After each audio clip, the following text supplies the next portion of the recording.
Yeah, the jacket keeps on going up. I want it to be like this. It doesn't want to be like that. Yeah, I do have some flashy stuff on my face, I think. Like, it's supposed to be like this. Why is this hair on this side of my headphones? This is why I'm not a stylish person, because it's too much work. See, I want to have like an interesting. This hair is stuck on my headphone. I want to have it interesting like this, but like it just keeps on riding up. Just keeps on going up. If we just don't move and we stay still, it'll just be perfect, and the outfit will be great. This is why I only take pictures of outfits, because once you go outside in the real world, they all mess up. Okay. Anyways, and welcome to another game roulette here. We're gonna roll the wheel and play a random game picked out of 25 that people randomly told me, and some that I chose myself. Yesterday we played Lego Lord of the Rings. That was great. I kind of want to play that some more. And then we also played Hotline Miami 2 for the first time, which was a very difficult game. I'm terrible, like dual stick, camera down games, so that was awful. But it was fun still. It was awful, but it was fun. But we only got through like 3 things. So, oh right, I was gonna find some music. Nobody told me to play anything, so I'll play my own music. Let's do a autoplay and see where YouTube takes us. We're gonna listen to Creepy Nuts. And then from Creepy Nuts, it'll take us somewhere crazy. Probably mostly Japanese anime music.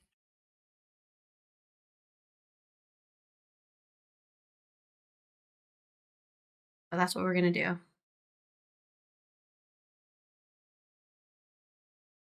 I love this guy's rapping style. It's great. Alright, let's go to the gaming place. Okay, roll the wheel! If I yell it, it'll happen faster.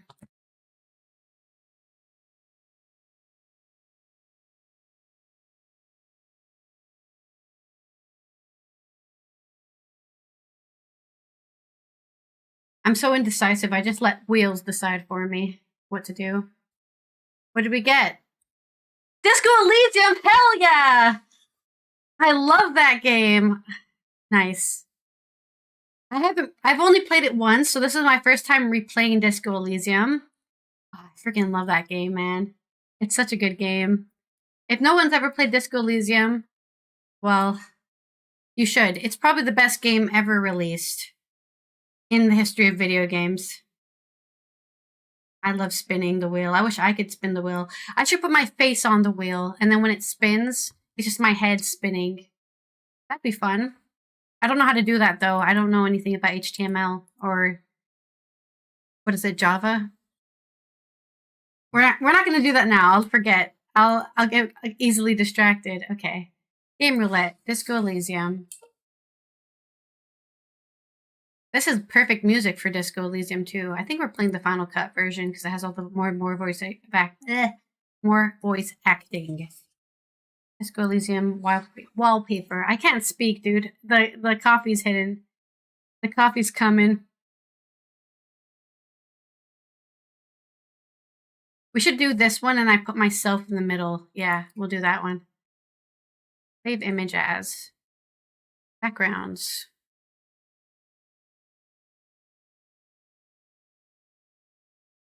What was the name of this one? There we go. And then I'll put myself in the middle. I have to make myself smaller, though, to match their... I have to make myself taller and smaller to match their thing. They have very small heads. I have a big head compared to them. The proportions aren't equal. Actually, let me take the headphones off. We already know where I'm gaming with headphones. We don't need that.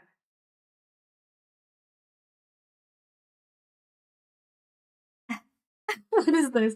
What is this? Why does my hair want to be there? This is what I want my outfit to look like today. But should we lean? Girl boss? Yeah, we're about to solve this murder. You better watch out. You better not cry, because we're gonna solve this murder tonight. We are solving a murder tonight. Ah! That's not correct. We're solving a murder. I don't know. What do I do with my hand? It's so cool because they're like looking all cool. And I'm just like a woman in the middle. What does it mean? Is it working? Oh no, I forgot to see if this would launch. Oh no, it did launch. Good. Maybe if I go this more closer to Mr. Man. And then I'm naturally leaning over. Why is my hair on there? My hair's on my green screen, which is activating the green screen.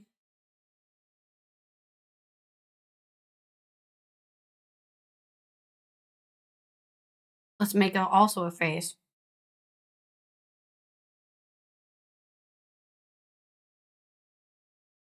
You know what? Yeah, what that's gonna do.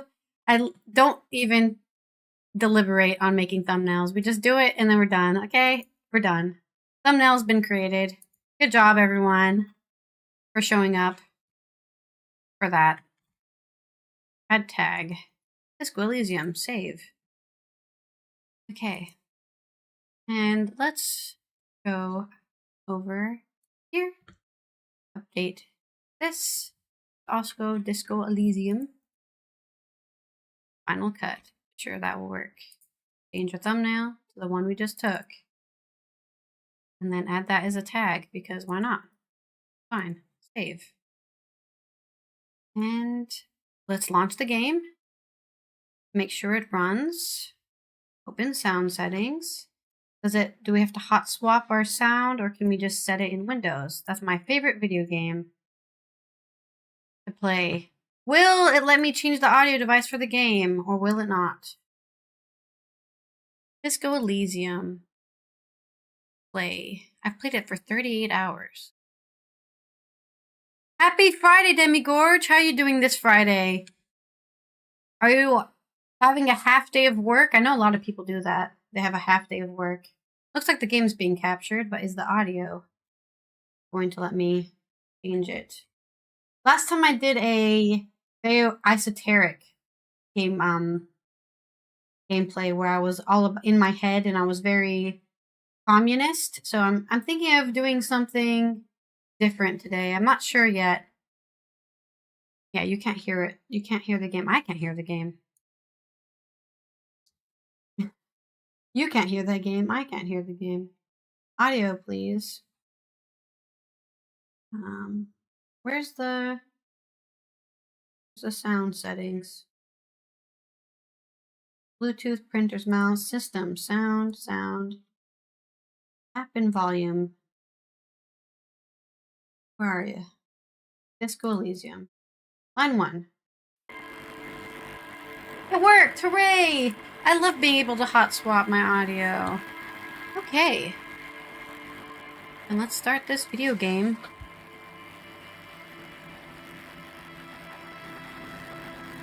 Oh, my audio did something weird.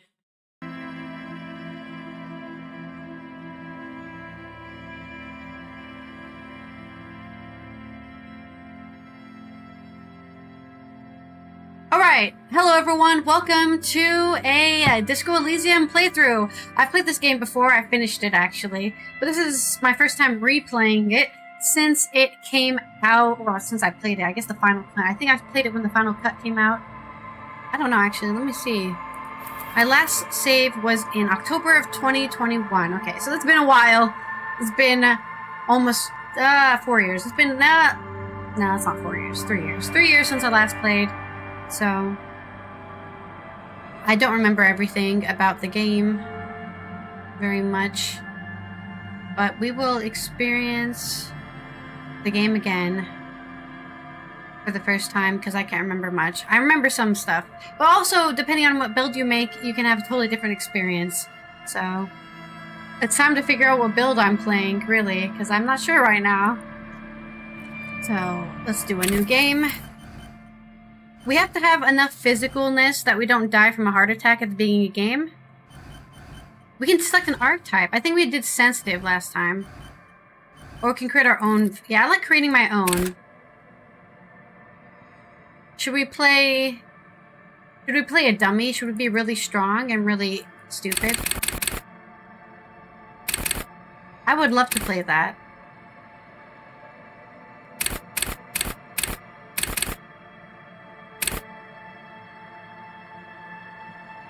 How emotionally intelligent I am.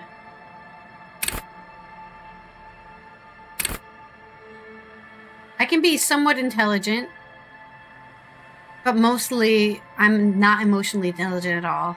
Well, that's going to be hard for me to roleplay because I find myself to be quite emotionally intelligent. Not to brag, but yeah, I'm not sure what that would be like. I think I'd rather be dumb and be emotionally intelligent than smart and not understand how people's feelings work. Yeah. We're gonna try this. We should not die from picking up our tie from the fan. The first time I ever played this game, I instantly died from trying to get my tie off the ceiling fan. Let's see. We have to choose which thing to go into. Let's see. Take blows, don't let the world kill you. Shrug off the pain, they'll have to hurt you more. Ooh. Ooh, I like that one. Go to party planet, love, be loved by the drugs. Raise the hair on your neck, tune into the city. Let the body take control, threaten people. Okay, I think I like pain threshold.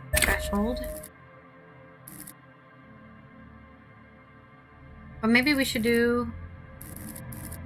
No, I think pain threshold. We can take a lot of pain. Yeah. Otherwise, like what? I can aim very well. I can see and hear. I have good reaction. I feel like, no, it's better to... I'm always all about maxing out a stat, right? So if you're already putting a lot of points into something, you should max out the stat in that as well. I don't know what the limit is for points. Maybe it's like 10 or something. So the closer you get to 10, the easier it will be to do stuff, I guess. Straighten your back, keep your poker face. That sounds nice too, though. Pick locks and pockets. But I know one good thing this is for. And we can always wear different items to get bonuses as well. Alright, let's see how far we get with this. Or what kind of person we end up being with this. Fairies are at home in the mirror. It is their address. Even the clearest water, if deep enough, can drown R.S. Thomas. There is nothing. Only warm, primordial blackness. I love the voice acting in this game. You're conscious ferments in it. No larger than a single grain of malt. You don't have to do anything anymore. That sounds good. Ever. Yeah. Never, ever. Never, ever, ever? Never, ever, ever, baby. Simply keep on non-existing. An inordinate amount of time passes. It is utterly void of struggle. No ex-wives are contained within it. No ex-wives? This is great! Yes, it is. Give me some more. You got it, sweet brother. Nothing upon nothing upon nothing. How about you cough up some more of that sweet oblivion? Coming right up, sir. Smooth passage. Alonzi, let's go! Alright. Nothing town to fuck all borough. I believe the title should say what game we're playing, and if it doesn't, I'm really annoyed with YouTube. But there you go. I can put that as a pin message. There.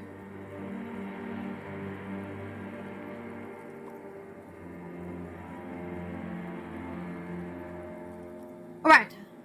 Nothing Town!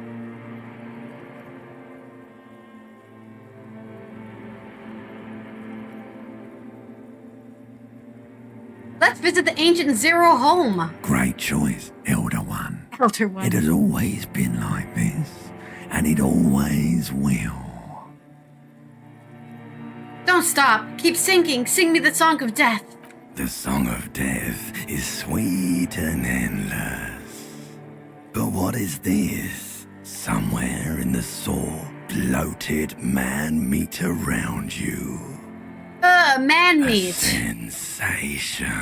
Is this game fun? I don't know. That's a personal opinion. You'll have to decide for yourself if you find it fun. Like a fly to the ointment, your conscience sticks to it. The limbed and headed machine of pain and undignified suffering is firing up again. I don't want undignified suffering. It wants to I want walk the dignified desert, suffering. hurting, longing, dancing to disco music. I want to dance. Mother, help me! There's a head attached to my neck, and I'm in it! The stench of liquor rises from your mouth. And with it, an No, my limbic system! Help! Someone cut my head off! It's trying to murder the rest of me! A fiery streak penetrates your skull, trying to force your eyes open. I don't want to open my eyes. Clarion call from hell. Open up the good old lookers. Oh god. No, it's not a horror game, it's an RPG. We're role-playing a drunk cop. Oh god, he's naked and in his undies, and he's drunk off vodka. Oh, time to put some clothes on. Wakey wakey.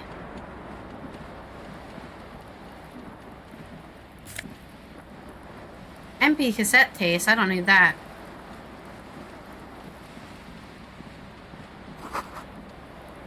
A medium-sized bottle of Commodore Red is empty. Nice. I think this is my jacket under here. No? No. I guess we can take that. Empty cassette case. This reel-to-reel tape player is still on. Rolling empty. Oh, let's pick up our pants.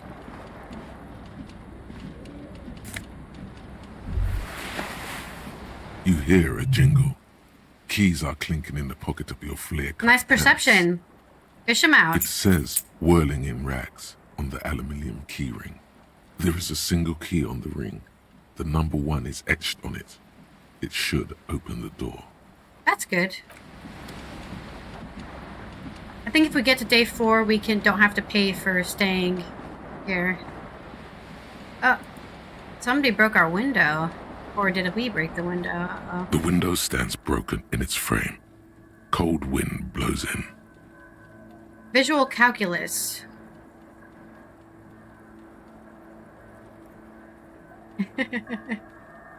I've played this game before, and yeah, there is a disco. There is a dance floor scene. I don't know if we'll be able to get it, but it exists. What do you mean? Assess the damage. Oh no! How would you do that? It said What are you easy, but we still even trying to failed. No, I don't think there's any rollerblading. do? The morning light hurts your eyes. It's hazy, but you see the ocean and some war-torn buildings. Alright. Well, I guess we can't assess the damage. So much for easy. Oh, there's our jacket.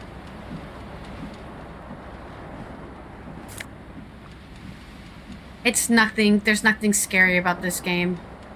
There's no horror in it. as far as I remember, there's nothing scary. Unless you find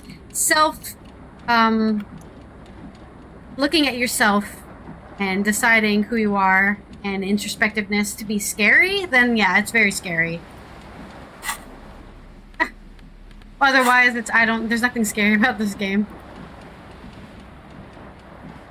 Oh, somebody left the faucet running. Word fails to describe how rank the smell is in here. They should have sent a poet.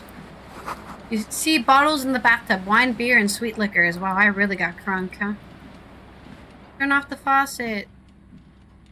No? Can't. Why is there a door here? A mirror hangs above a bent and broken sink. In a fierce discharge of masculine Who the hell is energy, that guy? someone has ripped half the faucet off. Uh-oh. Hot water sprays from the base, and steam covers That's why we the can't mirror. turn it off. You cannot see yourself, just the outline of a man. Suddenly, you realize you have no memory of the face that awaits you there. I got so Underneath drunk I the forgot who I am. Really? Nothing? Really? All recollection of the person you are, the people in your life, and even the world you're in has drowned in a sea of blood alcohol. This was no mere night of drinking. It was a deluge of world-ending proportions. With all the synapses you've extinguished, Ooh. it's a miracle you can even think this sentence. You've interrupted a true Wow. act of self-annulment here. Wipe the As mirror. you slowly reach your hand towards the surface of the mirror. Abort. You clearly Oh, have not no. thought this through. You won't like what you see there, and you will never unbecome it.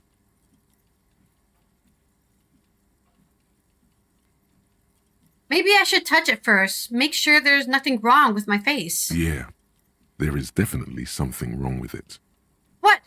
What's wrong? Where to even begin? There is the bloatedness, Oh, no. then the swollenness. It's like there's an upholstery of alcohol underneath your skin. At least my tongue is okay. It's not. Oh. It's swollen and snail-like, wriggling between your fingers. I'm sorry. Bet Touching you my are. nose. Your nose feels like a small balloon in the middle of your face. It hurts when you honk it. It doesn't appear to be hurts a when you particularly honk it. tiny nose either. Not with all the drinks it's absorbed for you. Wipe the mirror now. Ah! I'm not that bad looking. You have no idea who this thing is, do you?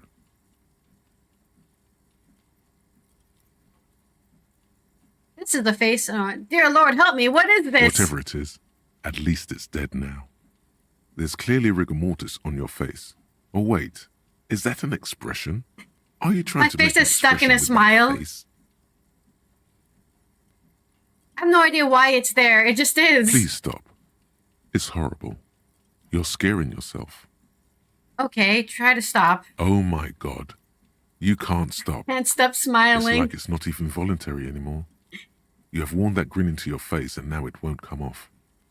What does it even mean? What is the emotion you're trying to convey?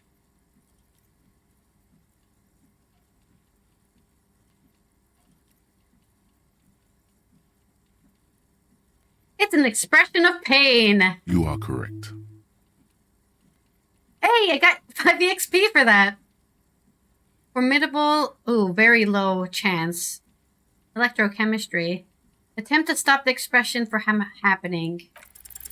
It's too late. Ooh. Like an image on film. The expression belongs to your primary We need motor 6. cortex. It would take a minor neurological miracle for you to cease producing it. Dig deep into your mind to locate the source of the expression. Like the rest of you, it comes from a bad place. We're going to be somewhere failing a lot of in the roles in this past. game. That's all you know for now. Let the mirror for now. Do I play Roblox? No, I've never played Roblox. I've never downloaded it. I think I'm a bit too old to play Roblox. I think when Roblox came out, I was already an adult. So I wasn't really in the demographic to get into it. I think I played RuneScape when it came out, when I was in like middle school. Yeah, this game is great. It really is the best game ever made. I'm serious. Alright, let's get out of here. We have an extreme headache. Oh, who's this? Hello, officer. The young woman raises a cigarette to Lacia. her lips. Miss Orania? Orania? Disco dancer. Her eyes are brown and her face is speckled with birthmarks. She can't be more than 28. Officer? Am I a military personnel? No. Then why did you call me officer? Because you're a police officer, sir. You're shitting me! I'm not. Unless you've been shitting us all this time. All this You've time? been here for 3 days. Wow, it must have been a on crazy official party. Police business, no less. And what business is that? Couldn't say. In truth, so far, mostly drinking.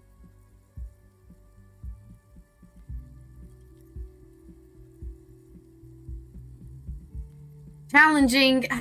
Try the expression on her. Let her know you want her physically. Try the Oh my expression. god, why did Come that on, succeed? Why are you still doing this?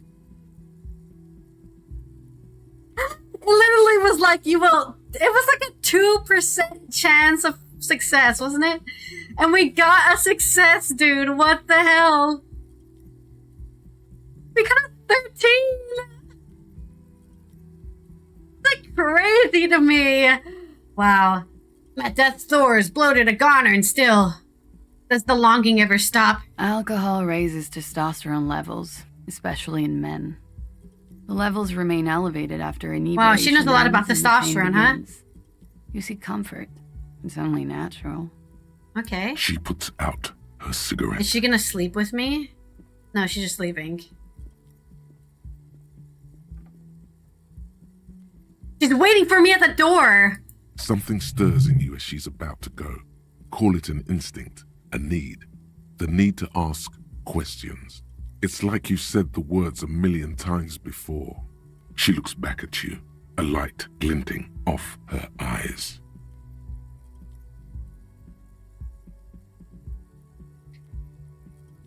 What if I don't want to ask the You're a questions? cop, Harry.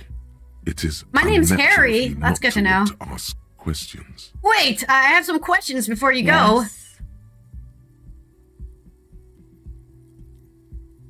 Your room is almost next to mine. Did you hear anything last night? There was the usual ruckus. Loud disco music. We missed the disco, dude. Did I have any visitors? I couldn't say. It's impossible to hear people speaking from over here. Loud disco music? Oh, yes. Various artists. Ostentatious We missed the orchestration disco, yeah. climb among them. He raises an eyebrow, waiting for the name to connect with you. Oh, were huge where I come from. I was very young then, of course. Like 7. Life gets hard, but we go on. Yeah, we go on all I right. don't know about that. At around 2 o'clock, the disco stopped, and there was a change of pace. What A happened? slow, sad song started playing. Oh no, and that's Like when I started organ music on drinking. repeat. That went on for quite a while. Some of the time, you were yelling along to it. Was I singing this? Shows her the empty case of the smallest church in St. Sains. Yes, there was a church Ooh. in there. A really small church. Like the smallest, saddest church in the whole world. It was about that. And also, What else? that it doesn't matter anymore and that we're alone now. It was difficult to tell.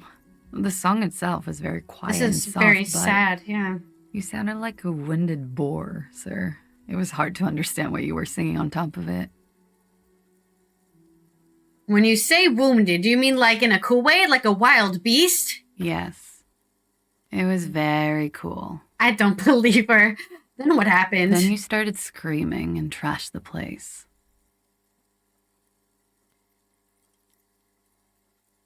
Are you sure I wasn't being assaulted? No, it didn't sound like there was a fight. It sounded like someone was trashing their room. So I broke my window.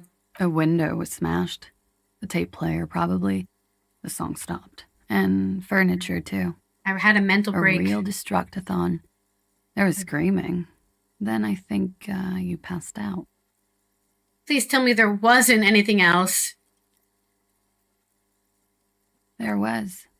I think you screamed that you didn't want to be this type of animal anymore.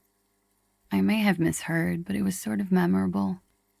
Sounds like you were in some real fundamental pain there, muscle man. Thanks, Rao, for your support.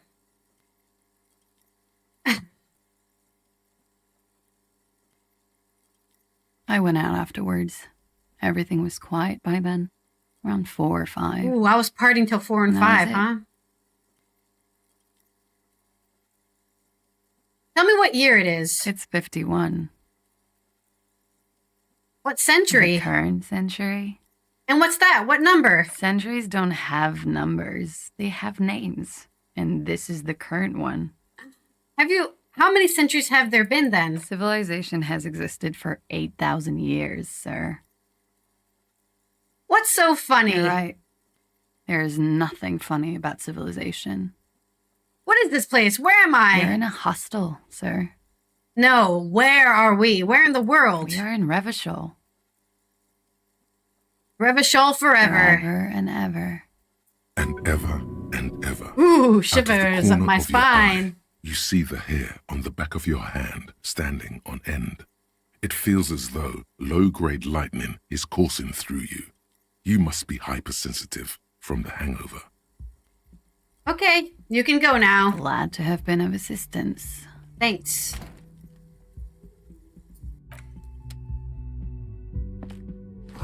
Looks like she left a nice long stub in the ashtray. It's still smoking. Well, why do I take it? Well, I'm not gonna steal her cigarette stub? The year is 51.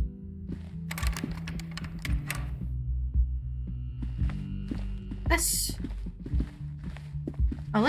make a save. Last time I didn't save and then I got killed by my tie.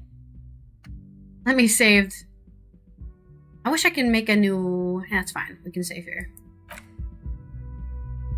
Let me actually go get my tie. My tie, I believe, has something really useful on it. Has a closed stat. This fan has 2 chain pull switches. One ends in a tiny fan, the other in a light bulb. Pull on It the should fan. The blades come squeaking to a halt. It should be easier to reach the tie now. Savior fair. Grab the tie. We fail You this. swoop up and catch the tie. Snap. It's released from the blade. What you have in your hand is a truly hideous necktie. Wow, rude. I with like 4 my or 5 necktie. different patterns. The knot reminds you of a noose. Pull on the light bulb. Terrible mistake. Oh! Turn the lights off immediately. You can practically feel the photons burning a hole in your brain. It's just a little hangover-induced photosensitivity. Don't overreact. Bring it Little on. black spots dance on your retinas. It's almost pleasurable. I do like pain. We got that high pain threshold. I'm not gonna feel any pain in this game. Alright. You should pick that fat, juicy Yeah. cigarette butt from the tray, light it up, and smoke the living shit out of it. Am I a smoker? Who knows what you are? A monster, a murderer, the gnome of I Jeroma. want to be the gnome of Jeroma. You feel like a smoker, especially when you look at that juicy, succulent, It does look. It does seem like a waste to leave it there. Smoldering deliciously. But she broke it out the filter. I can't smoke that. How very astute of you. This renders it ineffectual. You should look for a whole cigarette, or better yet, an entire pack. Strike that. A carton. Oh Make no. sure they're all healthy and able-bodied. Then smoke them all. Let's smoke a whole carton. Hell yeah. Gotta upvote that Asian Kung Fu generation. I'll make it priority 1. Good. They'll make you stronger and better. Actually, You're cigarettes too do have a old to be bonus in cool this now. game. But fine cigarettes. Smoke them. Blam. Instantly a cool renegade man. A mystical red dragon with smoke. Hey, if I'm gonna be an rising alcoholic, I from might its as well also nostrils. smoke. We're gonna die of... Plus, smoking them dying. gives We're gonna die of massive dying. bonuses. That's true. Smoking does give massive bonuses. Did I read this? Oh, yeah. Okay. Let's go downstairs.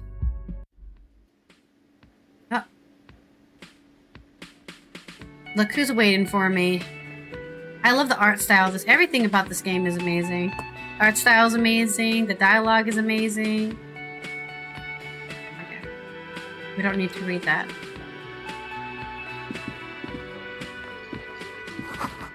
This is where the lyrics should be. Big old karaoke mic just waiting for someone to sing into it. And I think it was me. speaker is connected to a radio. The music is seasoned with static. You should totally sing karaoke here, the first chance you get. Your emotions need to be expressed. People need to know your vast, oceanic soul. My soul's cubic content is obscured by the hangover. Of course, at this point, precise measurements of your soul can only be performed from the outside. It needs to be heard through a PA system by other people. I feel that way all the time. Whether they like it or not. Ram it up their ears. That's what says your karaoke adrenaline is. gland. Violently express yourself. What should I sing when it comes to it? You should sing the sad small church song from that tape you found. Thought it was obvious.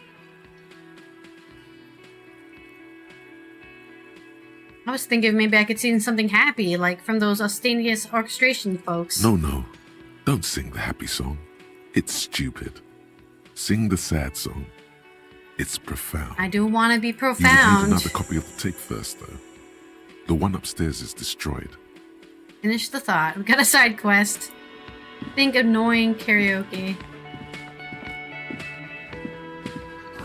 Menu has been wiped clean. Only the word Monday is written on it.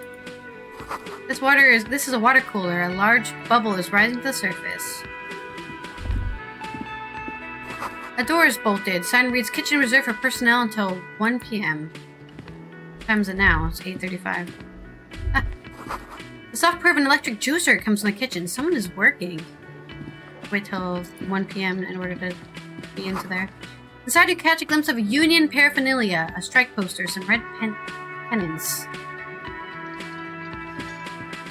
A sign reads mess hall reserved for union members. Doors open at 1600 hours. I can't read. The Royal Pinball Machine is unplugged. A bespectacled man in an orange bomber jacket is tapping his foot on the floor. Looks like he's waiting for someone. You. Oh no, he's waiting for me. As you approach, he narrows his eyes and extends his hand in greeting. On the sleeve of his bomber jacket, as well as on its back, are the same enigmatic white rectangles as on your blazer. Shake his hand. Hello, I'm Kim Kitsuragi, Lieutenant, Precinct 57. You must be from the 41st. Yeah, You I've been here. realize he's waiting for your name. Invent a name for yourself. Raphael Ambrosius Cousteau.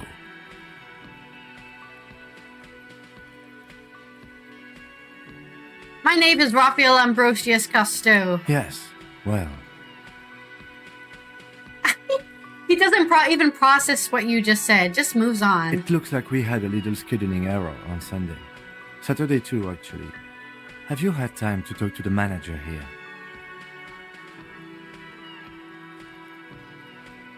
You mean that guy? Not towards the man behind the counter. I totally talked to him. If you don't mind, we should talk to him again. Ask him for a rundown of the area. Now that I'm here as well. I understand the scene is out back, right? It also wouldn't hurt to assure him the police are finally here. In full force, I mean. Have you mapped out the initial interviews? Yes, the police. I'm aware I'm a policeman. Right. And the interviews? What At the interviews? 57th, we like to prepare an initial list of persons of interest. And Okay. then just skim the surface. Prepare the field, get to know the players. You don't do that? Maybe it's not an inter-district practice.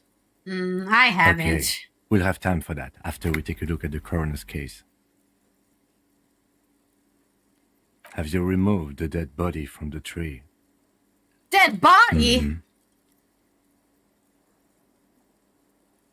I don't like dead Sure. bodies. But did you take it down from the tree? No. So the body is still in the tree. This is the first time you detect Uh-oh. a weariness in the lieutenant's voice. It is obvious he would have preferred for the body to no longer be in the I tree. also think I prefer that. Where it has been hanging for 7 days straight. We should go there as soon as we are done talking to the owner. What a shame. Get to it now. Rip that body down from the tree.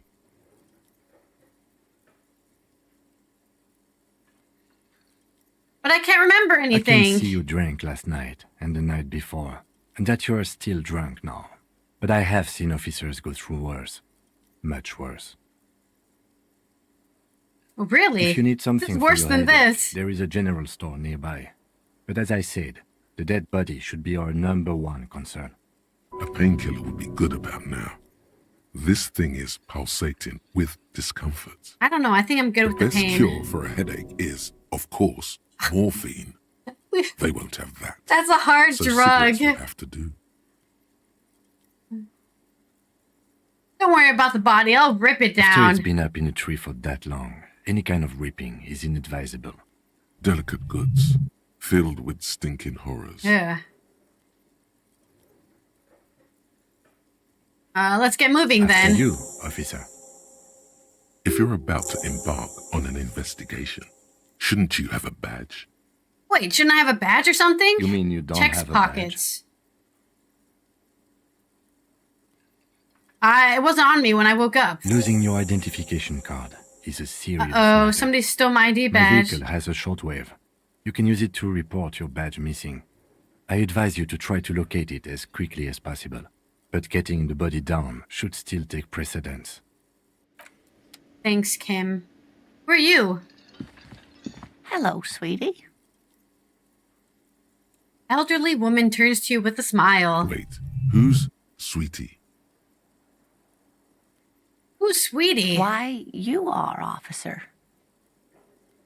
I'm no Sweetie. Look at me. You're a handsome man, officer. with Aw, your thank you. Mustache and your chiseled jaw and Ooh. that silly dimple on your chin. Ooh.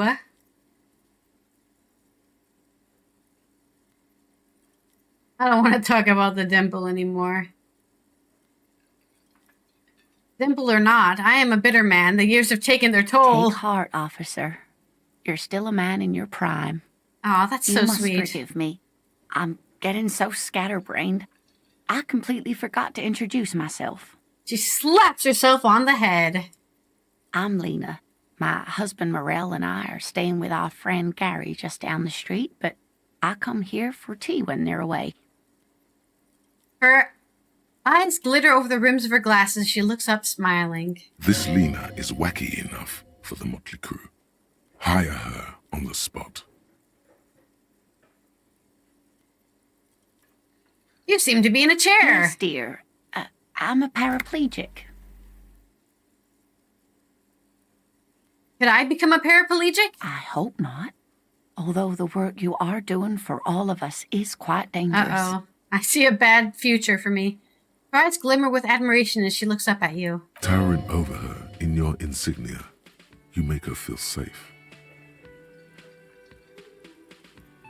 Someone has to do it. Not you. You're volunteering. So thank you, sweet. So you volunteered sometime in the past for the beatdown and hell of bullets. So very you. What is paraplegic? It means I can't use my legs. I was in an accident some years back, injured in the line of duty, as they say. Were you a mountaineer? Nothing so glamorous, dear. Though when I was young, I dreamt of planting the Revacholian flag on some figurative peak. What did you do I was then? a training and development manager at a rapidly expanding mail-order shoe company. What the hell happened at the shoe company that made you You'd think get it would be a paraplegic? safe job, but I Yeah. had to be everywhere, and, well, once I happened to be Oh, under some no. faulty scaffolding. And that's exactly why you don't trust the companies. Well, we have very low intelligence right now, so we're basically just, what were we? I think we're 5 strength, 6 agile, 4 agile, and like 2 in emotional intelligence. Our intelligence is the lowest it can possibly be right now. We're pretty dumb. I was lucky. This was almost 20 years ago, and Oh, she was I was compensated. That's pretty compensated lucky. exceptionally well. One can only dream of such payoffs nowadays. Thanks for clearing that up for me. Let's move on. No problem. She nods, smiling up from you from behind her glasses. I don't know if you've noticed, but I don't know where I am or what I'm doing or anything. Yes, officer. You look rather dazed. Like a stunned fox. What does a stunned fox But look surely like? things can't be that bad. Your eyes follow your movements with some concern. I drank so hard I forgot literally everything.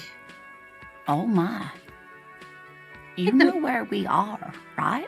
Takes a moment to process. We're in Revachol? That's right. In a hostel called the Whirling in Rags, to be precise. Honestly, I don't know diddly squat about Revachol. What place is this? How would I even begin to tell you? Revachol is the most beautiful city in the world. We're fortunate to be Well, here, that's you and nice. I haven't seen very many other cities personally, but everyone says so. Revachol is a rare jewel. This city used to rule the world, though it has seen better days. There's a pause as she studies her expression. You must look quite lost. Thank you, Tailsteak, for stopping by and watching me, play to be fair, this is my second time playing the game. But it has been since 2023 since I last played, so it's basically like playing the game again. Speaking of history, you know what year it is, yes? It's the spring of 51. That's right, dear. How splendid. Here, take this pen. He gave me a Knowledge should pen! always be rewarded. Her relief is palpable. She was getting pretty worried about you then, but now... At least she somebody looks cares her about me. shoulders. Outside, the melting snow seeps into the cracks in the walls and the cobblestone streets, all the way down into the sewers. Above ground, I the wish it was first spring. Maybells blossom. You can feel it, a great cold. Then the shiver passes. I can tell that this is taxing for you, so I'll just ask one more question. What regime are we living under? What mode of government? We are governed by intelligent machines that perform calculations to determine the freest market. Everyone hustles and grinds like a badass visionary. Radios are being used to control people's minds and start a perception of reality, concealing our true masters, foreigners, and women. Stop! We're living under the cop regime. Actually, we are not. Aww. You could say that about almost any other nation, but not Revachol. Try it one more time, officer. What mode of government?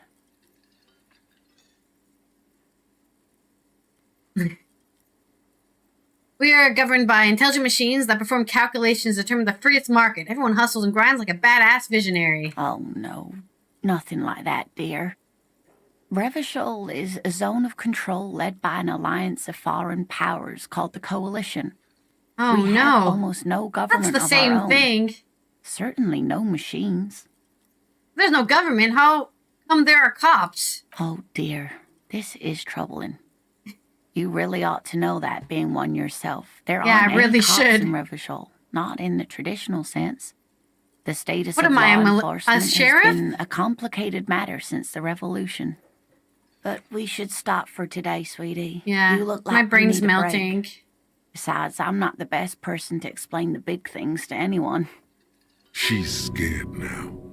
She's realized Oh, you really no. are brain damaged. I have brain damage.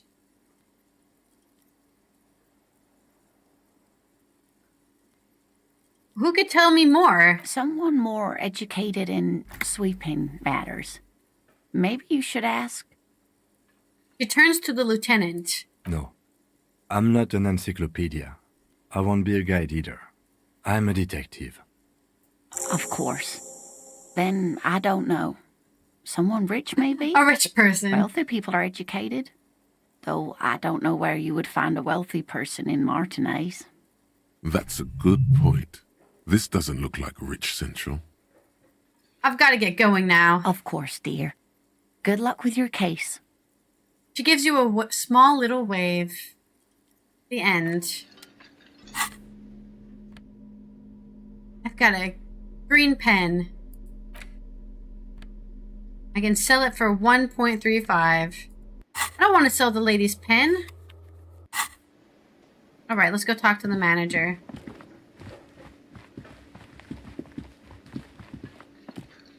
A man in his his late 20s, with a thin, unimpressive beard. Notices Unimpressive you beard. approaching. Yeah, compared to mine. He drops the ledger he was holding and turns to the lieutenant. Mr. Gart, right? You run this place. Yes.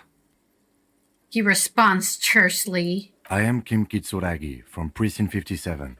This is an inter-district investigation, so joining me from Precinct 41...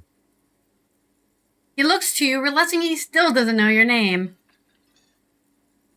As I said, I'm Detective Raphael Ambrosius Cousteau. Right. Now, I know it took us a while to arrive at the scene. Dumb It name. also took you a while to call us and report the dead body. It was you who placed the call, yes? Continue. No, I only just got here. It was Oh. probably Sylvie who called you. She usually works the bar here. I'm only temporarily taking over her duties. Do Okay. you have her number? As a matter of fact, I do. He looks behind a pile of coasters, finds a slip of paper, and hands it to the lieutenant. This sounds like something you can use to call this Sylvie later. That's a pretty good You said assumption. you just got here. From where? Are you a local?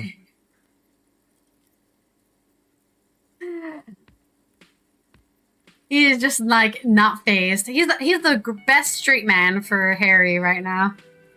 You said you just got here. From where? Are you a local? What, of Martinez? No, I live in Jamrock. I only sometimes Jamrock? come here That to sounds keep like a an cool eye on the place. This is just one of the many cafeterias I manage. Ooh, maybe he's rich enough to tell But me you stuff. still know your way around, yes? In case we need directions. Yes, I know where some things are, but as I said, I don't live here. I just used to work here. And I'm not going to start working here again, if that's what you think. Okay. I didn't imply that. Detective, Yes. I have everything. You? Oh, me. You mean, do I have questions? Yes, he means, do you have questions for me, like a police officer would? Why did Sylvie go away? She went away because none of your business. Fine. Extra fine.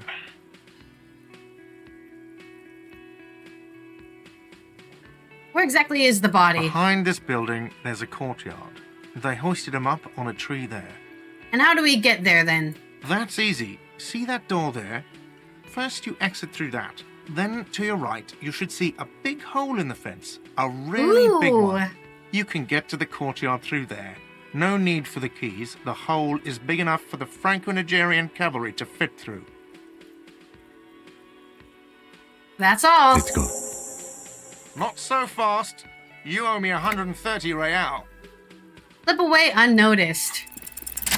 I succeed. As you blow this joint, behind you, a whiny voice shouts. Real mature, man. Real mature. I thought you didn't work here. What do you care about my money? Let's get out of here. Oh, goodness. Right, let's go look at the body. I can't believe that worked. I can't believe we just ran off.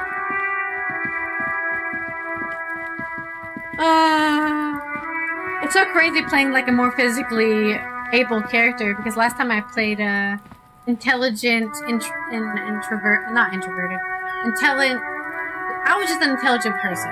So I died from picking my tie because I had no physical ability to pick up my tie from the fan.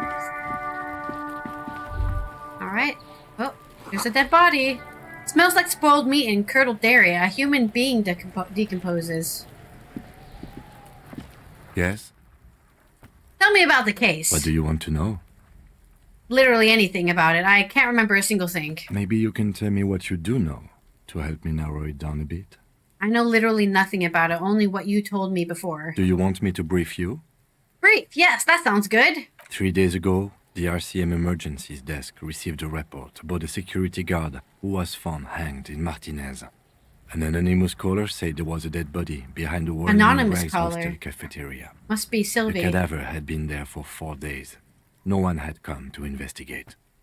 During that time, the victim had been stripped of his belongings. The caller did not identify him, but used the word lynching. There is an ongoing labor dispute between the local dock workers and the logistics company Wild Pines. I was told we should approach the death as part of this dispute. Wait, does the briefing say who the victim was? A security guard or worker of some sort, hired by Wild Pines. This was just hearsay from Martinez, of course. We need to find out the truth. Why didn't we know anything about the caller? They didn't identify themselves in any way. The tone was muffled using a device of some sort. The desk could identify neither the caller's age nor sex. Why hide themselves? There's a strong prejudice against involving the RCM in what's seen as union matters. The dock workers' union is the de facto police in Martinez. Now it appears they've started executing too. We cannot allow that. Hold on, and the RCM is? That's us, the Revachol Citizens Militia. We're the police in this city. Let me just make this perfectly clear. Our job here is to find the killer. That's right. Hey, experience! Would you say this is a mysterious case? No, it's not a particularly mysterious case. The lieutenant considers your question a moment before answering. Why not? The deceased is a security guard for a corporation involved in a labor dispute. It doesn't take a DeLorean polymath to put the pieces together. I just don't see the case getting more mysterious than that. I was thinking something otherworldly might be involved, you know, something supernatural. No, I don't think so.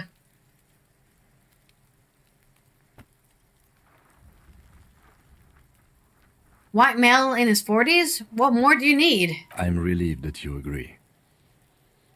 He says, then pauses. Anyhow, let's get back to the case. Was there anything else you wanted to know?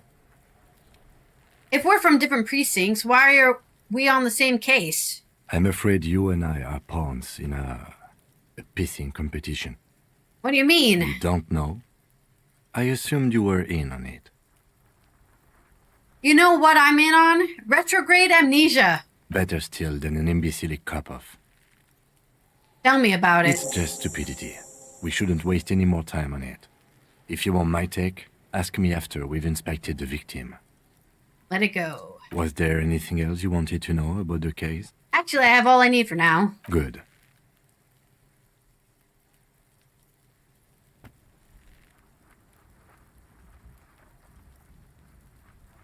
Okay. I don't want to ask too many questions because I want to play this character as like kind of a dummy, so he's not curious at all. This winch mechanism has been oxidizing for some years. Someone is trying to grow herbs in a greenhouse. This kid's ladder is rickety, but still climbable. There are several footprints in the mud, left by work boots. Anywhere from 6 to 12 pairs have walked here. Visual calculus, medium. Get an extra exact count. Oh, What do you think you are? A super detective? You're hungover. These are just dents in the mud. No pattern emerges for the time being. what kind of boots? Every worker's boots with reinforced toes and hobnails all over the yard. You got negative morale for failing that. Let's fight with the little kid. I love this kid. The boy's throwing rocks at the dead body. Can't be older than 12. Oh yeah, Nappa Gumpy Kuno! A moment of your time, Can't please. talk, pig. Shit's coming up strong. Throwing rocks. Shit coming up strong. That sounds good. Joyous. You should hang out with this kid and see what that juicy shit is all about. Juicy, what I now? mean drugs. The kid's on drugs. Continue. Yeah, Kuno, ride the lightning, Kuno! Continue. Kuno's riding at sea. A high 12-year-old. He wipes sweat from his brow and sends another rock flying. The rake, Kuno! You should throw the rake at him, Kuno! Continue. Fuck, does Kuno know what a rake is? Kuno's not a gardener. Goddamn right he's not a gardener. He's an athlete. Every rock connects, making the battered corpse look just a little bit worse for wear. You got a good hand, kid. What? You wanna fuck Kuno now? Say nothing. What's the matter? Kuno's got you cornered. Nothing to say. He's swaying from side to side like a vicious rooster. Who's the man now, huh? Kuno's the man? I You love wouldn't Gw2. believe the pussy Gw2 tears up.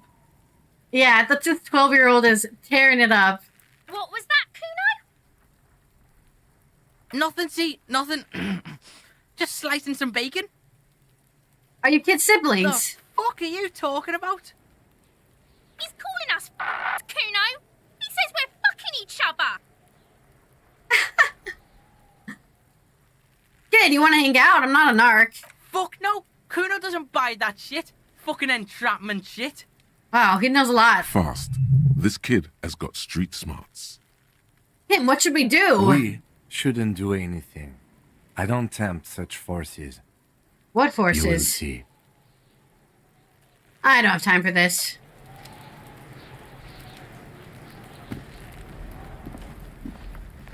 Gw2, the pig's getting pretty close to me. Come to snuff my shit out, I think. Take a step Looks closer. like it's time for me to go, Gw2. Pig's come to take me in. She means it. The fear is real. I just want to ask you some questions. Take another step closer. Going away for a long, long time, Gw2. Going away for life. What's going on there? Fuck are you trying to pull, pig? You there, behind the You fence. don't want to fuck with me. I got my hands bloody. Do you I'm now? not here, pig. You're not seeing this. You can still see the You top of can't her hat see from me. behind. You can't see me. All right. Well, you got me there.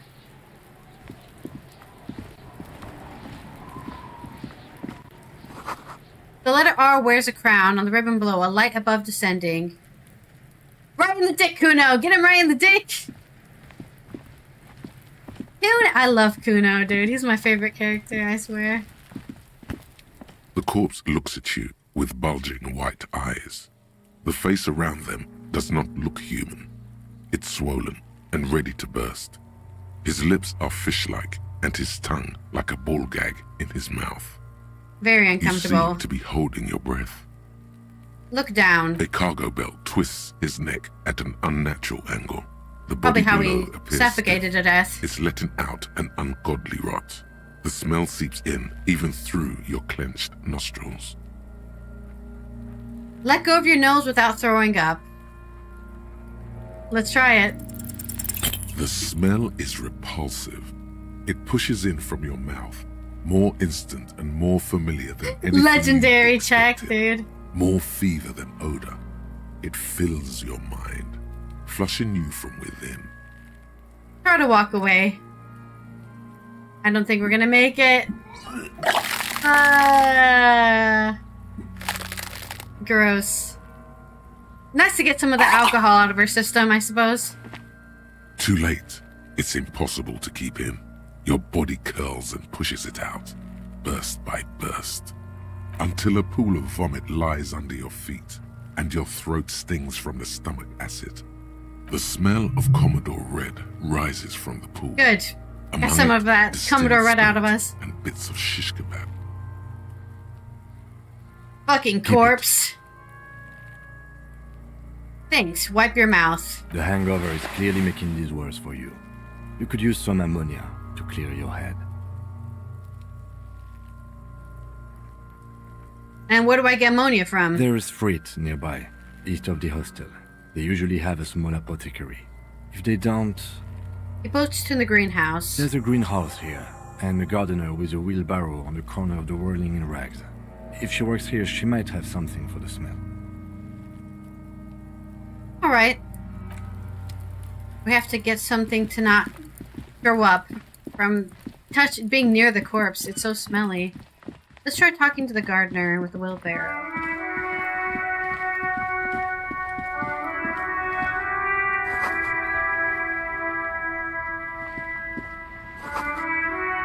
The street sign reads, "Fuck the police." Pigs go home. The street name is illegible. It's probably Gw2. It's always Gw2, man. The RCM in Martinez. The young can I woman help you with? looks up to you. You sound We surprised. don't see a lot of police around here. That's all. I have some questions for you. Of course. What can I help you with? My partner told me you may have ammonia. Can I have some? Sure. I'm done with Yay. it. She takes a small capsule out of her breast pocket and hands it to you. Go easy on that stuff. It gave me a terrible headache. What is this fuck the police business? Excuse me? The street sign says fuck the police. Point to it. Oh. Well, I didn't write it there. I'm just sitting here. What about the other sign? Pigs go home. Who are these pigs? I don't know anything about that either. As I said, I didn't write it. No need to worry. We are not saying you did. Okay. Well, I didn't. I have to run. Of course. I won't hold you back. She wipes her brow with her canary yellow glove. If there's a corpse, then you're going to need those gloves for the autopsy. One more thing. Can I borrow your gloves? Sure. Keep them. I have another pair. Well, she just gave me things for free. She hands you the rubber gloves with no visible annoyance. Really? None. Maybe just a tiny bit of annoyance. Maybe. Thank you. After I threatened her for doing the thing. Right.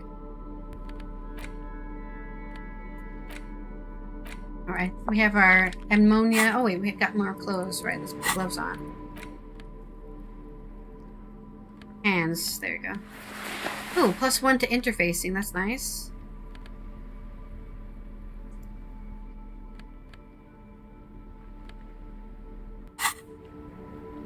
I love how the clothes are the stats in this game. Quick save. Alright. We've already spent an hour here. We can get this body down. There he still is, looking right through you with his white eyes. God, the what is body that? below is entirely dedicated to that corpse smell. Emitting it is all it does now. God, what is that? Why is it so bad? Active decay. It's okay to throw up, officer. No one is judging. I already did. He's about to blow! Cop's gonna blow, Kuno! Alright, let's try it again. Let go of your nose without throwing up. The ammonia only we still makes it failed! worse. The combination forces tears out of your ducts. You managed to keep it in once. The second time, not so much. When the vomiting is done, your cheeks are wet with tears. Do I have any more vomit left? We don't have enough endurance. The ammonia didn't help at all. Neither do we right now. You feel the lieutenant pat your back rhythmically. Well, at least what a Kim Katsuragi is so nice. I've seen strong I don't men deserve turn him. themselves inside out for hours. You are facing tough odds here. Alcohol withdrawal makes it considerably harder. He's so understanding. What is happening to you? Are you going to cry now, son?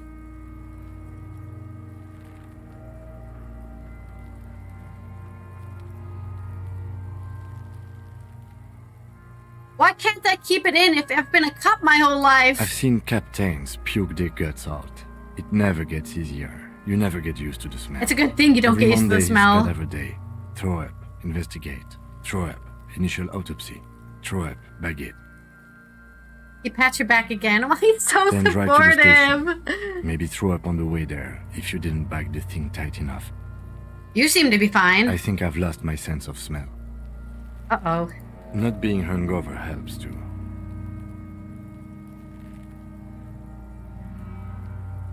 Give me a moment. I got this. Let's try An again. appropriate attitude. He withdraws his hand and looks you in the You eye. need to get your shit together.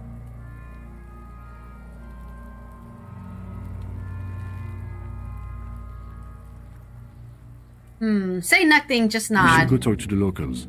Find something else to do while the wind changes. It's pretty bad right now. Give it half an hour. Get yourself together. Then come back and have another go. Turn away and leave. We'll give ourselves half an hour. Voltraumatic shit compressor. Your shit is apart, and it's rather unbecoming of a cop and a human being. It's supposed to be the opposite of that, together, compressed in a small area. To achieve a solid level of shit compression, squeeze your butt cheeks together for 30 minutes. Do something similar with the two hemispheres of your brain. Talk to people. Maybe that will help. Internalize. Alright, let's get our shit together. We're supposed to be strong, manly men! Alright. Maybe we can talk to somebody. Let's go call the person on the phone.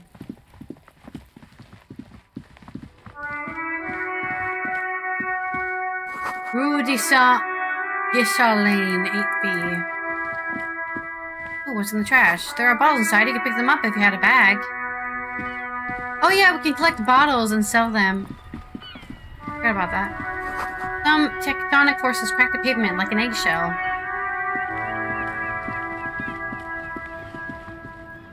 Before you stands a motor carriage. The bodywork is covered in blue and white livery, bearing the number 57. Continue. Vapor emanates from the large engine on the back of the vehicle. It hasn't had time to cool off yet. Open the In door. the cabin, you are welcomed by a set of steering levers, a radio microphone on a hook, a pull-out toolbox under the seat, and the soft glow of the fuel preheater gauge. Continue. A scent of leatherwork and heavy fuel oils washes over you. Pick up the radio. Toolbox, run your fingers over the steering wheel. Pick up the The radio. frequency tableau lights up, and the green button labeled Prime Line glows like a feline eye. And then you hear something.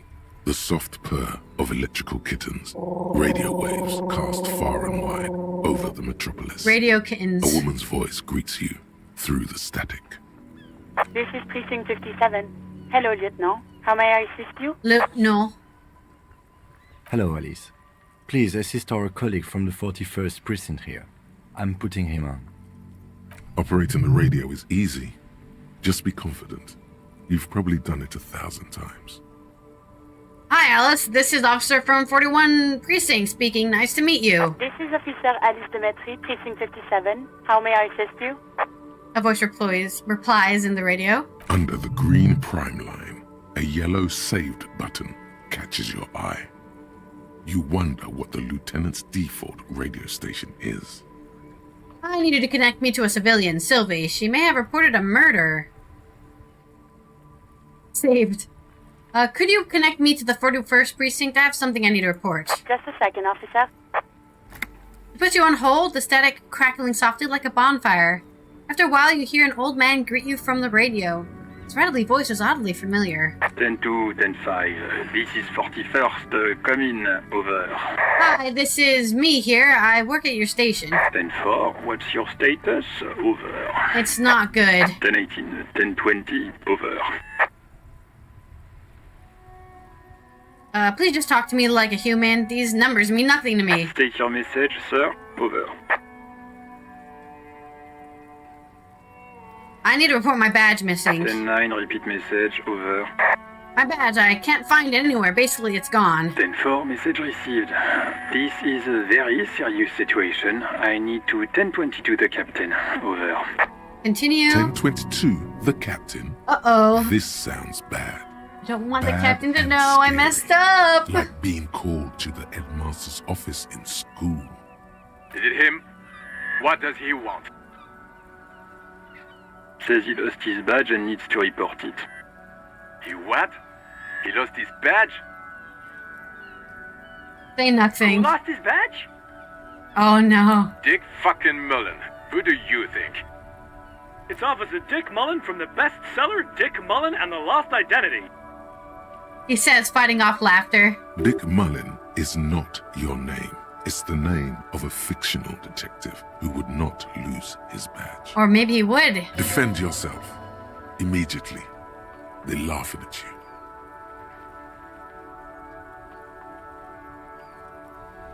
Can we just move on? I want to get it reported and be done with it. 10-4, I hear you, officer. I'm just going to make a note here that you are in pursuit of your misplaced badge. Over. Continue. Fuck me. Mac, come here. You've got to hear this. Dick Mullen lost his badge. Continue. What's going on? Man, there's so many characters giving a Super shit. Puppet lost his badge. He lost his what now? His badge. He lost his goddamn fucking badge. Can you all please just stop saying lost his badge for a moment? He asks you to please stop saying he lost his badge. Why? Did he find it? The room at the other end of the line erupts in volcanic laughter. Sergeant Orson was wondering if you found your badge yet. Over. You don't have a comeback. Sorry.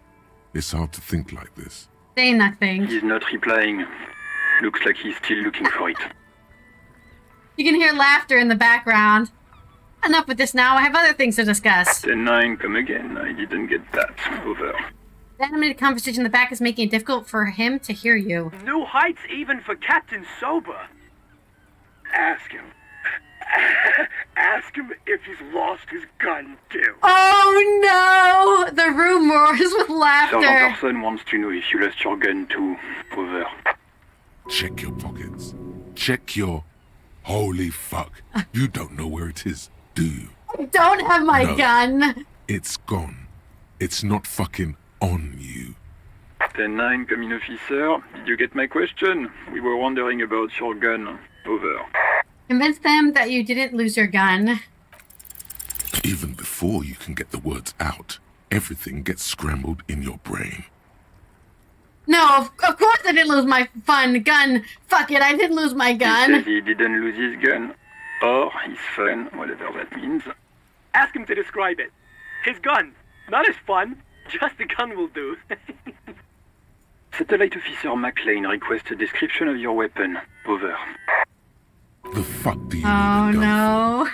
Look at the pythons on your arms. Yeah. You are a gun. I can punch him the like a real biggest one in one. the world.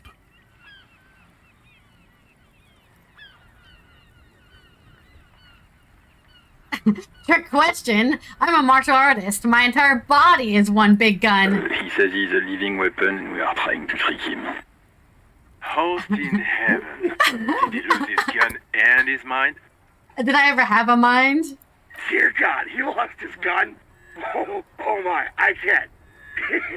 The man succumbs to laughter again. This isn't really a laughing matter. Mac can face a giant of Coco Noodle by himself, but Disco here made him piss his pants. Oh, I can't. Fuck. He lost his... Ask him if he still got his wiener. Oh no, not my I'm not wiener. going to. Ask him. Sergeant Orson here is wondering if you are still in possession of your genitalia. Over. No, my ex-wife Now stole it in is the a good time to divorce. say fuck and ass and so on. That'll make this all right.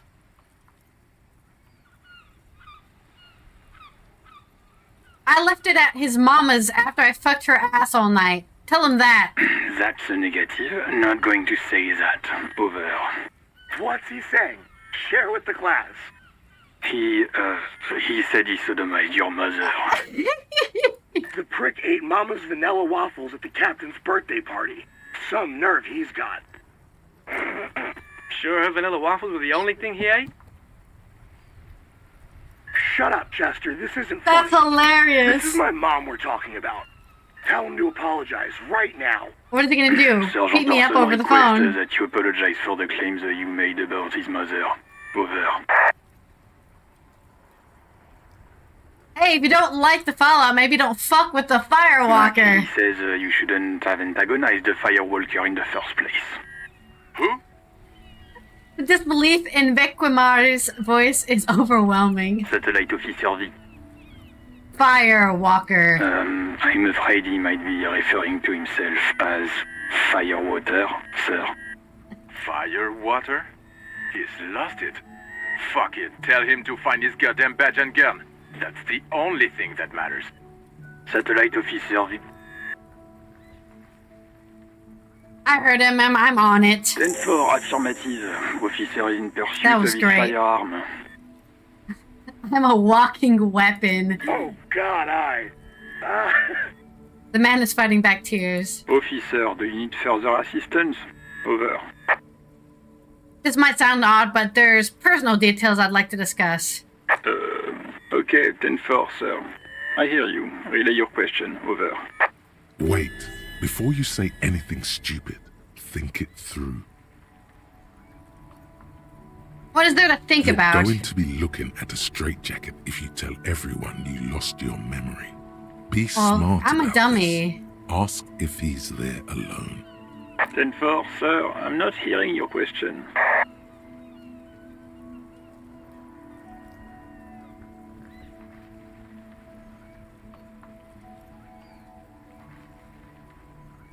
I wanted to know if you got my badge description right in your report. Could you read it to me? Name, rank, date of birth? What? What is it? He's still on the line? He wants to verify the information on his badge. But of course, it says Dick Mullins, High General of the Revacholian Cavalry. Wow, I'm a general. Tell him to stop wasting time. What do you need, sir? Over. Any news about my... Please refer to me with my full name in the future. 10-9, repeat message. I didn't get that, sir. Over. Stop calling me sir and just use my real goddamn name, will you? What? What is it? What can he possibly still want from us? He seems intoxicated and keeps asking me to call him by his name. Mullins drunk and emotionally aggressive. That's new. Wrap it up. Don't indulge in his drunken antics. Any news about my family? 10. Excuse me, sir. Over. I just thought you might have heard of them, that's all. No, sir, I haven't. You're not really keen on mentioning your home life, so I've always assumed things weren't that good on that front. Over. I've ever told you about my life before the RCM. 10-4, well, that's, Does he actually want something, or is he hell-bent on disrupting our work? He asked if he ever told me about his days before joining the RCN. For God's sake, cut this shit out! Tell him to stop wasting time and be a goddamn policeman for a change. Sir, Satellite Officer Vicmar said... I heard him. So, was there anything else? Yeah, let's wrap this up. Understood, sir. That's all for now. End the call with the 41st. I still don't know my name, dude. 10-10. Over and out. Close the door. I think I need my ID in order to call Sylvie. If I don't have my ID, she doesn't believe I'm a police officer, and then she'll just hang up on me. Volumetric shit compressor. I've got my shit together? Bizarre scientific news from Revachol West today, where a police officer's shit has been observed at a pressure of around 495 gigadecimals. These metallic hydrogen levels of shit togetherness were thought to exist only at the center of collapsing stars, not law officials. It remains to be seen how long the shit singularity lasts. Bonuses. All endurance whites checks unlocked. Learning cap from endurance raised to 4. Accept. Cool.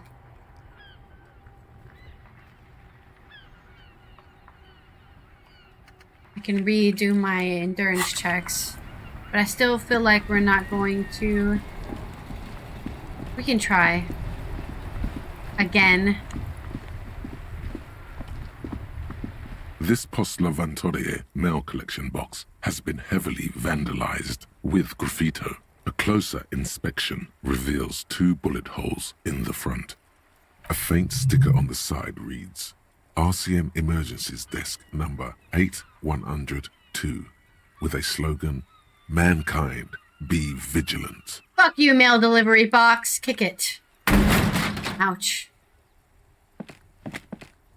There is a hollow, saddened ring as you kick the Lavantorie mail collection box. It sounds betrayed, in disbelief. I can't believe you kicked me. Your toe has suffered damage. No. It hurts. My toe. Cool. You really showed that mail collection box. You think so? You think it was cool? I don't. Let's go. Leave. Oh, I'm not cool. Alright, it's been 30 minutes. Let's try to not throw up again. I doubt it.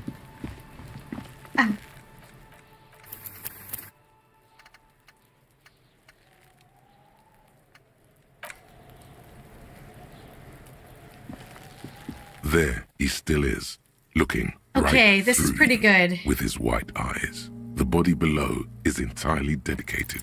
Please As pass. you breathe in, Thank you. the odor comes over you. Yes. It's a smell of the mind telling you to run, and your stomach to wring itself empty. With your hands at your sides and your eyes squinting, you stand in it. Do they always do that? We do after 7 days, yes. We are deep in decomposition here. Step closer. The man before you is naked, but for a pair of underpants and enamel boots. His So guys, skin boots is on. greenish, marbled with decaying veins. and blotched by lividity. A fading web of tattoos covers his chest and shoulders. Oh, that's what that is. Okay. The cargo belt used to fasten him to the branch above appears industrial in strength. Inspect the belt. The hangman's knot is pulled tight by the weight of the corpse below. Yellow, hard-edged polyester cuts into his neck. Above, a sliding buckle ties the belt to the branch. Oh my, there's something on the belt. A familiar word that speaks to the thirst within you. What was that? A word? Vermilion, in yellow letters, along the length of the twisting cargo belt. Only a deep longing for vermilion golden spirits lets you decipher the fading logo of the local brewery. This is a bad time for a drink, right? Extremely. What kind of rope is this? Industrial strength. The kind used for tying cargo to lorries. Like in a harbor? Yes, it looks like they use whatever was on hand, paying no attention to not incriminating themselves. They sure wanted him to stay there. No, I don't know that. We're assuming dock workers from the harbor did it? I'm still approaching this as a lynching, yes. Motivated by the ongoing strike. You? Don't ask me, I'm just lumbering from one moment to the next. We all are. This bet worries me. They sure wanted him to stay there. The polyester seemed strong. It's not merely polyester. It's steel reinforced. Oh, shit. See these lines? This is where the wires run. I see rabbits for more than 20 strands. This makes getting him down much more problematic than I had assumed. How did they even get him up there? A noose is one of those things that's easier to use one way around. Yeah, you just throw it over, right? He puts the buckle, tying the belt to the branch above. I think they lassoed the branch. Yeah. Then pulled on the belt. Buckle closes. It's what I would do. Seems easier than climbing up there. Back off and look at the corpse. The cadaver hangs from the cargo belt, limbs limp and torso covered in tattoos. So how do we get him down? Are you sure we finished the preliminary examination of the cadaver? We might miss some of these things once he's done. Okay. I'll trust you, Kim. Step down and have another look first. The cadaver slowly twists on the cargo belt, his torso covered in tattoos and extremities blotched pink and blue. Inspect the boots. The material appears to be ceramic. Its clean white stands in stark contrast to the decaying flesh above the knee. The man wore thick polymer socks, probably for padding. A fine array of interlocking Doesn't look plates very covers them. comfortable on your legs. Delicate and fragile, they feel alien to the world around you, out of place somehow. What kind of boots are these? They are armor, no boots. Yeah, that's what I Technically thought. speaking, these are sabatons. With his notebook under his arm, the lieutenant crouches to inspect the soles. Okay, then what kind of armor is this? Ceramic plate. Zirconium dioxide, most likely. This is where the make would be. Where? Under the heel. Fair weather. Fair weather model T500 VE. I'm guessing that's vitreous enamel. This is advanced stuff. The material looks out of place here. It is. It's expensive.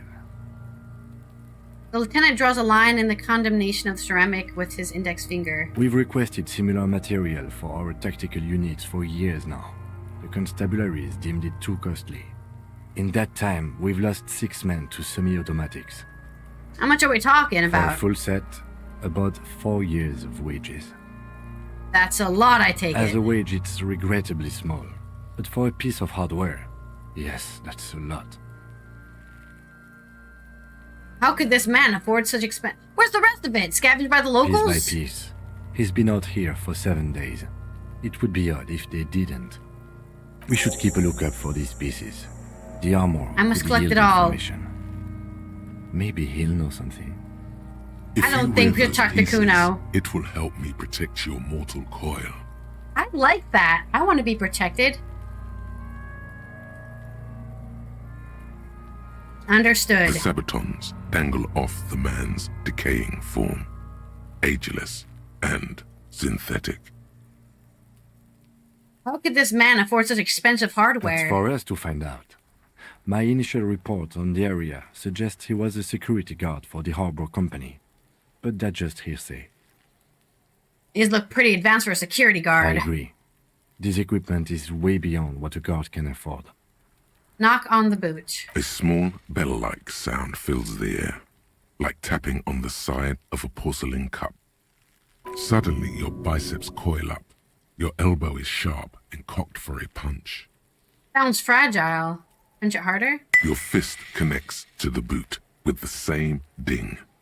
The sound does not appear to get louder. The only difference is a barely audible click underneath. Sounds like the end of a long dice roll. Did you hear that? A click? Yes, like dice rolling. This is a kinetic redistributor. It spreads the incoming energy horizontally, from plate to plate. When the plates connect, there's a click. Ooh, interesting. That's the sound you heard. See these lines? Faint, organic lines cover the plates where they separate into smaller ones. These plates then divide into smaller plates until there are hundreds of them altogether. Very cool. The cadaver Distribution of slowly energy. twists on the cargo belt, his torso covered in tattoos. Inspect the tattoos. An intricate web of blue lines stretches across the torso, from the right shoulder to the solar plexus. Each time they intersect, a small white star is formed in their crossing. Hundreds of fading asterisks riddle his skin. Their concentration is highest around his heart. Is this a national Of pattern? no nation that I know of. If anything, it reminds me of religious illumination, last or penultimate century. Men who live harsh lives often turn to innocentic worship. But which one? I see no trace of a humanoid figure. The pattern does not stir patriotic or religious sentiment in you. What it does is speak to the wounded, limping animal, the male in particular, unable to communicate in anything more than grunts. It's impossible to tell if its advice is right or wrong. I'm missing something here. A sudden ringing fills the air as Lieutenant pulls down the zipper of his orange jacket. He wears a wide leather belt around his waist and a gun holster under his arm. He takes a thin piece of milled aluminium from his coat pocket and pulls it open. Sounds like a sword being unsheathed. A small lens appears, some sort of camera. Let the lieutenant work. Kuno, what the fuck is that?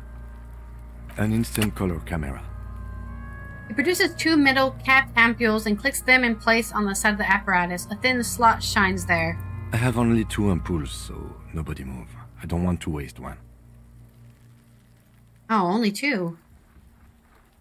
He points the camera at the corpse, peering into it. The lens needs adjusting. Then... A sound, a shrill flash, followed by the breaking of a small ampoule of glass. You see streams of color pour onto the thick, glossy piece of paper, rolling out. In case we need it. The lieutenant says and shakes the paper, letting it dry in the cold wind. On it, the color-perfect copy of the dead man's tattoo chest. Cool machine. Yes.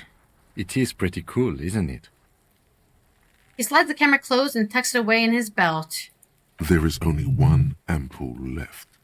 Use it wisely. What do we need this photo for? It contains insight to the victim's person. By his build, I'd say this was a man of physical violence. The story he wanted his body to tell was important to him. It is his letter. To us. Someone should decipher it. We'll need to show it around.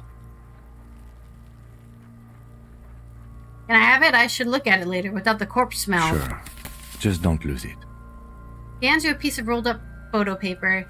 It's no longer than a pack of cigarettes. The glassy-eyed corpse looks by, his mouth mute and his skin as colorful Go ahead as and the take a chemical. step back. As you narrow your eyes, the monster before you blurs into a violent mess of green and pink. Only the lower extremities are pink with a dash of blue. His fatted hands, thighs, and his neck, just above the noose. The rest of the corpse appears dark green in the cold spring air. Stop and relax your The cadaver eyes. slowly twists on the cargo belt, his torso covered in tattoos, and extremities blotched pink and blue. Look him in the His eyes. eyes are milky white and blind to the world. Protruding Very scared to look at a from their corpse in the sockets. eyes. There is no one home. Just subaquatic terrors there. Dark brown hair grows on his head. His face is ready to explode from the organic processes inside. The death's head grin has passed. What remains is an unrecognizable mess. Tell me who you are, dead man. The corpse is dead silent. Can't talk to me. You have no idea why you just said that. Who is he? He is male, 4250, with an athletic build. The corpse looks right through you as you distance yourself from its stench. Yep, Eyes the preliminary like a shark. examination is done. Let's get him down from there. The steel-reinforced belt presents a unique challenge. Ooh, The new boat skill can point. cut us, but I don't see a good angle of approach to the belt. The cadaver is a good 1.2 meters up. Neither one of us can reach the belt without assistance. And even if we do, there's the question of cutting it.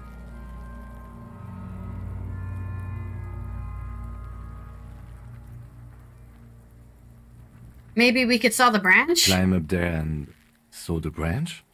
Yes, either of us could do it. We could use the kid's ladder on the side of the tree. I don't trust that ladder. The assailants didn't use it. It's rotten and less sturdy than it looks. And I don't see another good way up there.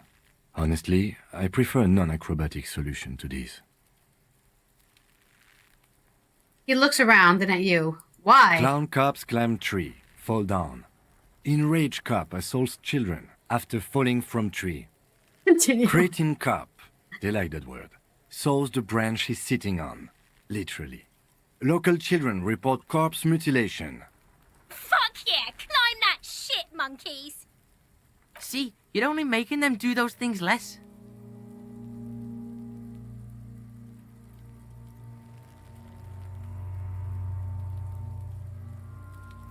I'm not afraid of newspapers. We shouldn't be. Oh no, we should be very afraid of newspapers, and the radio stations too.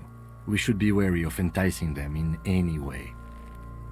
So we're just gonna let those kids bully us into not doing our work? What I'm proposing is, we save acrobatic tricks as the last resort, after we've tried everything else.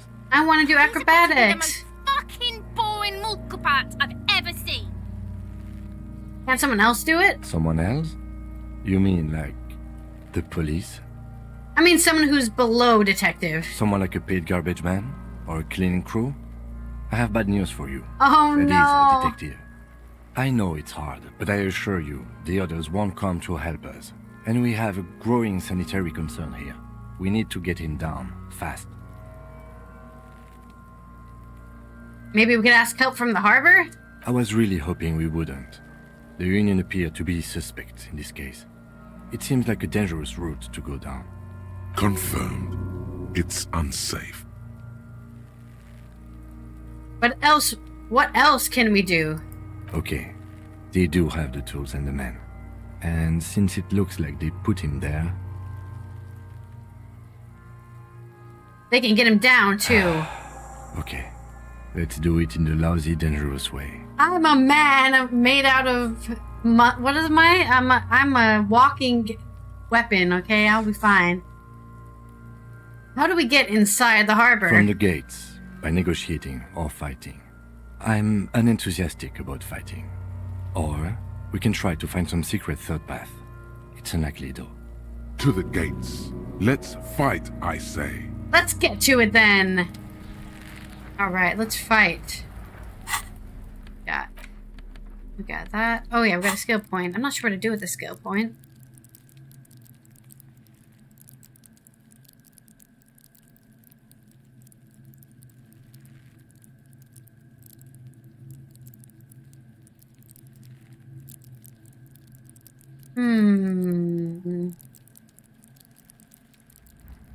We have minus Savio from our master machines. Composure. I think we should level up composure. We should have great pain threshold and great composure. Yeah. That looks good to me. Oh, we can revert it? Oh, we can take our points out. That's cool.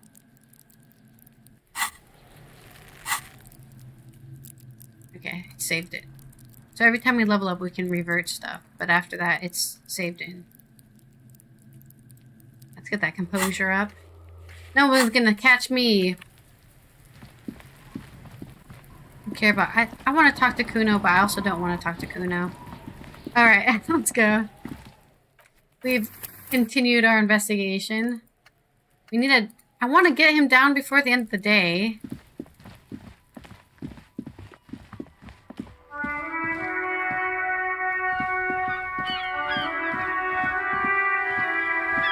There's so many bottles on the floor. But oh, here we go. The bag. You hear the distant squall of seabirds. Better mouth your watch round me, boy. Mouth your watch. Alright, now we can pick up all the bottles.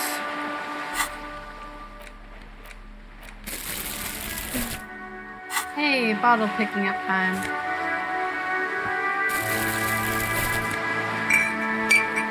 Clean up the town.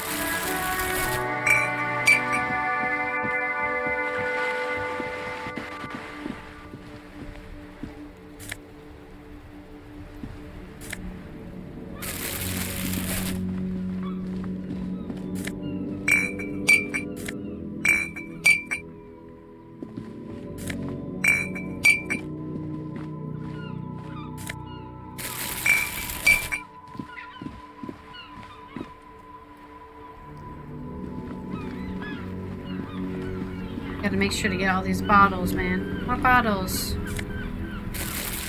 Can't get the coffee cup. An ancient fountain. It doesn't pump water anymore. There's a tree in it.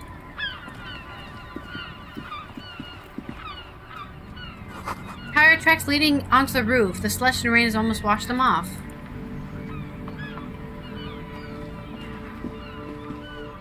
That's not good. Somebody went for a joyride. It couldn't possibly be anybody I know.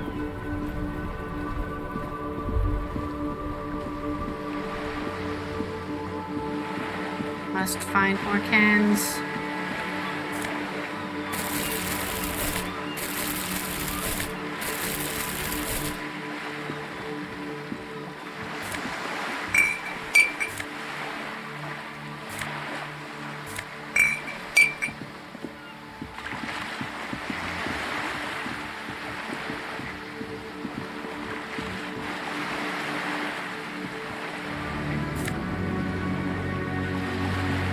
I swear I'm clicking at it.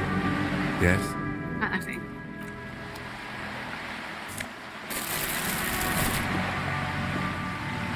Kim, you're in the way. I can't click my bottles.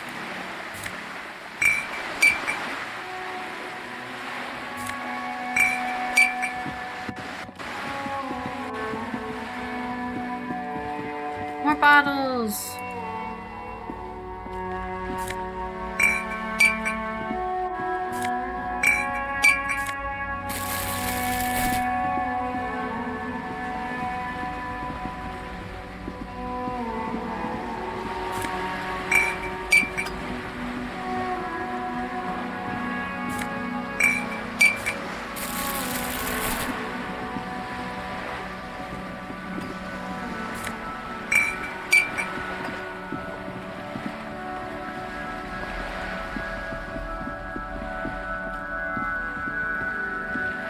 Is this blood? Or paint? Oh no, this is paint. Right, yeah, right. He's painting the wall with a mural.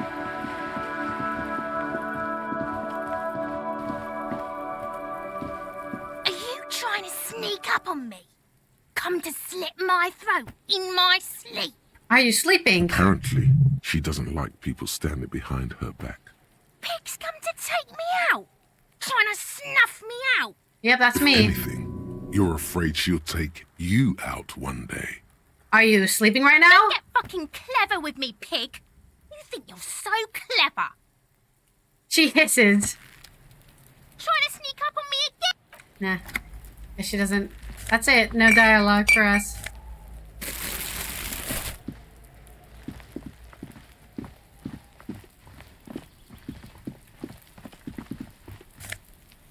Ooh, we got a bum hat.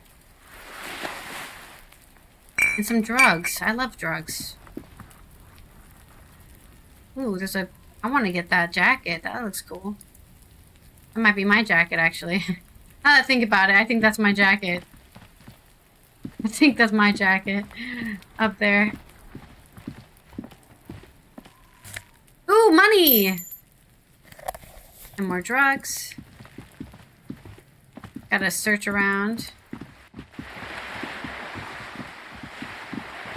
I think if our morale goes down, we get depressed. And we're just like, oh, why are we even trying? I give up.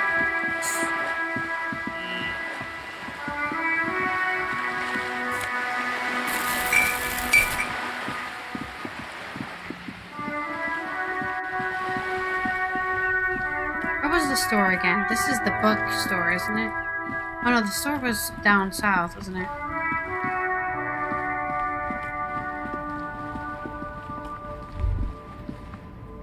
Stop! Between the trucks down there, smokes. Go get them.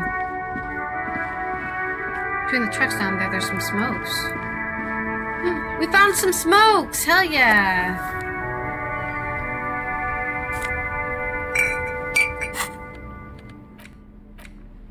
Let's put on the bum hat. We don't need intelligence. 4 uses left, plus intellect, minus health. Oh man, I don't need intellect. Maybe I should just sell these for money.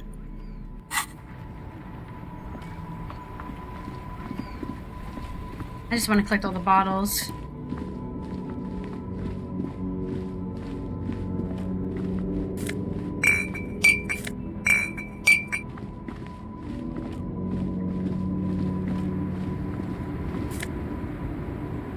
Money!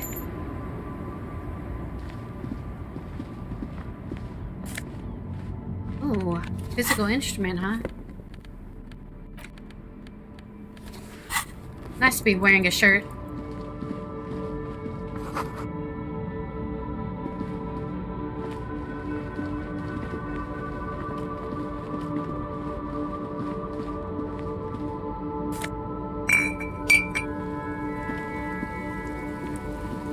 Oh, more cigarettes. Oh no, I can't pick those up.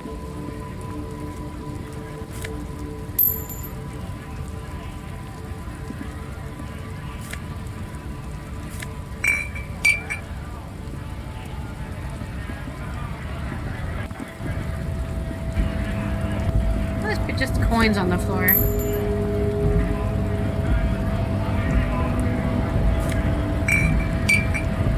It definitely looks like a worker strike, huh?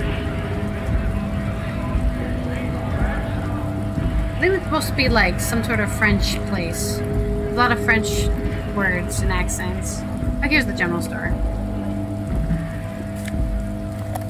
Magnesium.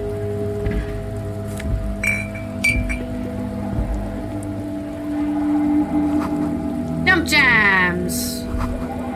Glass magazine, most able-bodied man. This is your host's top 10 list. Oh no, they're much hunkier than you. Oh, I want to be the most able-bodied man. Maybe if I drink less. That'd probably help, wouldn't it? Let's go. Britta, sick. Yellow roses, dozen of them. Tulips, too. A melancholy pop song plays on the radio. Welcome to Frit. Feel free to look around or something. Everything is out on the shelves. Before you go on, what is this Frit? I don't know. Frit? And what is Frit? A 7 to 11 grocery store. Why is it written with 3 T's? I think they think that the extra T makes it funkier. She chews on her gum with disgust. Let's proceed. I have some questions for you. Okay. I'm not really supposed to be chatting to anyone, but... Can you tell me anything about the dead body? I don't really know anything. I mean, I know it's there, but I haven't seen it, so... Did you know the man who died? Not really. Not really? Does it mean you knew him a little? No. I didn't know him at all. How long has it been there? I don't know. Really long. What do you think happened? I don't know. No need to worry. It's just standard procedure for us to ask around. If you hear anything, let us know, okay? Okay. She scratches her nose. Thank you for your help. Uh-huh. Can you tell me anything about this reality we're in? Reality? You mean what reality? Economic reality or... No, I meant the physical reality. I don't know. What about it? Where are we? We're in Frit? I mean, where are we on a larger scale? As mankind, or as a nation, or... As mankind! In a good place. You rubbed your face, thinking. I mean, science is doing great. That's great. And this radio computer thing seems to be kinda big. I don't know. She shrugs and then folds her magazine back. What is the revolution? When ordinary people take over the government and demands democracy. What about the one we had here in Revachol? Yeah, it happened like 50 years ago or so. Sorry, I'm not very good at this. At history, I mean. The coalition, what's that? Someone told me there is one. Our government? Or do you mean something else? Sorry, I really need to finish this article. I won't bother you with my nonsense anymore. Oh.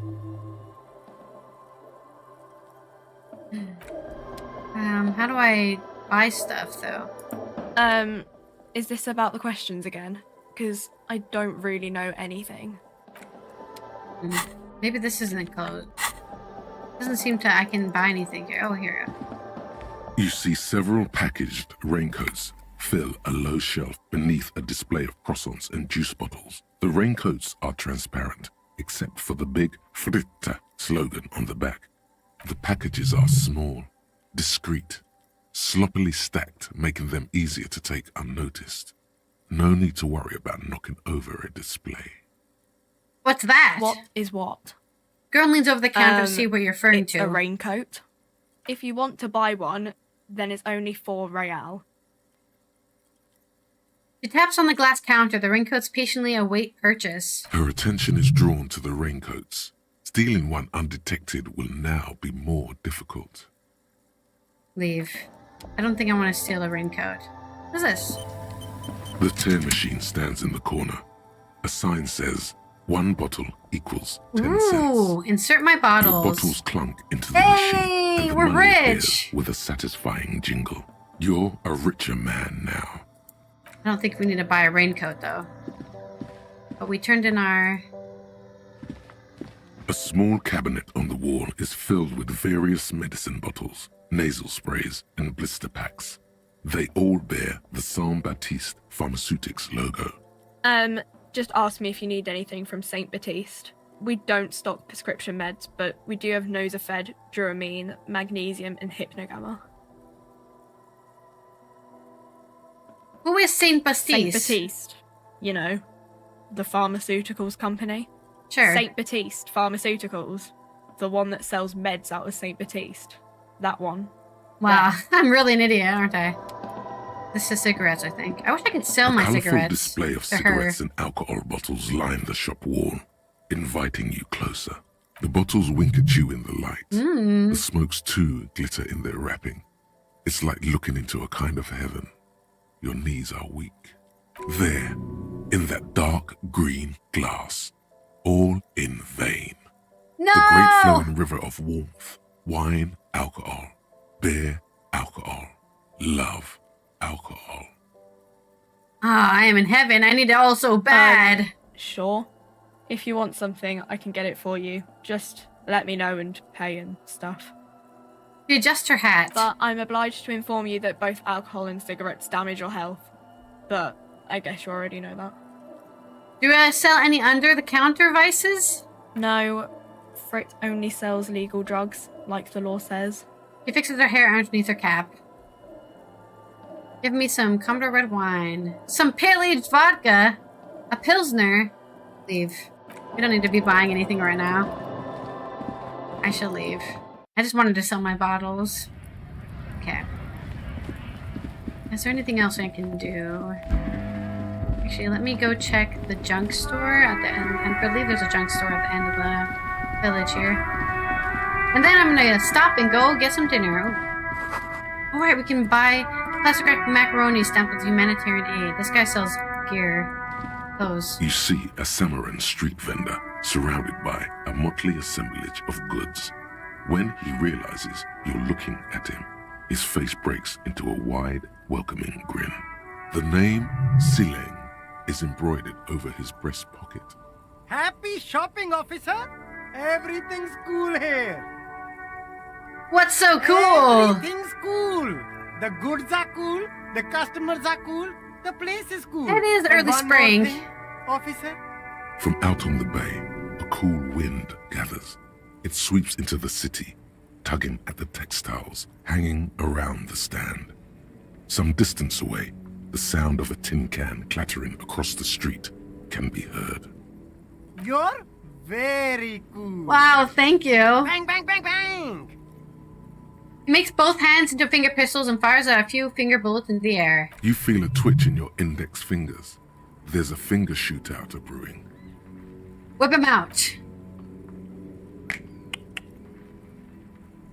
Don't shoot, officer! Have we got an arrest here or just a shakedown? A shakedown. Good one, officer!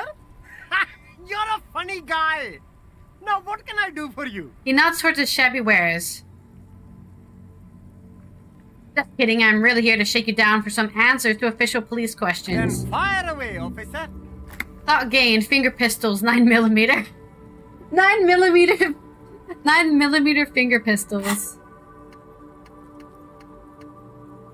Where's my thoughts at? Solution. Snapping does not help. Oh, you're becoming more and more lame? You were promised a gun, that is much certain. That's why you became a cop. Yet here you are, loading around with an idle hands like some sorry ass loser from the street. Suddenly, you're supposed to be solving cases by what, like talking to people? How are they going to believe that you can protect yourself and them from savages without a firearm? This ain't right. You need to think around this problem. You need to snap your fingers at people as you do. Internalize. I'm wondering what the solution will be for that. Alright. Oh, we just put our rhetoric down, didn't we? The food packages you're selling have humanitarian aid written on them. How come? You mean these delicious pre-packaged shelf-stable meal kits? Really easy to cook, no hassle, really cheap too. Buy some, try them out. I think one said not for resale on the packaging. No problem here, officer. I get all this from one of my suppliers, an extremely reputable guy. And who is your supplier exactly? Oh, he's a good guy. I think you'd get along. I'll let you know the next time he's around. Interesting. What kind of stuff are you selling Only here? The coolest goods in Revachol. I've got sneakers, speakers, extremely comfy pants too. Ooh! Try them on right here. No shame, only freedom. Is there a discount for cool officers like me? No need for discounts at ceilings, officer. Everything's already on sale. Anything you want, 50% off. Where do you get these comfy pants? I'm an entrepreneur, officer. I've got sources, buyers, suppliers, distributors, manufacturers, wholesalers, all extremely cool and above board. That's all then. Let me ask you something else. Anything for you. Persuade him to give you some money. No need to dress this one up. Just tell him what you want. You, I want your money now. Oh, okay. But why, officer? Because I am corrupt. I don't really remember how it works, though. Being corrupt, I mean. Ah, yes. Lots of cops are. The street vendor nods, dead serious. Are you trying to ask for a bribe? If so, you're not doing a very good job. He looks at the vendor. Sorry, detective.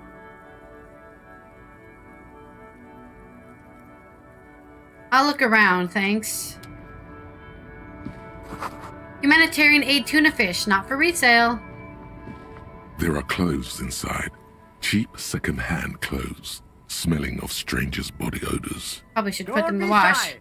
These are premium class Sure, clothes. premium. Good quality fabrics, best retro design.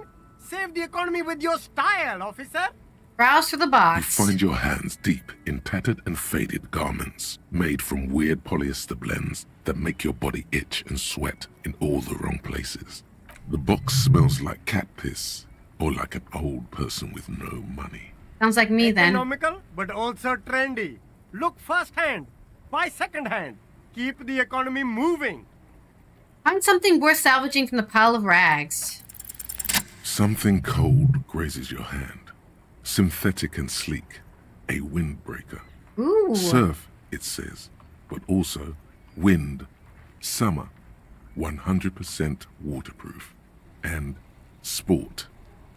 All in different typefaces. That totally matches my outfit. This jacket is the apex of human evolution. Human The evolution. moment at which man became weatherproof. Okay. Practical, and yet it may deaden your senses to the world around you. Possibly because of the awful typeface. Good choice, officer. Mega sporty. And it's only $4.50 for you, sir. Browse to the box. You find your hands deep in tattered and faded garment. The box smells like Economical, but also trendy. Look first hand, buy Plus second one hand. composure, minus one the economy shivers. moving. Ooh. Not sure if I want to spend all my money on that. I'll leave it there for now. But it's good to know. Oh, a trash can. More bottles for me. Bridge is currently down. I help land the company that controls the drawbridge. Drawbridge is currently up.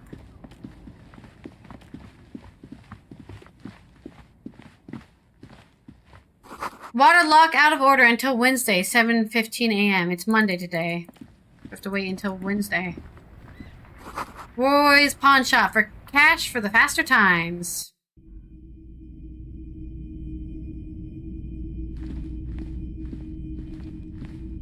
Some kind of machine? An antique cash register? A bust of a woman. The plaque simply says DEI. In the dark, a film projector is wearing away. Mostly military wear, with a few more eccentric fashions thrown in. It's not often that I see officers from the RCM in my pawn shop. The man at the corner turns to you slowly. What can I do for you? He asks. His courtesy is not insincere, but he prefers being alone with his projector, just watching the movement of light across the walls of the shop.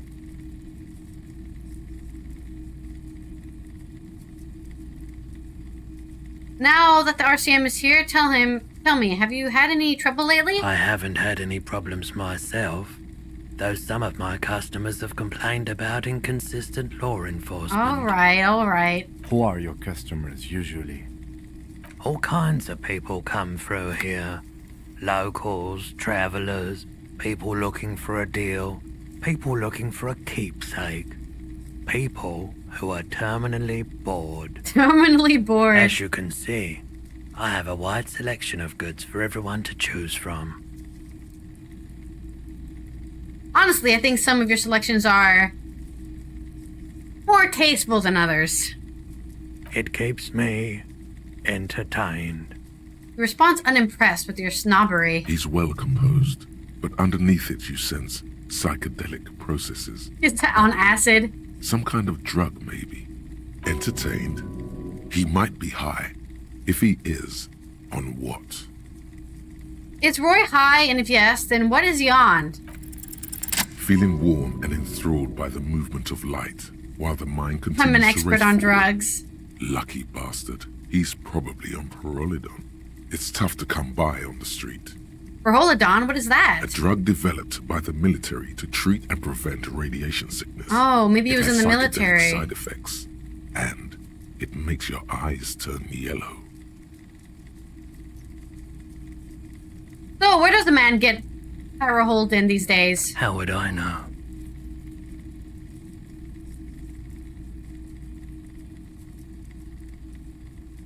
No judgment, just curious. I probably did loads of hold on before I lost my memory. I've had to take it. You know, since the People's Pile cleanup. I was with the Emergency Oh, Relief no. Brigade. He's taken for mental and emotional, not physical pain these days. The People's Pile? What's that? A bad idea. Some poor leftist built a particle decay generator in hopes of bringing affordable And then electricity it to underserved exploded. communities. Oh no. It malfunctioned. Radioactive waste everywhere. Probably some of it in you too.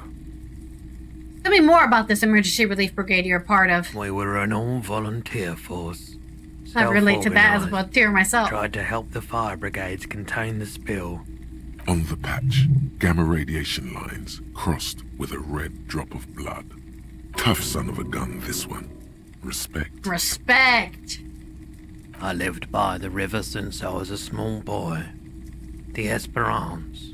Didn't have the art to let it all go to shit without trying to do something to help out.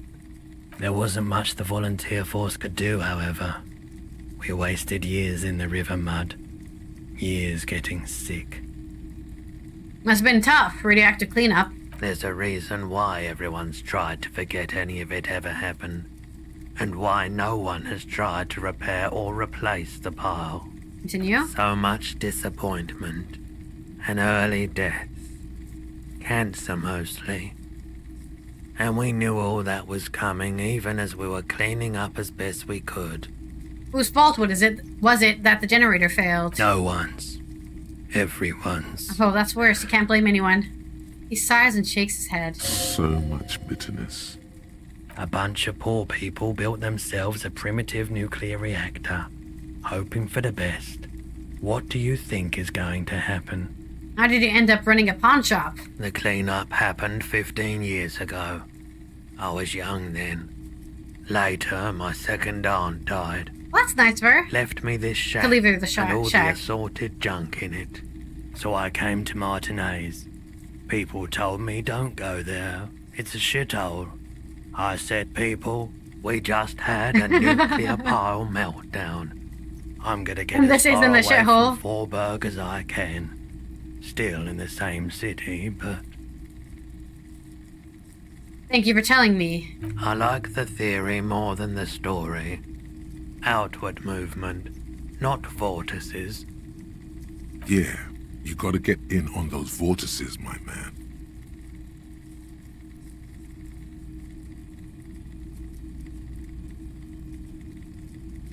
By the way, do you happen to have any guns like the ones carried by officers of the Citizens Militia? Someone else came here earlier today asking the same question. No! I pawned it sold for her the gun alcohol! you pawned a couple days back.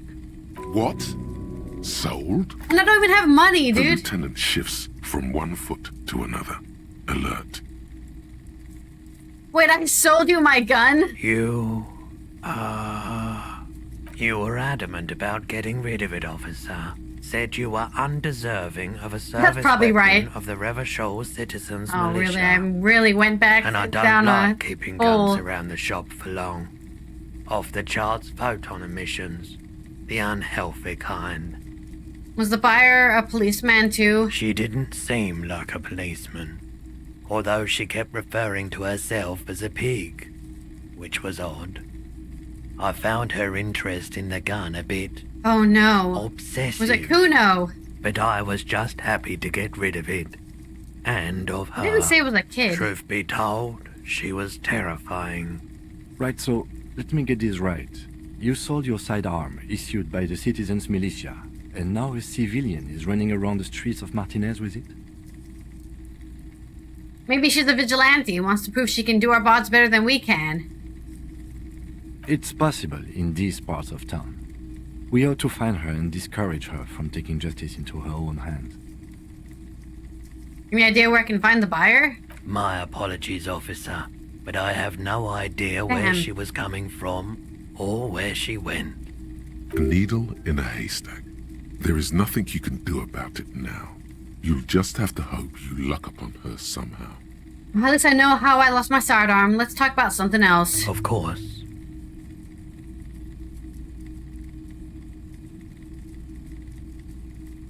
You might be able to aid in our investigation. I doubt it, but I can try and answer any questions you may have. Know anything about the recent hanging? I do my best to keep my distance from all manner of butchery. Bad for business. Bad for everyone. No one likes to see what you have to see every day. Think you could help me get a corpse out of a tree? The corpse behind the hostel, I assume. I don't have a truck with a mounted platform or anything of that sort myself. Not even a ladder. Ask around the harbour. There might be some workers there who'd be willing to help. Actually, that's all I've got. The pawnbroker's gaze is already fixed on the dancing colours. There's something I'd like to sell. Let me have a look. I'll check my pockets. Anything else you're thinking of selling? Maybe not.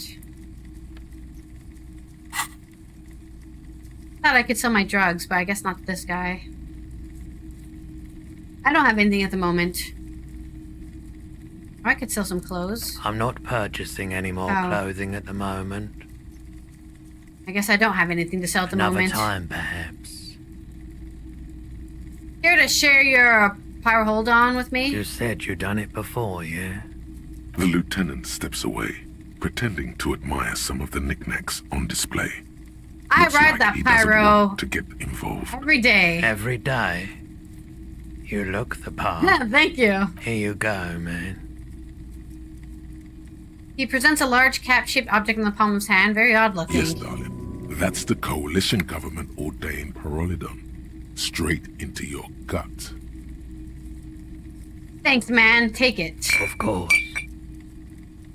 Alright. I have other business to take care of now. I still haven't found my ID. I can't remember the ID is. I feel like it's on the other side of the bridge. Anything in here? Ooh, some gloves. Electrochemistry. Let's take that. What does this give us? More psyche and minus health. More intellect. Let's replace this with our interfacing.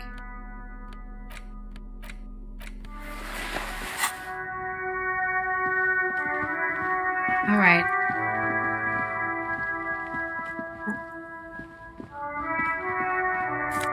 Another thing we can get.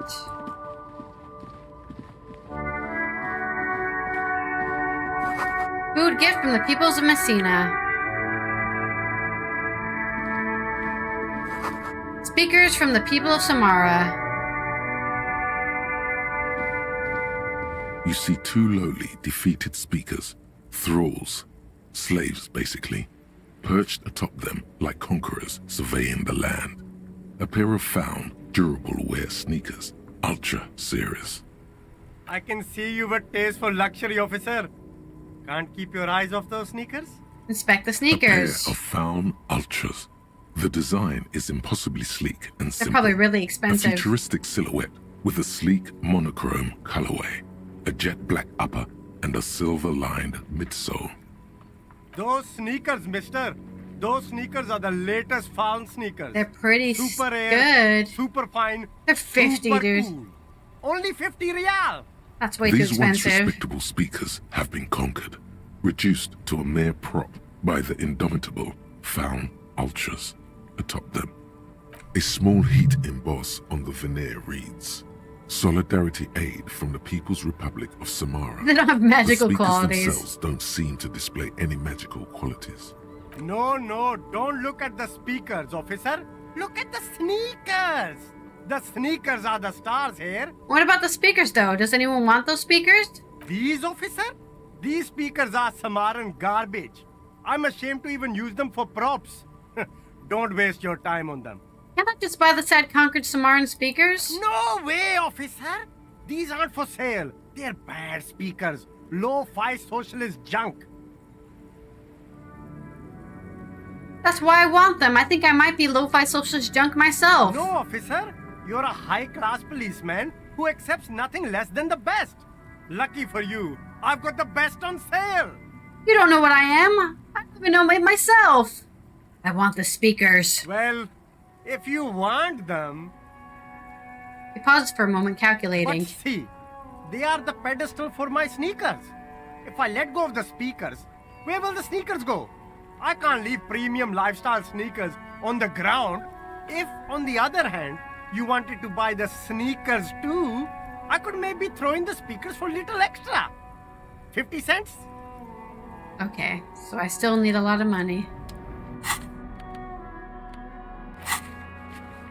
Bam! Alright, let me go over here, and then I'm going to save, and then I'm going to go get dinner, because I'm hungry. And I guess we'll just continue playing this, because that's what I want to do. That's what I want to do. I want to continue playing this. And maybe we can get some people at the harbor to help us get the dead body down. Save that. Alright, I'll be right back, guys. Enjoy, I guess, the previous game roulette we played, which was Hotline Miami. Let's go Elysium, shall we?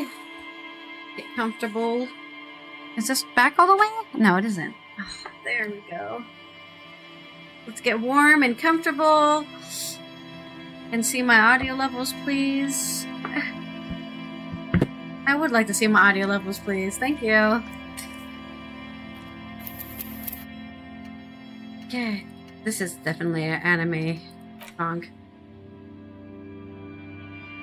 We're going to go talk to the workers' union. I still feel like I should be able to find my ID, but I can't remember where I left it.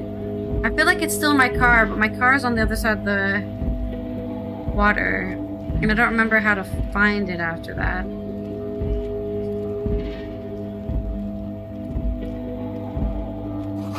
The lawyers probably stored here fuel here, and now they store booze.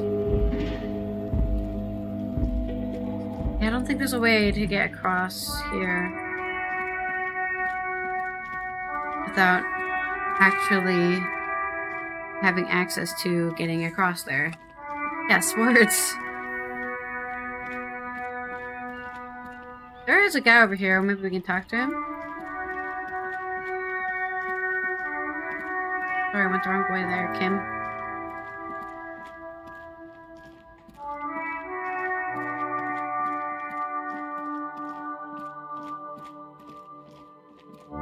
Good morning to you, officers. A burly man hangs out by the waterlock, carving up a generous serving of salami with an old hunter's knife. His eyes are fixed on a man stranded on the other side of the waterlock and on an enormous billboard that has fallen down into the canal between them. His posture is relaxed.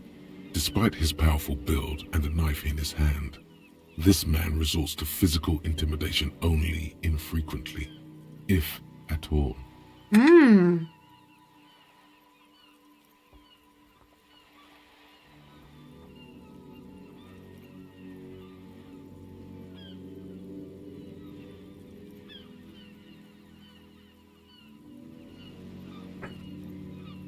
Do you know what caused this wreckage? Point at the smashed billboard in the canal. I wasn't here to witness it, but those look like tire tracks on that sign.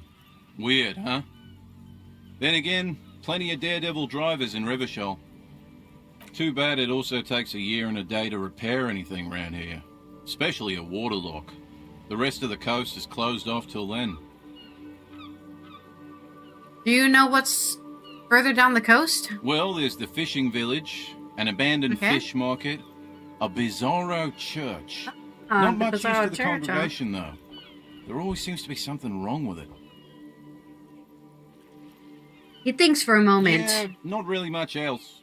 Just bombed out ruins. Right, bye.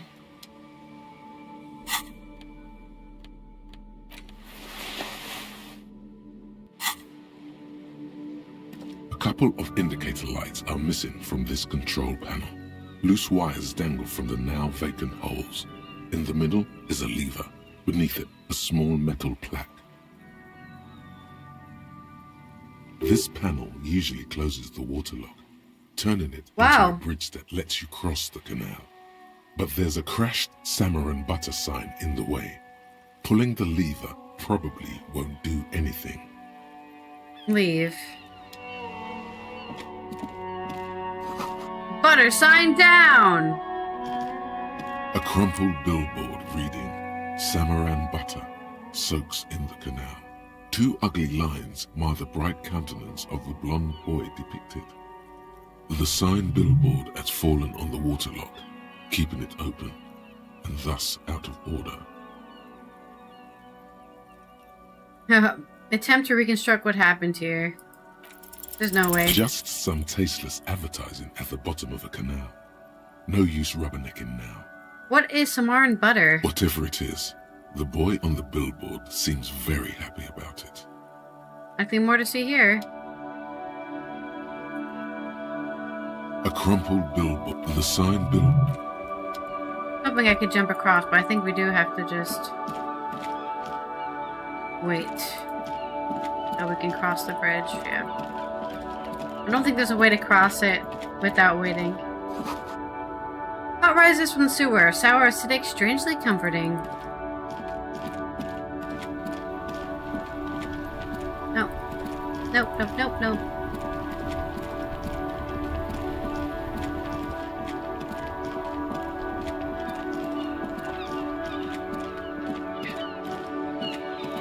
We could go...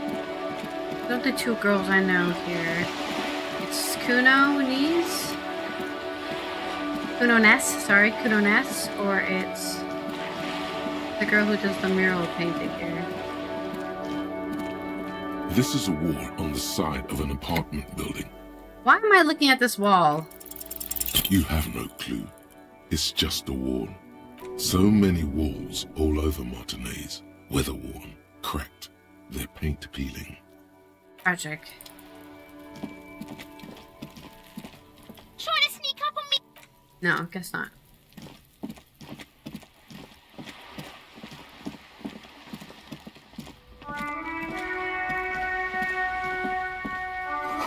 There's a girl up there. Did she spill all the paint?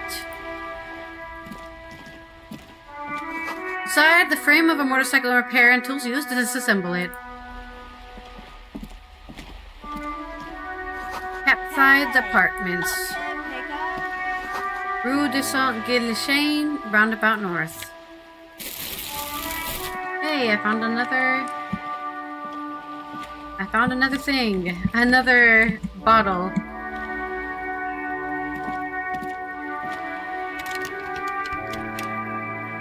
Do not have the ability to lockpick. Yeah, you better keep walking.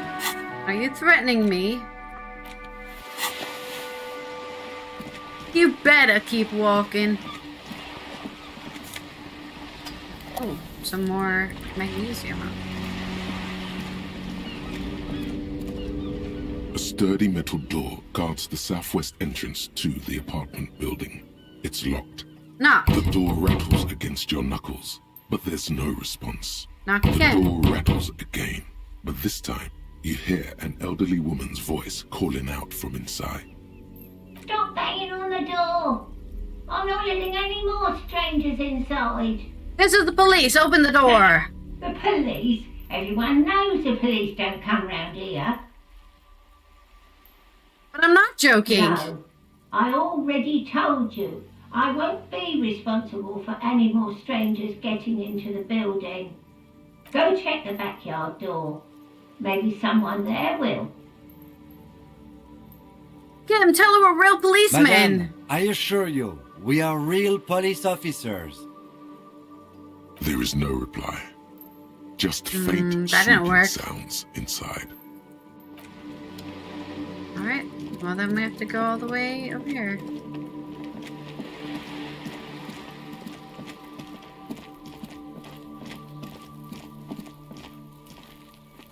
This is a garden hose. You've used until the snow melts. There must be another way into the building. It's been a week and now they show up? You see a young man on a balcony nursing a cigarette. His eyes have been following you for a while. Not looking for any trouble, officer. He says in a quiet voice, despite the cold, his shirt hangs unbuttoned on his frame. No trouble for me. I just want to know what's going on here. I don't want to be seen talking to the gendarmerie, if that's okay. I just want to finish my cigarette. It's the god of cigarettes and youth. Ask him if he's got anything to spare. Hold on. Can I at least have a cigarette? Apologies, but this is my last one. Takes another drag and shivers. The god himself has denied you absolution. I need absolution. I don't know that brand, but I'm pretty sure you can get Astras at the Frit. You, like, toss that one down? I'm not sure that's a good idea. You're right. That was obviously a bad idea. I forget I said anything. As you wish. Actually, the gendarmerie really needs to talk to you. Is it really that important? He asks you, adjusting his shirt. Like a nervous cat, he keeps stealing looks at the neighboring windows. All right, but make it quick. Once I finish this cigarette, I have to run. By God, this young man has the body of a decathlete. His lithe form was practically made for vaulting over the high bar. Son, do you train? Occasionally. Why? He takes another drag, filling his lungs with nicotine. Are you on the track team? No. I just like to look good. A light breeze pulls back a flap of the shirt. I get it. Nothing wrong with looking good. He gives you a honeyed smile before shaking off the cigarette ash. Can you tell me your name? My name? My name is Martin Martinez. Martin Martinez?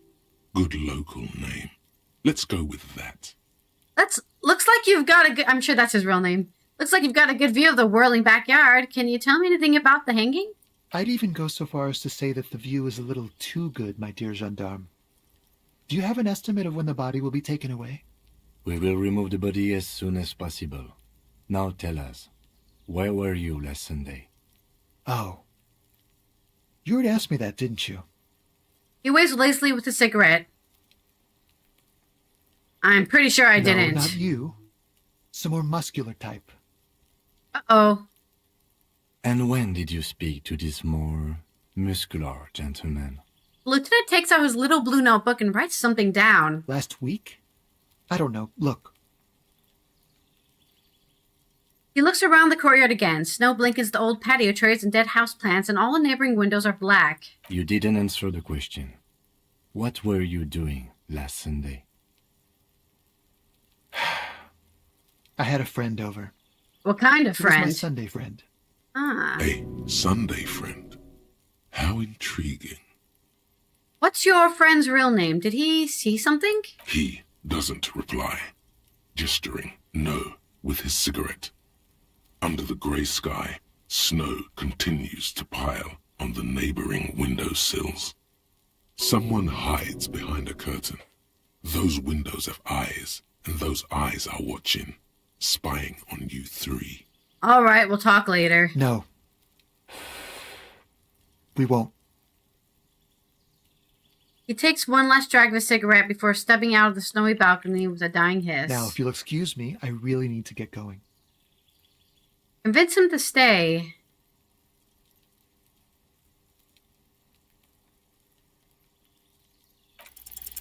This isn't the place or time for questions.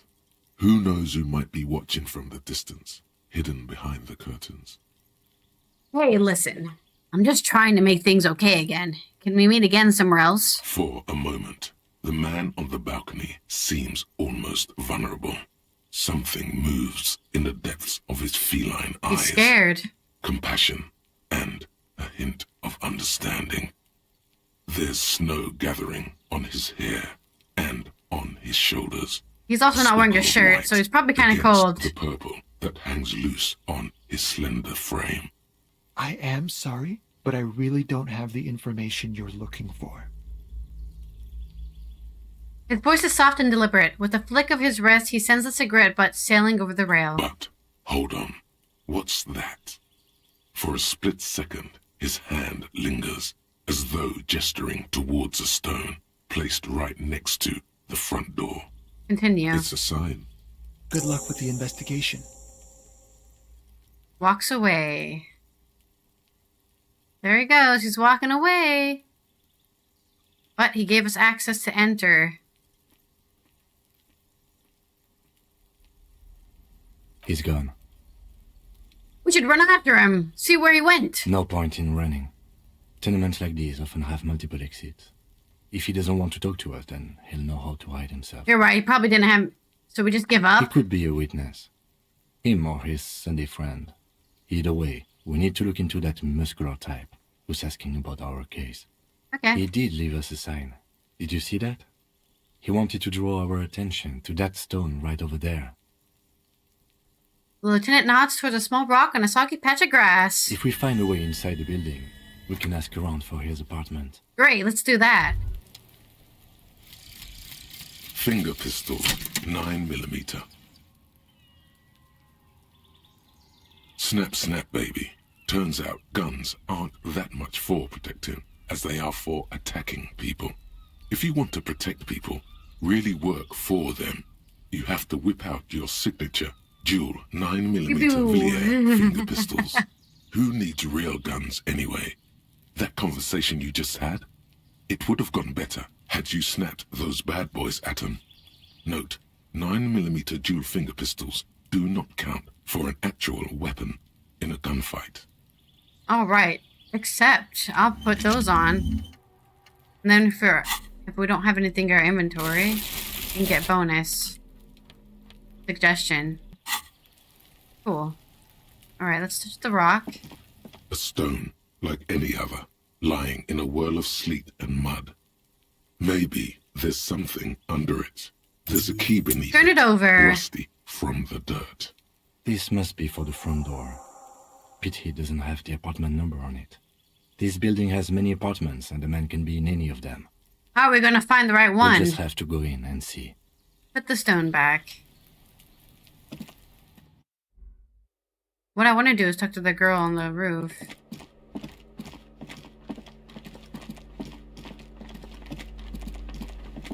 Here's the old lady.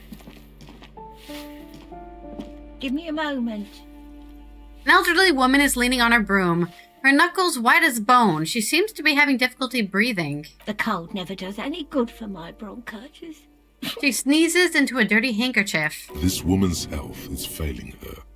There's not much to do. Not in this damp. This won't take long. I only have a few questions. Go ahead, then. What do you want to know, policeman? Who are you? I'm no one. Just an old woman who cleans these hallways. Do you live here? If you could call it living. She spits on the floor before wiping off her broom. Right next to the coal room. That's great. It's barely bigger than a closet. But I don't complain, no. I have my bed and my aching bones to keep me company. And that's all I need from this world. And all she gets, too. The coastal wind beats down hard on It's rough for her, man. Outside. Splashes of waves make the balcony slippery. I'm looking for Martin Mayonnaise. Oh, you'll find plenty of Martins here. Don't you worry. No, you don't understand. I'm looking for a real person named Martin Mayonnaise. He told me he's Martin Mayonnaise. Pea-brain. Someone played a trick on you. Martin Martinez is a name for anyone who comes from Martinez. Like Ah. Raoul I knew that. He didn't, though. Oops. You really didn't get the joke there. I thought it was obvious. Anyway, officer, we don't have the witness's name. How about a young male in his mid-20s? Dark hair, skinny build, a smoker on the balcony? Know where he lives? Yes, yes. I know who you mean. The scrawny boy who's always smoking like the devil, right? He looks at the other end of the hallway. Somewhere in the building, a child starts crying. You hear a radio tuned to a talk show and someone taking a shower. What's he in trouble for? No trouble, I just want to talk to him. Do you know where he lives? Talk? The cleaning lady starts laughing, but it turns into a violent coughing spasm. She squeezes her broom, trying to catch her breath. He lives upstairs in room 28. Go to the balcony. It's one of those doors there. He's usually home in the evening. Thank you. We should go check out his apartment on the balcony. See if he's home. Thanks, I'm off.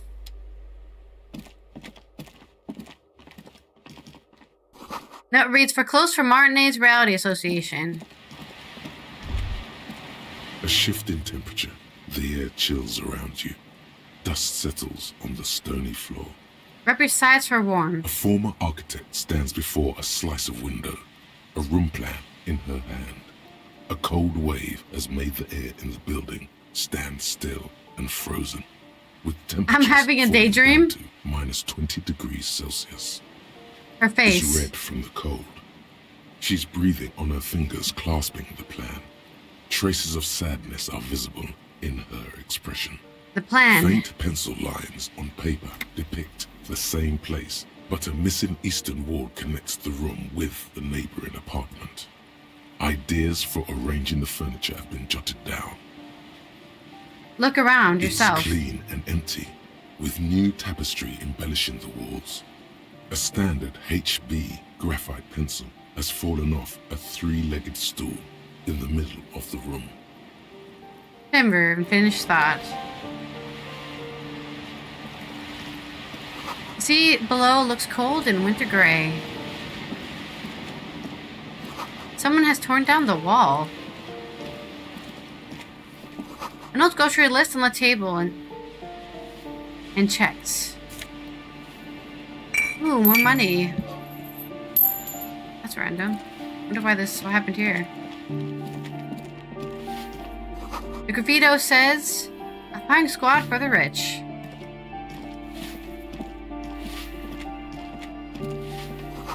Their mailbox, apartment 8, their mailbox is overflowing. Wait, let's go to the balcony first. I wanted to talk to the girl with the paint.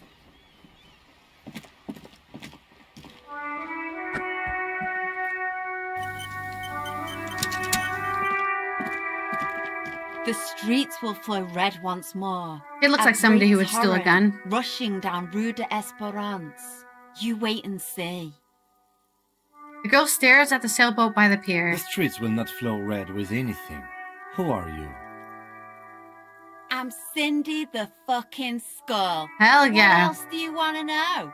Date of birth, blood type, the last time I was tested for Hep C. Yeah, when were you last tested? Had a battery of tests just last week. I'm practically a patchwork of interesting critters. Kinda like a man-o'-war. Oh, really? It's about the attitude she puts the brush aside. That smell coming from her paint bucket. It's not paint. It's heavy fuel oil. Is that heavy fuel oil? Red dyed heavy fuel oil, intended for exclusive use in government vehicles, to be precise.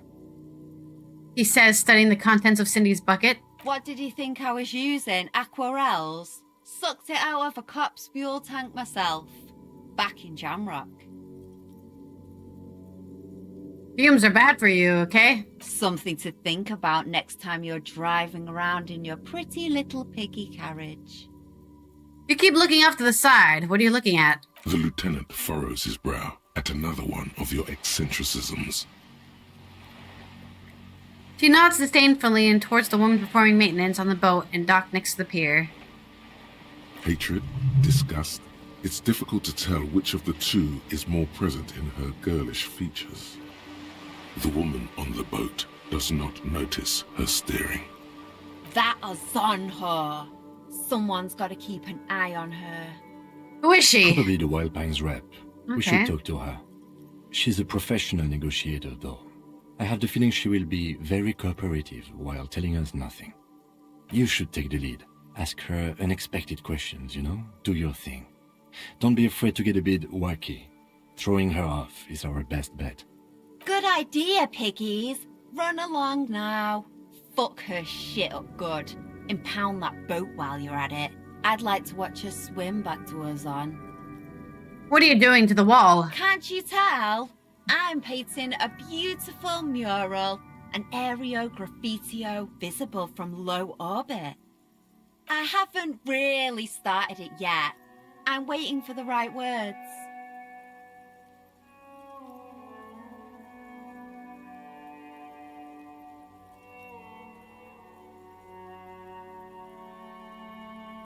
Why are you so committed to defacing the building? This place is severely lacking in havoc. Not even the occasional trash can fire to break up the tedium. I thought I'd mix it up. Not trash can fire. Summon the forces of crime and social chaos. Okay. A wall-sized invitation. So you don't know what to write? Have you ever tried your hand at graffitio? Maybe. When In my facing a younger blank wall, days. most people write unimaginative stuff, like pigs go home and Mona was here. Ooh, I want to write my name on the We wall. rarely see pigs round here, though. Just union cards. And my name's not Mona, so... I have an opinion on this. Want to hear it? Yeah?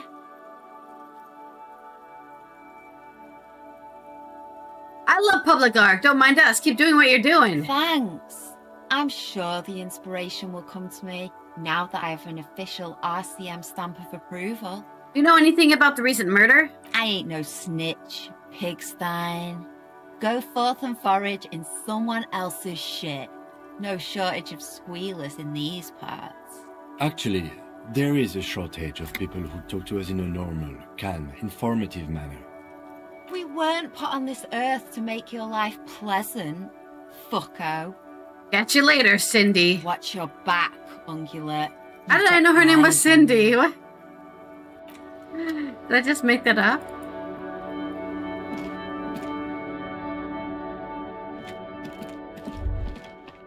Someone's been sleeping here recently. What are tiny feet scurrying beneath the grate? The rats of the city.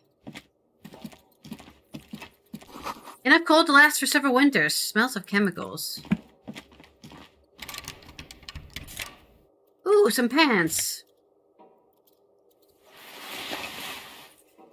Laborer's jeans.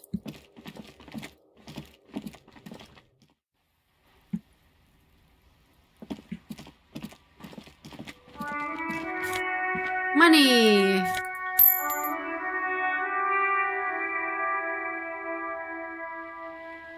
Maybe I didn't. Yeah.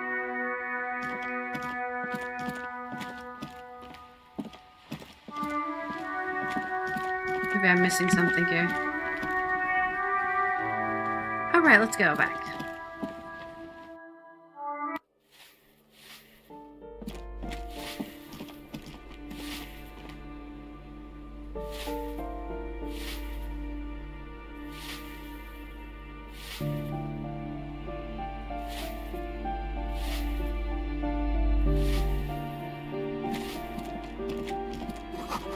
Door number 9 is locked.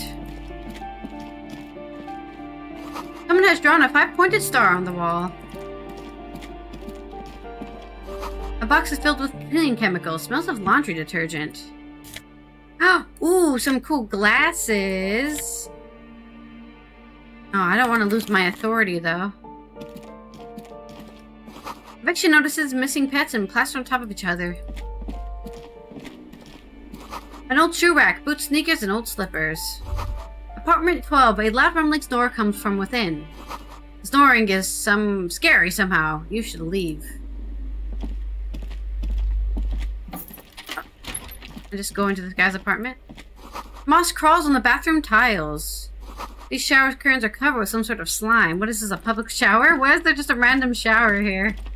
That's weird. Alright, let's go to the balcony, I guess. Oh, wait, what is that? Oh, what is that? No, it's locked.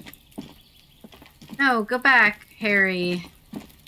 If that is your real name. The breaker box full of cigarette butts and electric wires. Just a door, nothing for you here right now. Okay, say so. Someone's growing rosemary, thyme, and a cactus. This door is made of metal and appears to be reinforced. Hey, let's start at 1. Someone here really Martin values their Martinez. security. Number 28. This is where the cleaning lady said the smoker on the balcony lives. Let's see if anyone's home. Knock on the Knock. door. No one answers. Knock, knock. Looks like the young man we are looking for isn't home. I think our best Yeah, chance to catch okay, him he did is say in the he was evening. in the evening. He looks around, taking in the cold spring We should air. return tomorrow after we have finished with our day's work. How about 9 p.m.? Sound good? Sounds good. Tomorrow, 2100. Tomorrow, 9 p.m., right here. Apartment number 28. Good, let's go. He writes that down as his little notebook. Damn. Turns out it's quite tricky finding someone in a big apartment building. Don't worry. You'll get him. Yeah, I'll get him. Complete silence. Whoever lives here isn't home. This door is number 30. Voice with the wind, singing along to some buoyant dance track. I want to sing. The current shift, just a little. Someone's watching from within. Okay, well, I guess we're done here. So we can lockpick. Oh, what's here? Money! I like money. Why can't we come back later at 2100?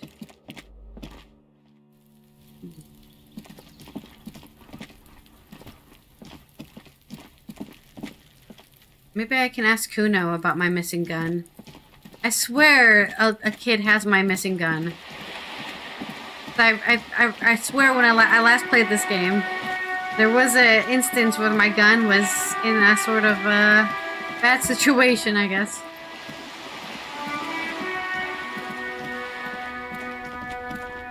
Now I swear it's Kuno, dude. Kuno just gets me in so much trouble. You see a set of tire tracks in the brown slush that covers the plaza mosaic. Reconstruct.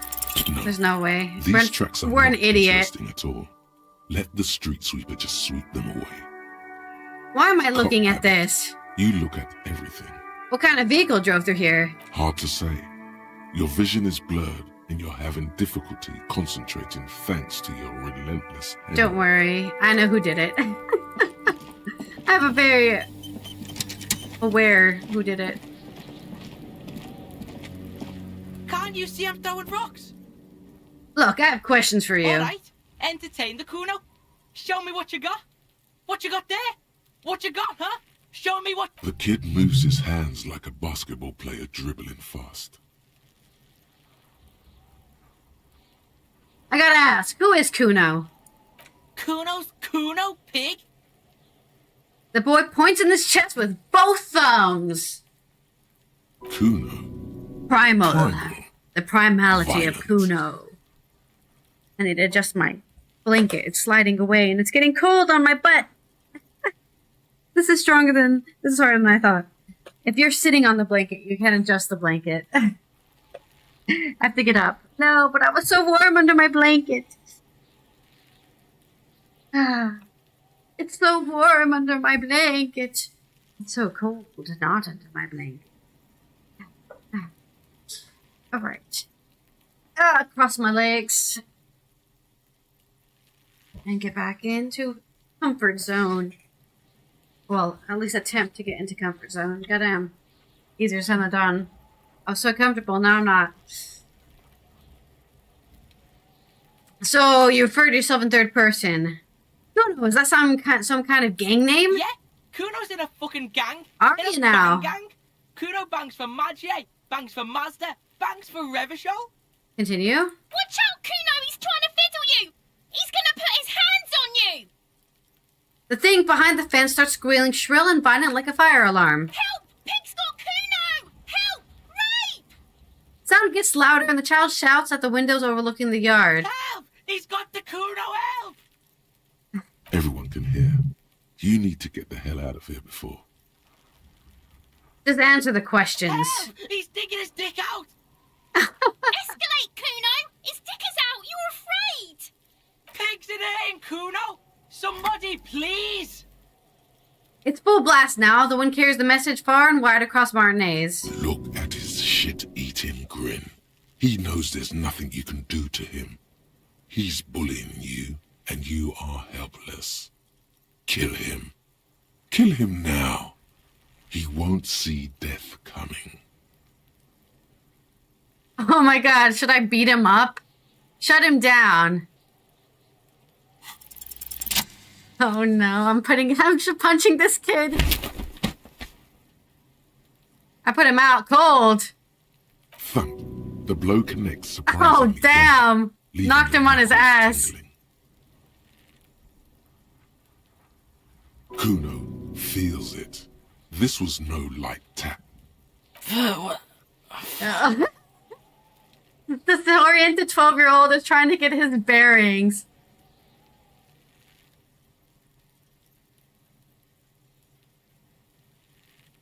I think we can have a normal conversation now, am I right, Kuno? Officer, This is very far from normal police conduct. Well, I'm not Get yourself normal. Together. Okay, pig. He's no longer wearing his demonic grin. Something happened. The punch made him calmer. Kuno knows to respect that violent shit. You should see Kuno's dad. Yeah, I Kuno's know dad all about doesn't your give a dad. shit about anything. He declares with pride. The creature behind the fence has fallen ominously silent. Only her eyes are alive, jumping from actor to actor. Okay, pig. Talk to Kuno. We're back in this shit. The fuck do you want? He brushed the dirt off his pants. Legendary.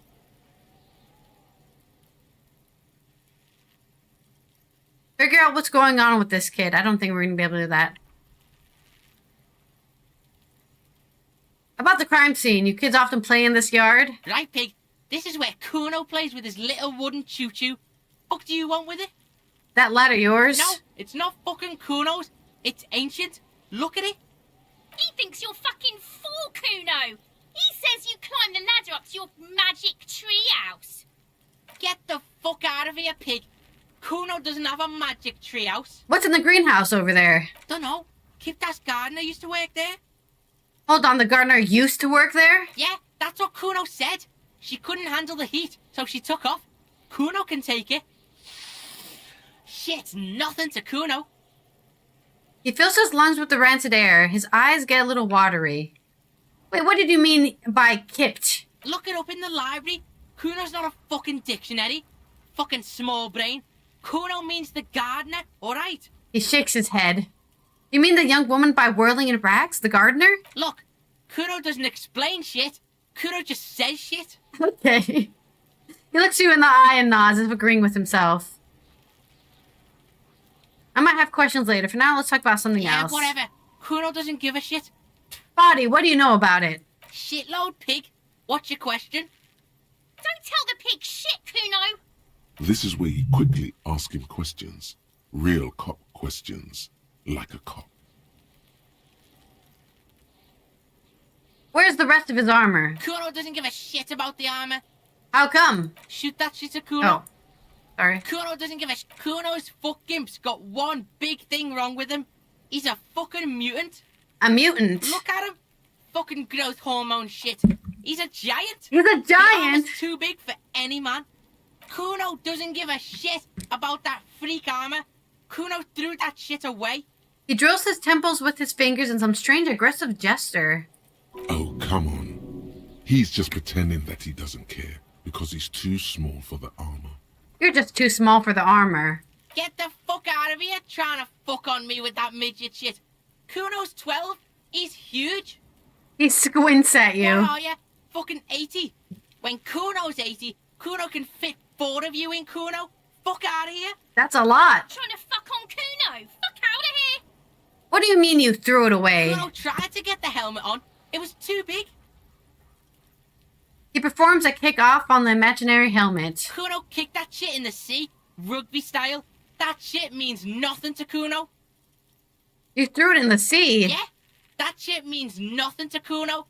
Kuno doesn't give a shit about material shit. Kuno's a fucking monk. He's a monk. You wanna fuck on someone about that armor? Go fuck the mustached union fuck. The jolly troubadour shit at the gate. What do you mean the troubadour? Yeah, cock and boot. You know that jolly union cow fucker? Came around talking about cows or some shit. Came around pretending like he cares about cows. So yeah, he's the one you want to talk to. He's fucking crazy about that armor shit. Coming here pretending like he likes cows. Trying to catch a peep at Kuno's armor. Go to the gate. Ask him yourself. Have you seen anyone suspicious around? Just a couple of pigs sniffing around in the dirt. That seems pretty fucking suspicious to Kuno. Yeah, you tell the faggoty, Kuno. Do you know who he was? Kuno's fuck gimp. Kuno uses the fuck gimp for target practice. He could Sounds have about just right. said he doesn't know. You could have just said you don't know. Kuno knows shit. Kuno's not a snitch. That's all. Trying to make Kuno sing into the popo phone. Do you know how it got up there? Probably climbed. Kuno was busy down the road when that shit went down.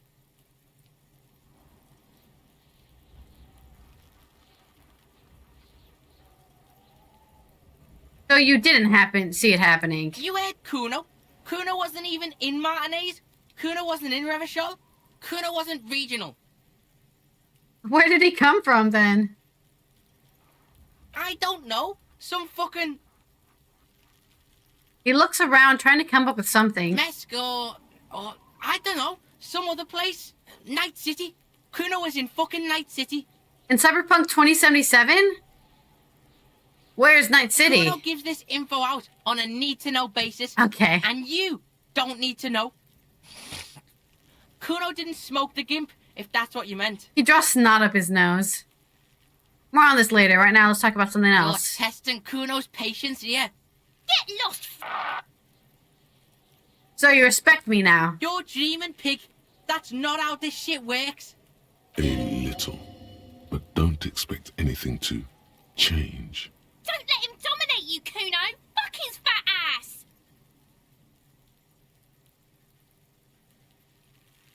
I don't think we're going to roll on the empathy check. He's on your crime scene, bossing you around. And he's been here for some time too. This is where he hangs out. You have to get more out of him. He could be useful.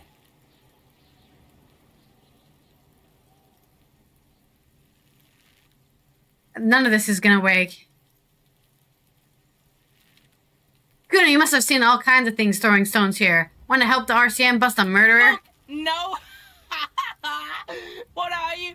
Fucking mentally handicapped? Kuno, they've almost made you a snitch now. We are playing Disco Elysium. Always takes the bullet over the hammer. He nods big boy style and incredibly proud of himself. Okay, I think we're done talking to Kuno, which I already knew. Kuno doesn't fucking care. Goodbye, Kuno. What I want to do is I want to talk to Kuno Ness, but I can't. He just... I'll die before I squeal, pig.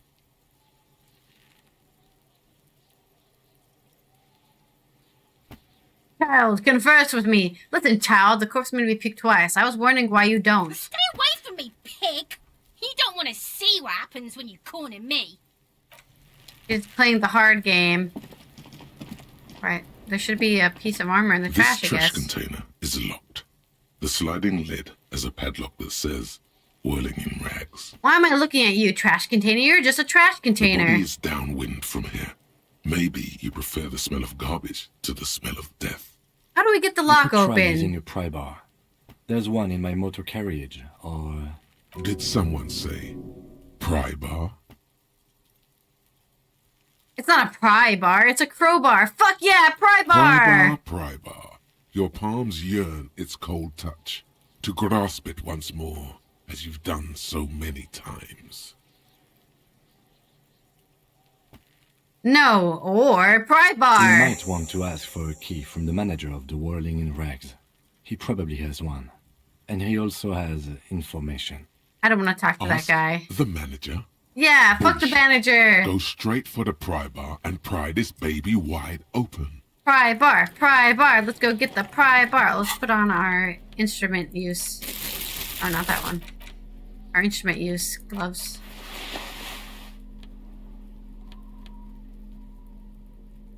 Ooh. I would rather have a reaction speed than minus reaction speed. We're a physical menace. What did I say? My arms are a weapon. Inside, you see a set of steering levers, a radio microphone, a Pull out a the metallic toolbox. drill slides out from under the seat and clicks into place. The tools inside are neatly organized. Take what you need, officer. It's going to be a long case. I'm not protective of my tools, like some men are. You're so great, Kim. He's clearly a little protective of his tools. But what can you do? Work is work. Ooh. Take the red-tipped pry The bar. pry bar feels nice and cold in your hand. Heavier than you'd think. Cold and heavy. Yeah. Like truth. You feel like you're That's the reunited truth. with truth once more. Useful for opening all sorts of doors and lids. Take the rubber-handled chain The cutters. handles are long and sleek. Snap, snap, go the cutters in your hand. You can do good work with these. cut chains, locks, and ropes, especially belts. Take the hand craned flashlight. It's robust, weatherproof, and well-made. Police issue, blue. Lets you see things in the dark you would otherwise miss. Push in the pull-out toolbox. Toolbox slides back into its nest. Preheater gauge casts a warm glow on the steering levers and the radio on its hook. Let's leave. We've got all our tools. Tool time. Pry bar time. Time to pry bar this trash can open.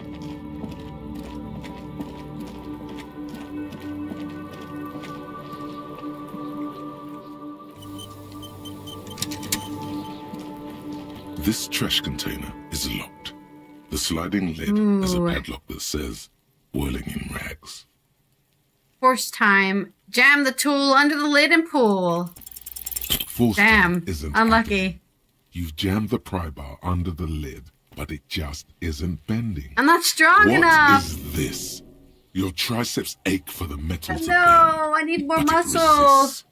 This calls for a potent curse to help break its resistance. Utter the power words. The fuck kind of metal is this? This is fucking The shit. quality of metal is not the problem. From what I see, it's sturdy enough. Hang from the pry bar with There's all a your creaking rage. sound as the pry bar slips under the lid. You hang from it like a moron, huffing and puffing. Clearly the technique is Well, right, I am a but moron. nothing else comes to mind. That's it. I can't pry it Let's open. ask the manager for the key. This is clearly not working. But I wanted to use the pry bar. I feel like I'm losing out on something not using the pry bar. Uh-oh. I need to heal myself. You are. The pry bar is quite satisfying and handy. But you are just not good enough at prying. We should get the keys. Oh, man. I'm not good enough at prying. My feelings.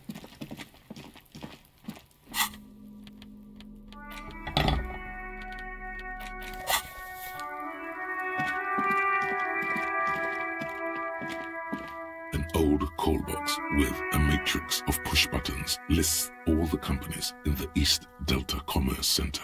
Main hall, building An A. off-key melody starts playing after you ring the doorbell.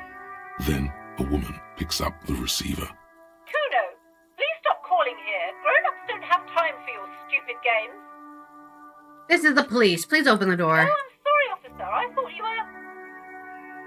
There's a spot of static that overrides her words. The doorbell is broken, and the bookstore shouldn't even be on the list anymore. So I can't help you. Please don't call here again. Thanks. Continue. A single beep indicates that the line has gone dead. Artemitep's boxing for young athletes in gym. All you hear is static, but no one answers the call. Andrew Orlando here, SCA. You ring the doorbell, but no one answers. Just seeing the words Andrew Orlando gets your hackles up. Threat to my Its very masculinity. existence is Cutting a my threat hair. to your masculinity. How dare they Say nothing tell me of to do your that? 24-hour window. You ring the doorbell, but nothing happens. Fabron's taxi. The rest has been burned Looks off. like someone has melted half the plastic off with a lighter. The doorbell doesn't work anymore. Slipstream You SCA. hear static from the intercom speaker. It sounds as if someone has picked up the receiver, but isn't saying anything. You can almost hear them breathe. Hello, is anyone there? Yes, hello. This is Tricentennial Electric. This is a woman's voice, crackling and fragile to the static. Have you come to place an order? Wait, but what happened to Slipstream SCA? There's no Tricentennial Electrics on the list. Hold on, Tricentennial Electrics. I thought, no, I don't care. Yes, I've come to place an order. My God. The lieutenant exchanges a look with you. Sorry? It's you. My God. I didn't think I would hear your voice. It's a woman, and she knows you. Oh, I don't think she Your heart beats does. faster. She must be mistaking you for someone else. Yes, it's me. Here I am again, crawling back into your life. Michelle, just please. She stops and you can hear her breathe heavily, her breath distorted by ancient static. Sounds like a ghost. Wind blows. She's a ghost. Through your clothes and you feel detached from the surroundings. Inside the building, a cold memory hangs. Why did you even call? I don't understand. You've been gone for months. I thought you didn't care. She sounds like she's shaking. Of course I care. It's just that I've been going through some tough time. Ever since I came to live here, it's different. As if my mind's been wiped clean. A spot of static overrides her words.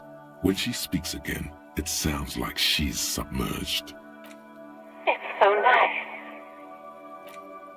It's so nice to be able to finally forget. Forget about what? She sounds like she's about to cry. The cold is deep under your skin, as if you were talking to someone who's 100 years away. Somewhere inside the building, water is flooding the cellar floor. Oh God, please don't cry. She doesn't answer. You said it was nice. What's so nice about forgetting? Silence. The only thing you can hear now is static and waves washing ashore on the bay. I get it. You don't want to talk to me. No one ever wants to talk to me. Another seagull passes by. It's getting cold standing here, staring at the silent call box. It must have been some kind of faulty wiring. We should It was a maybe stop dealing with ghost! this doorbell. It looks ancient. Fuck. Hang up the call. You press the number sign on the keypad that terminates the call. 12 name cards on the call box read: Fortress Accident SCA. Silence. No one's home at Fortress Accident. Revachol Ice City. Silence. No one answers the doorbell. Main hall, building B, whirling in rags. Nothing happens after you ring the doorbell. They don't want to talk to you. East Delta Pinball. Interns from building B. Silence. No one answers your call. Empty card. This button looks new, but someone has removed the name card. Nothing happens when you try to ring it. Huh. This button looks new. It's probably not connected yet. He takes a step back, inspecting the other names on the list. Most Fashion Atelier. You wait for a minute or two, but all you get from the call box is silence. No one answers the call. Spooky. Alright. And we go through the... Oh, let me take this off. Let me talk. We have to go through the library, I think. You see a set of tattered curtains blocking the way to another room. A strange cage-like trinket dangles from the curtains. Excuse me, officer. The back room is strictly for employees only. Pull open the curtains. Just as you're about to pull apart the curtains, the petrified voice of the shop owner cries out once more. Sir, don't touch that. I told you it's off limits for the customers. Her hand closed around a pen and her fingers nervously playing with the talisman. Parapsychologically speaking, we're done if you decide to open them. I won't be held responsible for the consequences. Parapsychically. It's too dangerous. She looks away, mumbling. Why is everyone always messing with the curtains? Why can't they just buy books like normal people?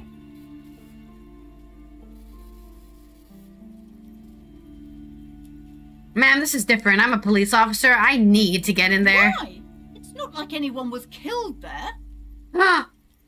Or were they? She stopped abruptly as her hand flies over her mouth, baffled by her own bluntness.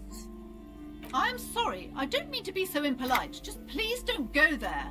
I can't allow that. You'll only make things worse and unleash the powers. The curtains do seem frail suddenly, not robust enough to contain a slippery darkness. Okay, you can't stop me. I'll open them. No! Please just talk to me, officer. Come here and let's talk this through before you decide to do anything extreme. She raises her hands to try to stop you. Lies. Rip them open, we say. You see a tattered set of curtains and a polyhedron-shaped cage-like trinket. Rip them apart, this time for real. You see a dimly lit room full of dusty furniture. I'm such an asshole in this A playthrough. doorway stands in the back, covered in dozens of scary little cage-like trinkets, your shadow looming over it like an omen. I warned you. You're unleashing forces beyond your understanding. That's okay.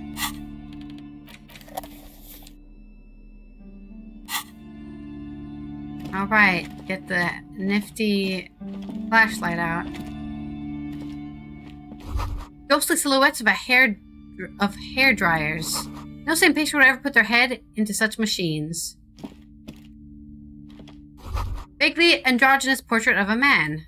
Merely looking at the unmanly haircut threatens your masculinity. No, my masculinity.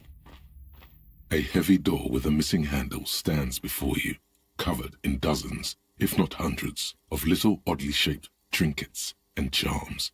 It appears to be locked. What if you just break it down? Maybe I should break it down, but not before I strategize. Maybe we can use a pry bar instead of... Oh, we have it on both hands. Okay. A heavy door with a missing handle Nope, I guess we knock it down. you, covered in dozens, if not hundreds, of Knock little on the door. alien echo. No one is there. A hollowed-out, dark echo. Maybe I should break it down. No, I don't think. I have no brain.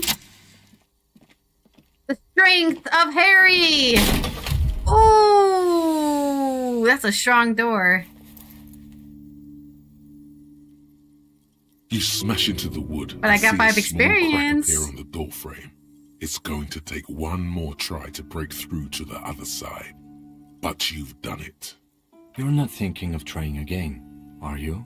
The lieutenant stares at you and as you stand there, silent and brooding.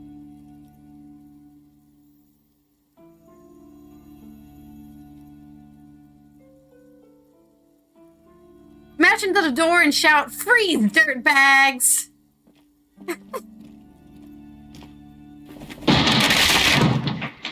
We did it!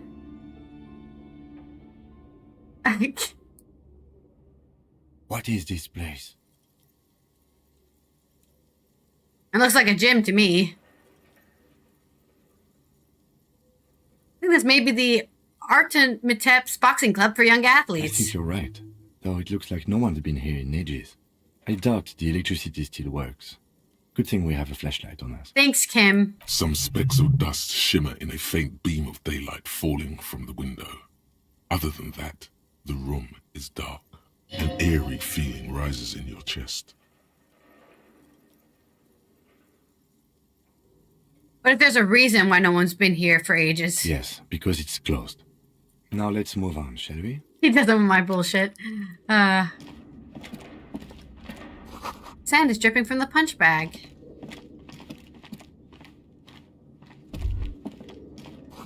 The power says Sidious, Fortis. The rest is worn off.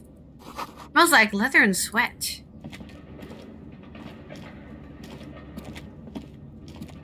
A barbell lies on the floor. The color has worn off its weight plates. It's 60 kilograms. Your triceps hurt at the sight of these weights. Show the world what kind of beast My head it's hurts. dealing with. Lift them. No, we'll do that when my head doesn't hurt. Worn out wall bars. They look unsafe. But now we've got access to the building. The hallway's blocked by an old window panes and debris.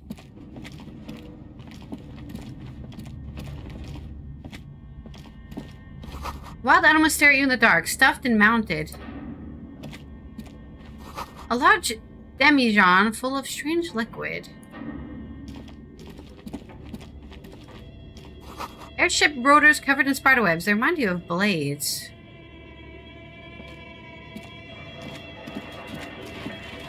A naked mannequin torso, a strange yellow color. Blue velvet, soft to the touch, moth-bitten. Skis with slipstream printed on the laminated top layer. Steel rotor blades bearing slipstream logo. Oh, what's this? Production schedule filament memory. Oh, I can sell that for 50. Money!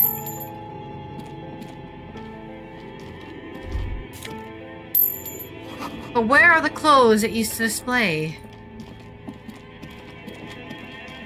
Remember to keep that tab button pressed so I can search for other things. Alright, I left up.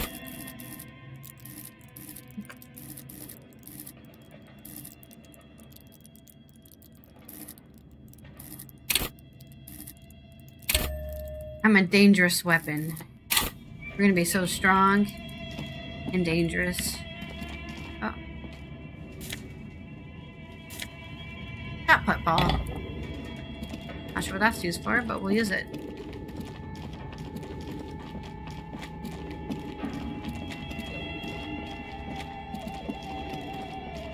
Your flashlight slides over an old green chalkboard covered in scribbles, sketches, and schemes, like some ancient cave mural. Some of the writing has faded with age, but you can still make out sections here and there.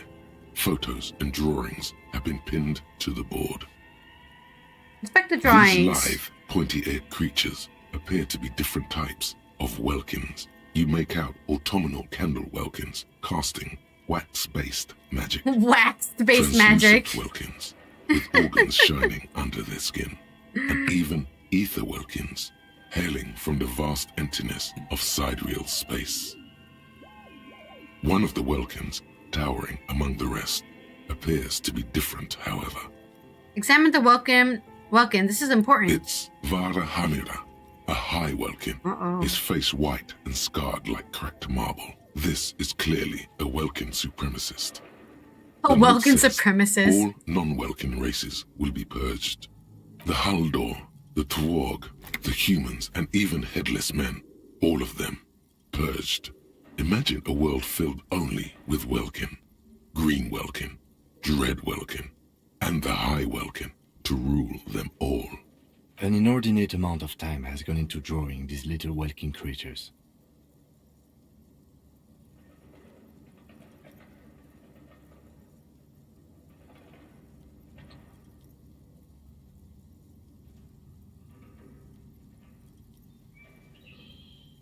One of them is a Welkin supremacist. Mm-hmm. Political commentary. That one has a great beard, too. Why would anyone spend so much time on this? Some people really like building a world, I think. Even if it's just for a game. Who are the creatures who do them? Are they real? I have so many questions. This looks like concept art for a project. It's not really real. Well, this has been educational. Let's move on from the Welkins. Just look at those details. So much effort. Inspect the photo photos. Collage depicts barren, icy landscapes wrapped in perpetual night. You see permafrost and glacial landforms, dead trees grown in under the snow. Entire oceans have been frozen from shore to shore. There are pictures of settlements on dried up riverbeds, abandoned in a storm. Animal corpses in the dark, carcasses and bones. Albeit dark and cold, this vision also feels cozy in its own way, like eggnog or morphine, a much-needed respite from our own world. A pinned postcard reads, "The heat death scenario, a desperate fight for geothermal energy engulfs the world as Wirral becomes untethered from its sun, drifting through the universe." That doesn't sound good. This is a monthly Respect the calendar schedule. from the year 50. Cryptic words like sprint, daily minimi, and GPI span the marker-drawn grid. The grand scheme of production and money. It looks a bit like an academic calendar, only much more brutal. So much pain. Back pain, neck pain, headaches, I need that carpal gym. tunnel, chest pain. No gym membership can make up for working in this manner. What As happened? time goes on, the numbers in the boxes grow rarer and rarer. The board becomes an empty snowfield in the final days. Only failure and regret dwell in this region. Looks like they didn't make it. That's a shame. The lieutenant looks at the frigid ice field of The nothingness. note in the bottom left corner of the chalkboard says, "See the prod schedule filament for details." Inspect the notes. Handwriting is only partly legible, but you can still make out 3 slogans: "Call in, tune out," "Wirral untethered," and "Heat Death of the Universe." The full text reads, "Heat Death of the Universe is the new black." Another note says, "The biggest advancement in role-playing systems since the 30s. Outside, a Guess it was cold too wind advanced. wraps the building in its bosom. Snowflakes in the wind. An old woman passes what the locals call the doomed commercial area. She tries hard not to look at the bookstore windows. It's unwise." Leave.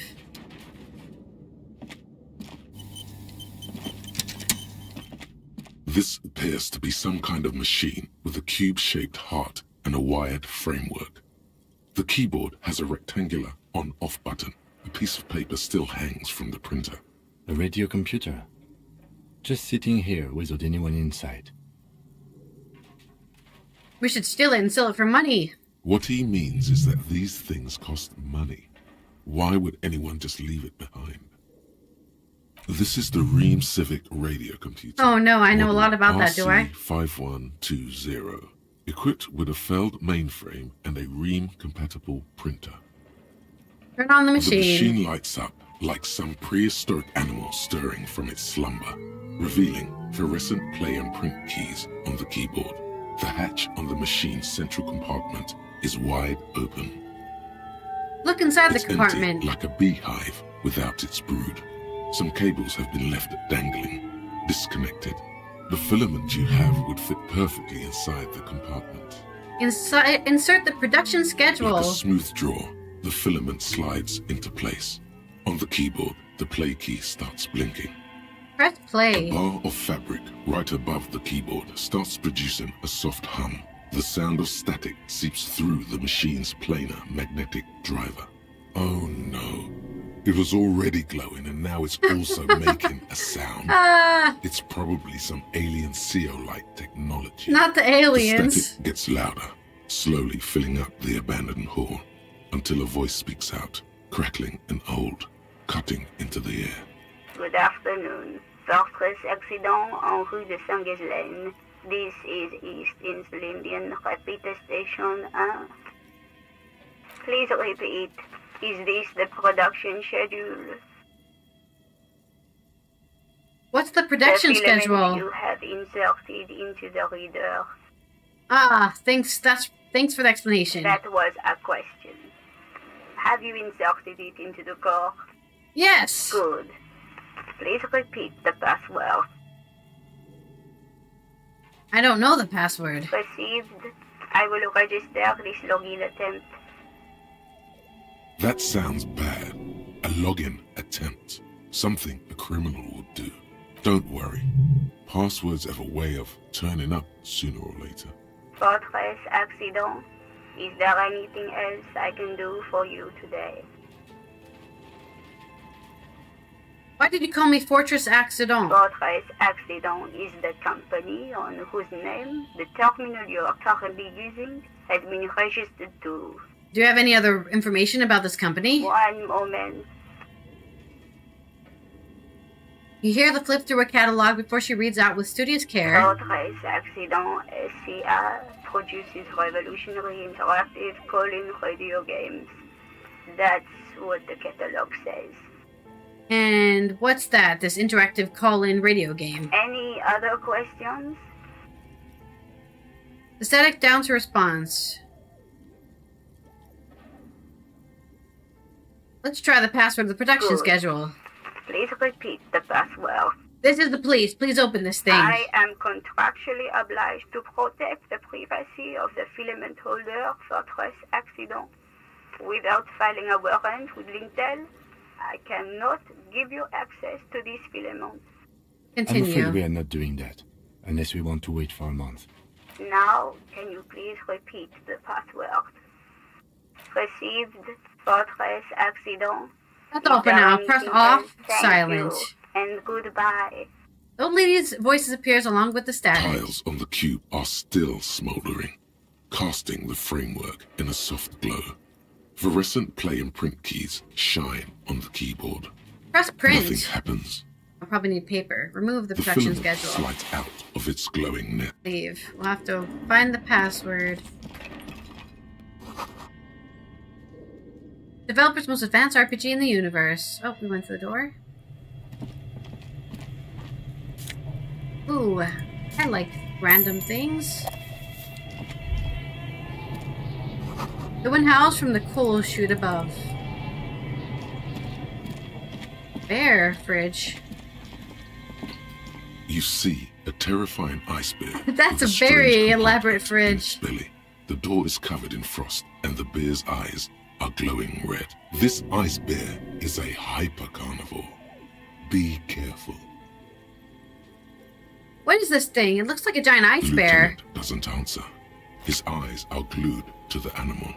A sharp slice of light shines out from its mysterious belly door. A gust of Open the freezing cold door. air rushes to greet you. You hear a low grumble as the bear regulates itself. This is the inside of a refrigerator. It's regulating The lieutenant itself. takes a peek inside. His hand has found the holster of Well, his that's gun. Kim. It's a fridge. Of course, just a giant ice bear-shaped fridge. He relaxes his hand, his face bathed in harsh light of opening the fridge door. Let's take a look inside. Look inside the shelves are refrigerator. empty. All you see are crumpled ice cream wrappers with the brand name, Revachol Ice City. A handwritten note has been attached to the door. The fridge is huge. Take the note from the door. You pocket the note and the little fridge magnets keeping it on the door. Examine one of the ice cream wrappers in A there. friendly cartoon bear smiles back at you from a glossy cellophane wrapper. It looks nothing like the fridge. The paper still smells of vanilla and chocolate. What is a giant bear-shaped fridge doing in an abandoned cellar in the first place? Good question. It looks like an ice cream fridge. Lieutenant reaches for one of the wrappers. He studies it in the light. So they try to sell ice cream from Hyper Carnivore? I know. What an unfortunate marketing choice. What is even worse, the bear is still costing them money to this day. Lieutenant points at the red snaky cable running from the fridge. The fridge buzzes with energy. The electricity bill on this thing must be catastrophic. Close the door. I guess we should take it out, huh? Ice cream maker defrosted and unplugged.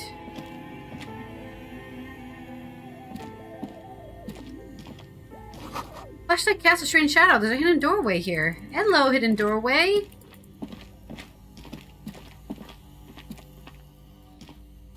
Two rusty rifles are hidden above the piping. They look inoperable.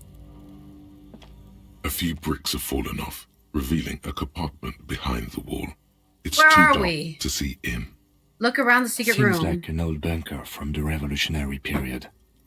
Look at all those rifles. Must be an old weapons cache. He points up at the rifles under the ceiling. Look, there's a hole in the wall. Shine a light on the hidden compartment. There is, yes. And there also appears to be something inside the hole. Interesting. Do you want to take a look? Okay, I do. Your Look hand reaches inside. deep into darkness and spiderwebs. Rummaging around, you find rusty rifles hidden away. Inspect the rifles. Most of them are rusty and inoperable, like the rest, but one catches your eye. A bolt-action model with a fine wood stock. Yeah, at least in we have a better gun. cosmetic order than the others. This one looks nice. Take the rifle. That's a rare sight. Seems to no longer be functional, but still a beautiful thing in its own way. An old bell McGrave from the Revolution. The lieutenant notes with approval. His eyes are gleaming. What does this mean, a rifle It here? means there are firearms, albeit inoperable, still lying around in Martinez. It's an interesting coincidence, I would say. Might come in useful in the future. He Continue. likes this find. Leave. I did good! Kim is proud of me! Someone has stuck a busted guns beneath the ceiling. Okay, well, I guess that's that for that. That for this. Wait, how do we get over to that red thing?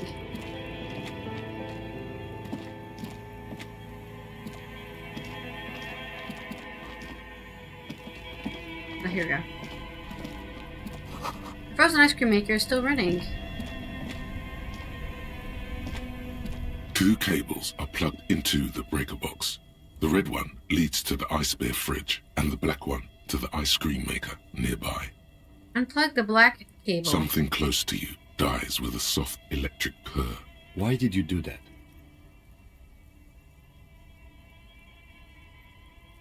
I don't know why I unplugged that. I do things without The reason. lieutenant raises his brows, but doesn't say anything.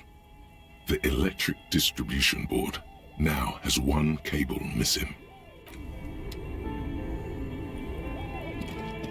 Guess I didn't do much.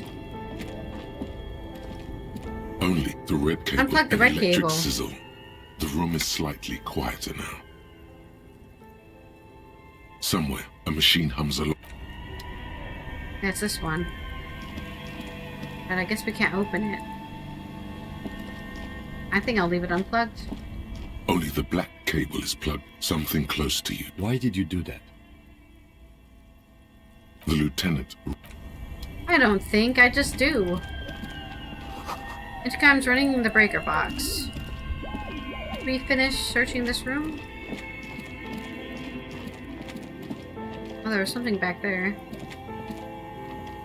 The wall collapsed and inaccessible now. A thick layer of coal dust covers the furnace, coloring it pitch black. Look inside the It's furnace. dark and grimy here.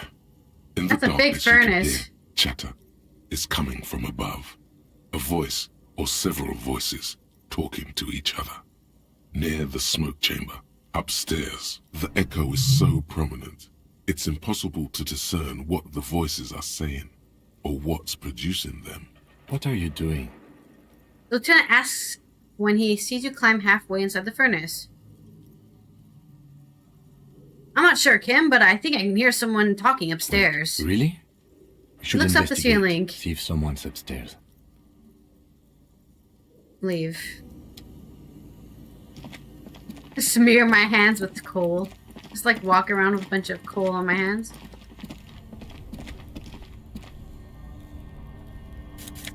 Money!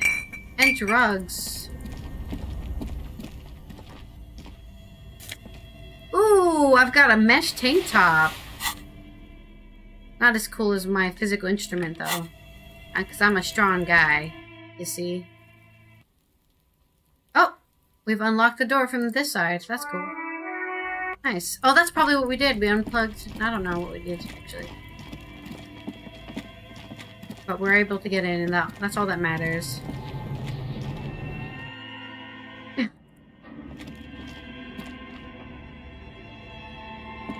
This old fireplace is covered in lines drawn in blue and red marker. The mesh spreading over the stone like blood vessels on alabaster skin. It looks ghostly and strangely ancient. Radio frequencies. What am I looking it at? seems. UKV 123.6, UKV 123.7, UKV 123.9. Some written notes too. Sparse and cryptic. Radio frequencies for what? Unclear. It looks like a cardiovascular system split into veins and capillaries. Very advanced. This must be an elaborate piece of I art. think so. The web is comprised of radio stations, all lead back to one red heart, titled the Game Master Frequency. A note says, this one can listen in on any station it wants. Looks like a surveillance program. They must have had massive airwidth. These things don't come cheap. If it's a game, then who's playing? Whoever decides to call in to a call-in station, it looks like. A list of names under the stations suggests people across 6 Isolas would be playing. Muindi, Insulinda, Kotla, Grad, Samara, and even Ilmara. My God. It's as if the less money they had, the more ambitious their project became. The lieutenant leans closer, his finger tracking the maddening rhizome. The cost of airwidth must have been huge. Exactly. This schedule, I know doom when I see it. The company was running out of funding.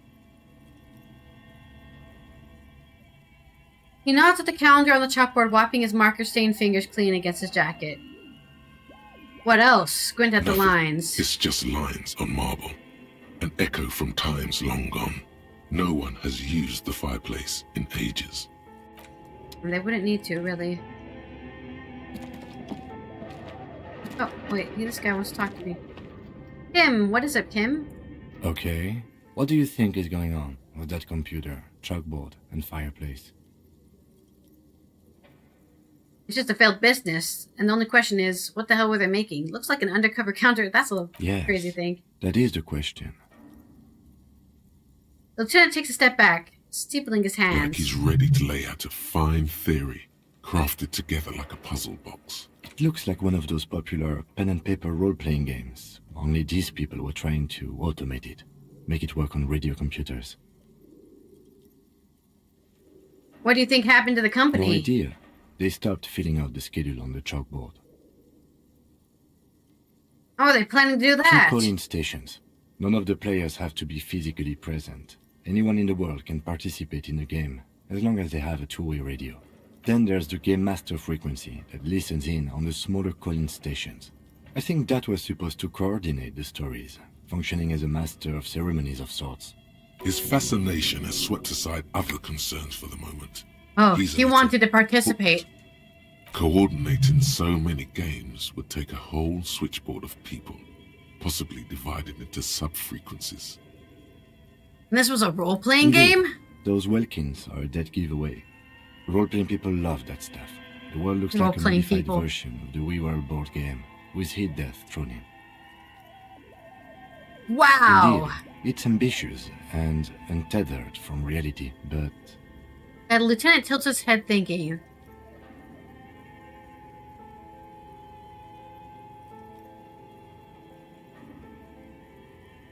The world is cold and lonely. This would keep it company. Let's finish it. it's too late for that, I'm afraid. He says, looking around the derelict room. The pipes howl and a rat crosses the floor. Okay, let's keep moving. He wished he could. He's like, I wish I could help. An iron safety curtain curves before your eyes, folded like a bellows. It covers half the room, blocking the way into a colossal industrial chimney. Knock on Nothing it. to do. Nothing happens. Knock on it harder. Still nothing. No one. Knock even Those harder. curtains prove to be surprisingly sturdy. Your fist hurts now. There must be another way to wake up whoever is in there. Maybe we should ask the lady in the bookstore what's going on here. Leave.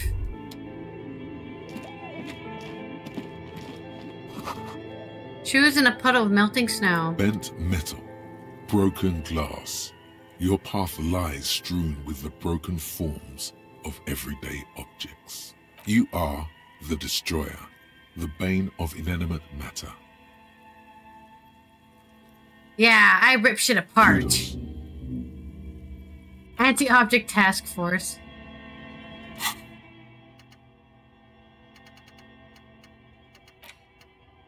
Take a look at your hands. See how bruised they are? See those little scars? That's Exhibit A. The material world is holding you back. Containers, mailboxes, doors, chairs, they're all your enemies. Always have been. Atoms themselves are in on the conspiracy, forming shapes and structures that you hate.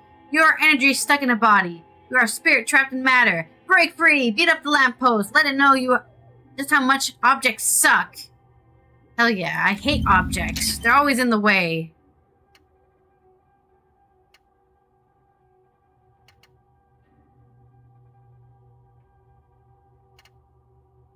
Actually, no, let's stop doing that. I don't want to have the minus Spain threshold when I go to the place. We'll get it after that. Get rid of this. Let us get some healing. Oh, actually, I still need that. Still need that to see.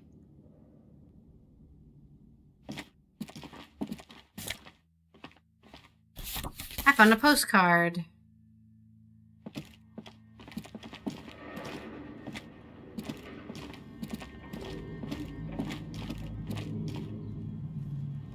How did I get here? I'm lost.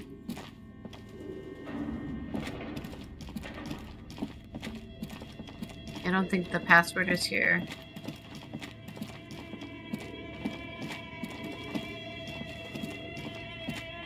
Wait, why am I going this way to exit? I can go the other way instead. It's fine. It doesn't matter. We'll exit either way.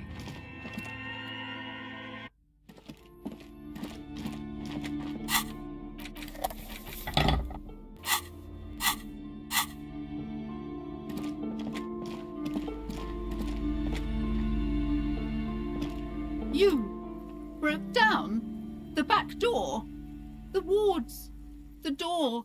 It's all gone now. Dark psychic energy leeching onto my shop. She looks very sad, resigned even. Sometimes it's necessary to resort to extreme measures. I suppose it's all over now. I guess there's no escape. What are you talking about? It's just a door. Just a door? This place is cursed, Detective. They don't call it the doomed commercial area for nothing. Just look at the sheer amount of companies that have failed in this house. I hope you're happy now. Happy that you've ruined everything. Now that you've broken the door, the curse is coming to get me as well. Closes her eyes and starts mumbling something to her pendant. Host Almighty, she prays, guard me and my honest business venture from the curse that lurks behind the door. Blessed be your name. Cursed, but curses aren't real, ma'am. Of course you would think that. You're nothing but a policeman. He shrugs, visibly dejected. All right. You know what? I'm willing to let you investigate the doomed commercial area. We are set on the path. There's little else to do. Her facade has dropped. Now you see the curiosity behind the fear. But before we go on, tell me, did you encounter the malignant entity? The entity? No, I don't think so. Yes, the malignant entity that lives inside the chimney. It takes the shape of a woman, a witch probably. I've suspected that she knows more about the curse than she lets on ever since I first saw her. You mean the chimney that's part of the central furnace? I heard voices coming from there. Yes, I've heard that. It's enormous. She has barricaded herself behind some metal security curtains upstairs. God knows what she's doing there. Some unnatural magic, I assume. You should go find the entity and ask what happened to all the companies in the building. And do return to me after you've talked to it. I'm quite anxious to know what she has to say about the curse. If you're really interested in cracking this mystery, then we should go back to the furnace. Maybe you could yell into it or something. Make some noise. You'll think of something. You always do. That's all I can say for now, book peddler. Alright. We're definitely getting pretty involved in this mystery, I suppose. To walk this way. It's easier to get there from here.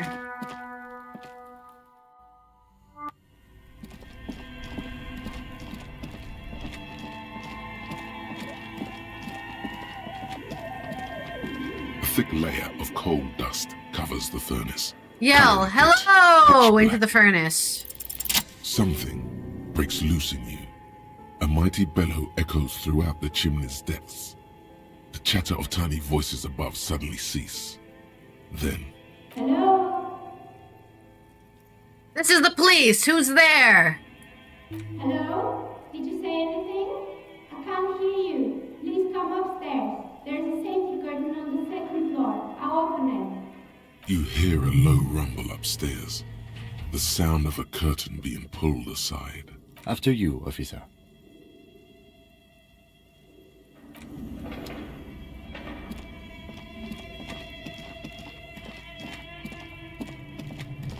Alright, let's see the dice lady. I already know who's up there. It's the dice lady. She makes dice. I'm not sure what the point of it is, but oh, you can't see because it's dark. It's like you're not allowed to move forward unless you can see.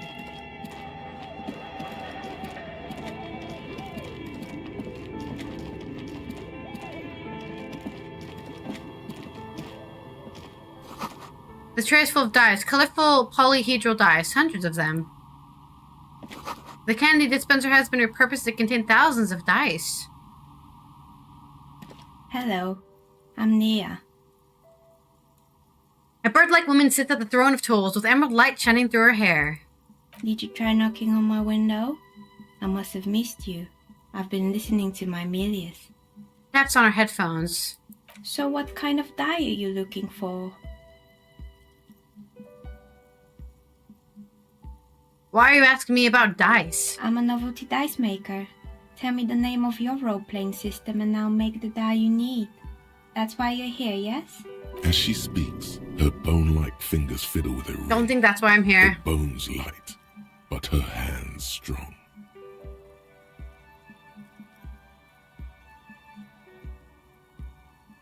I'm not interested in buying dice right now. I'm a police officer. I need to ask some questions. Of course, I can see that. I just thought you were a police officer looking for dice. How else can I help you then? What do you know about the man who was lynched behind the whirling in rags? Nothing really. I didn't know him. The lieutenant looks at his notebook. Then, the woman under the large window. Your window looks directly onto the courtyard. You're saying you didn't see or hear anything. Well, it seems like she unusual listens last to her evening. music a lot. I'm sorry, detective, but as you know, I usually have my headphones on when I'm working. It shuts out most of the daily ruckus behind my window. Do you often work Sunday nights? It's an odd profession, making dice for people, but I like it, and I prefer doing this to sitting at home.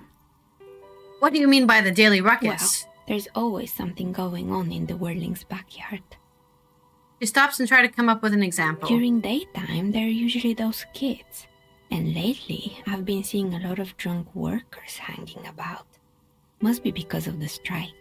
But I never saw anyone during that fateful Sunday night, I'm afraid.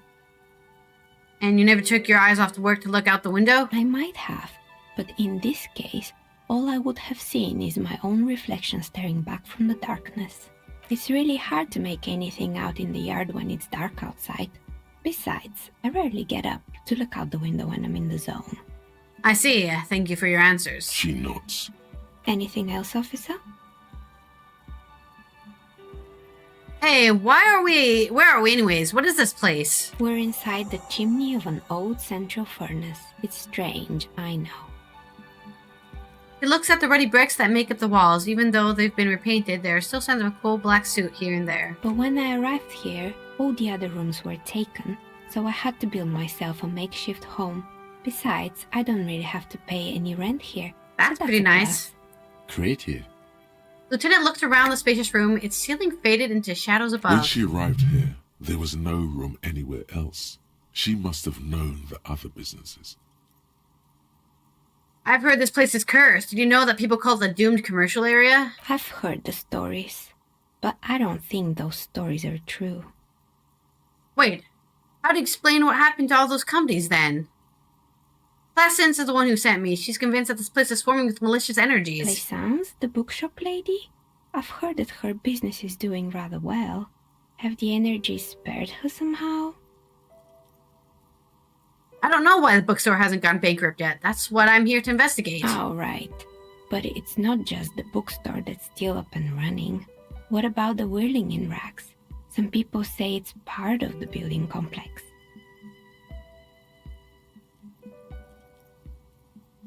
Hold on, the whirling is part of the doomed commercial area? You could say so. Both houses were built at the same time and under the east of the Commerce Central project. You're right, the whirling doesn't really look like it's cursed. And then there is me. She sighs, looking at her messy work table. All kinds of tools lie there scattered, from knives to carving files to wire cutters. I've been here for 14 years, selling novelty dice to role-playing enthusiasts. Not exactly a million-real business idea, yet somehow I've survived despite the talk of malicious energies. Strange, isn't it? It's because she's in cahoots with the demons.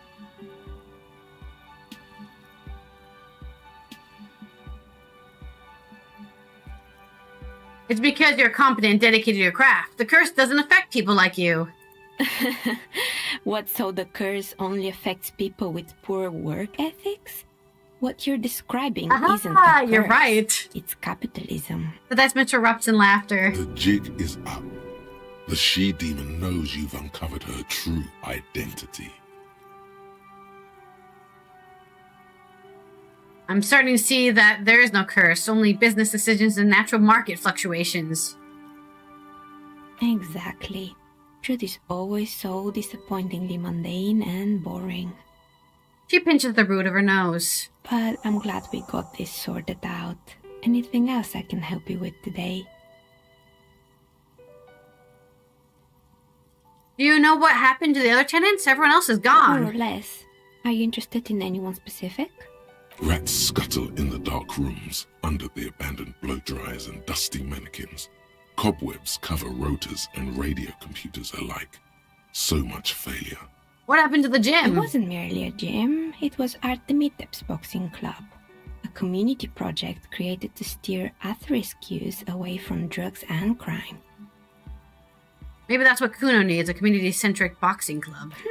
Kuno? Who's Kuno? He's that little ginger gremlin who likes to defile dead bodies. Oh yes, you mean the kid with the sailor's mouth. Yes, I've heard him yelling profanities in the backyard. She looks out the window. It's oddly quiet there at the moment. I think it would take more than a gym to help that kid. How did the community project work out? It didn't. If anything, it made the youth situation in Martinez even worse. At some point, someone started a rumor that the punching bag downstairs was full of amphetamines. You should have known it.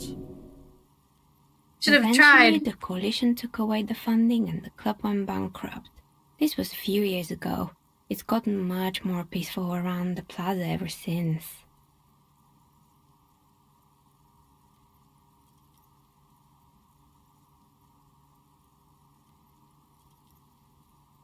There was a terrifying taxidermied bear in the cellar.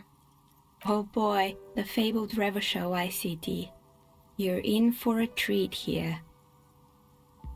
She smiles and leans closer, hands on her knees, like a stand-up comedian ready to tell a story. The place was owned by two guys who had some rather innovative ideas about marketing. The bear was one of them. Now ask me about their other ideas. Alright, what about the other There ideas? was really just one. And it involved picking out the prettiest girls in the neighborhood and paying them 20 cents per hour to man the booth. And by man the booth, I mean slump behind the counter with a face that could maim you if you ever dared to disturb their bored magazine browsing. She leans back, disapproving. Frita does the same thing. I know a girl just like that. She works in Frita as a cashier and she's not particularly friendly.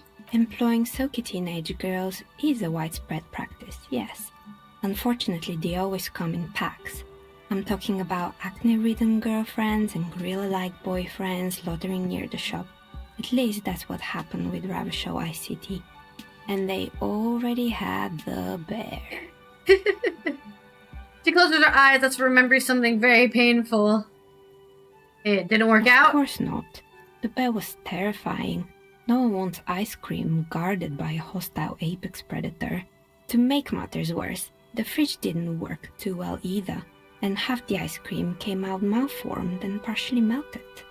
Eventually, Revachol ICT lost the price war to its rival, Gw2 5000. Gw2 5000 sold caramel sundaes for only 5 cents a piece. Wow, Out of that's regular cheap as fridges. hell.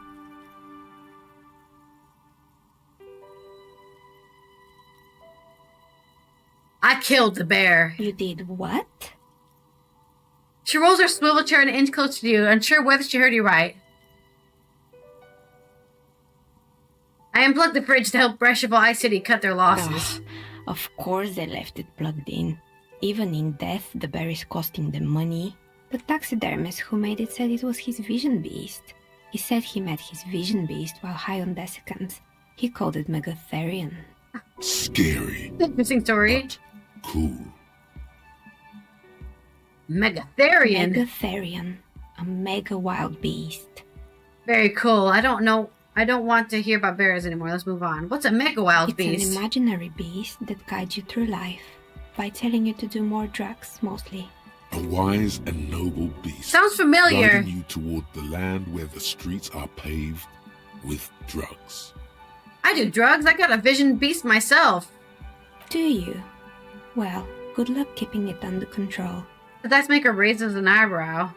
Anyway, now you know the story of the fallen ice cream empire. She seems almost sad, finishing the story. Some dust beams swirl in the afternoon air. Her eyes follow it idly. Little sparkling embers under the window. Outside it's light. Light scatters from the low-hanging cloud cover. There's always the threat of snow. Anything else? Another failed business, perhaps?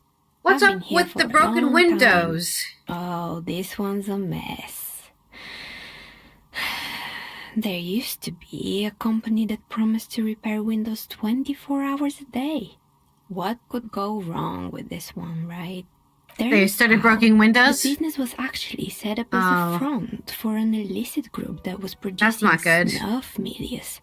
Who would have guessed? And they never cleaned up the debris either. Now it's just littering the hallway and I have no idea how to get rid of it on my own. Cool, very cool about the debris, but what's a snuff milieu? It's a Sub Rosa radio station that broadcasts real murders with real victims. Oh, Some people God. pay good money to get off on it. What does she mean, to get off on it? Yeah, what does she Don't mean? worry, the ICP has a separate division that deals exclusively with Oh, unlicensed good. sub-roses. This isn't our problem. Good luck with that. It's not easy catching those perpetrators. There used to be a hair salon here, right? Yes, I think it was called Androgynous Orlando or something similar. They weren't a big hit around here. Oh, Turns no. out that working class men don't like genderless haircuts. They're scared of that word. That makes sense. You wouldn't like it either. The others would laugh at you. No, they already do laugh It's at me. not about the haircut. It's about the confidence.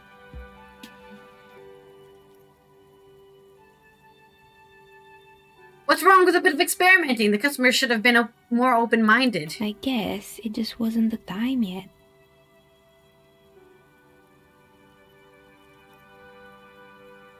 Did someone here make stuffed animals? I saw mounts lying around. You mean Mr. Fabron, the taxidermist?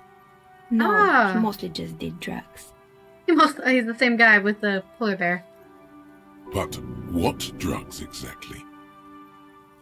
I need to know what drugs he was doing for my police report. He got high on some weird taxidermy chemicals.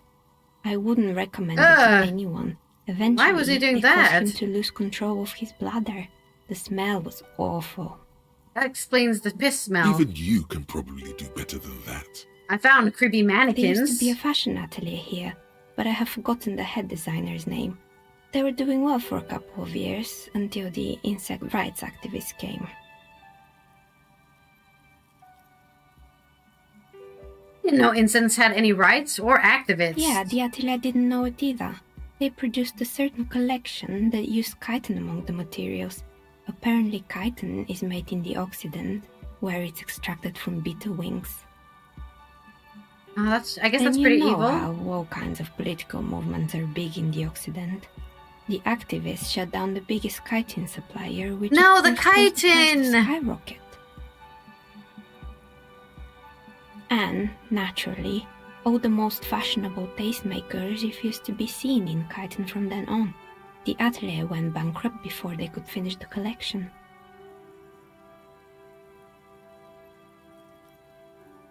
But insects don't have any brains or feelings. Actually, insects do have brains, but yes, That's fair. I understand what you're saying. I think the protesters took it a little too far. As she shifts around, you notice several dead flies on the windowsill in front of her. Legs up. I think I can see the little pixels. Anything else? What's with the rotor blades and They were skis? made by a company called Slipstream. After they pivoted from making rotor blades to skis, their chief executive took off on a vacation with all their money. Rests her chin on her hand with an impish smile. Honestly, I think it's quite funny.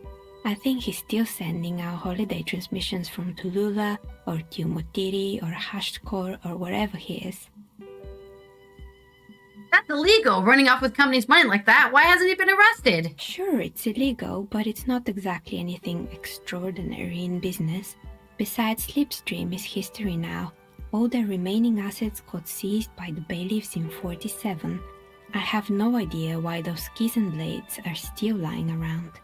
Maybe you could make a sword out of one. Ooh! No, wait. Forget Oh, it. It would take never too mind. long. I found a strange Fortress machine. Accident, the radio game studio. She closes her eyes as if remnant of a memory lights up her face. They were an interesting bunch. We talked about role-playing systems every now and then. Once, I even saw two of them get into fisticuffs over Wirral. They certainly took their work very seriously, even if they seemed to be chronically liberal with their schedules. What do you mean liberal? What happened? The usual. They ran out of money and couldn't get the project done on time. What went wrong? Well, I did hear them talking at times. She looks at the hallway as if she can still hear them chit-chat behind her curtains on a cigarette break. They seemed to believe they were historical individuals on some grand quest. Really? They must have been on a gigantic ego trip. That's what I thought. Because when the money started to run out, they just began to complain a lot about capitalism. You know, how the markets are rigged to They keep just kept up new spending money, businesses yeah. and so on. In the end, they just didn't get it done. They didn't have enough willpower to produce something truly historic and to show up to work on time. Showing up to work on time is hard. No, scratch that. Showing up to work at all is difficult, especially if you've been drinking. Well, showing up to work on time is incredibly hard. And so is producing something extraordinary. Her eyes wander the shelves full of dye prototypes and discarded Anything models. else? I found the building's intercom, but it's not working. Oh, right. I hope you didn't try to ring me.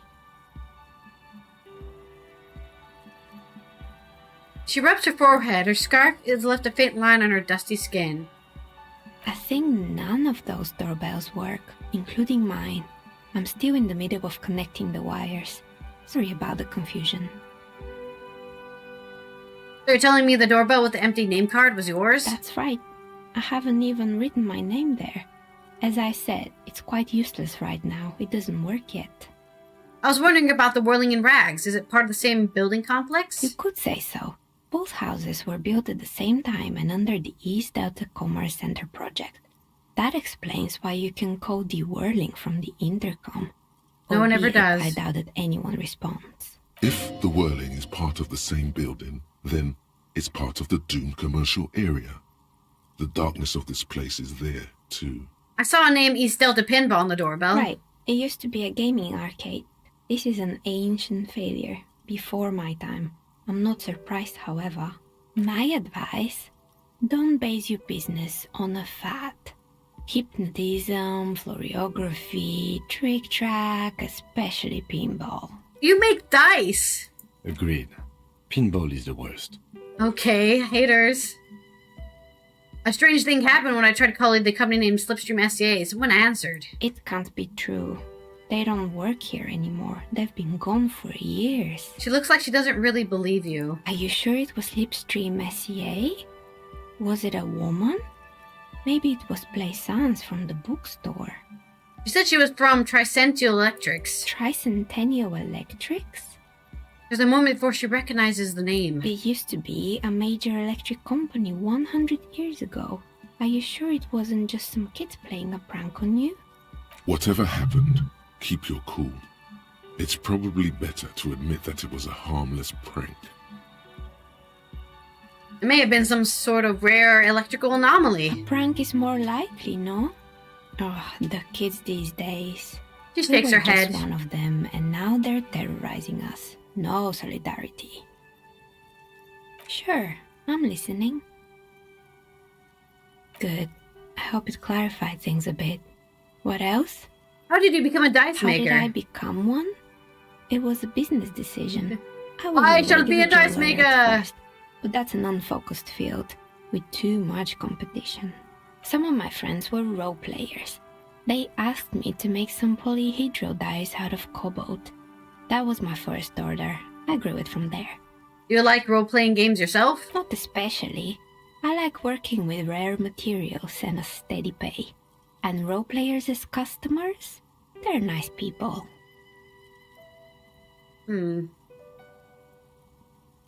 Why hasn't her business failed? A gust of cold we got the sweeps check! through the chimney. Ooh. The stones and Shiver up wood my on spine. the shelves rattle as though agitated.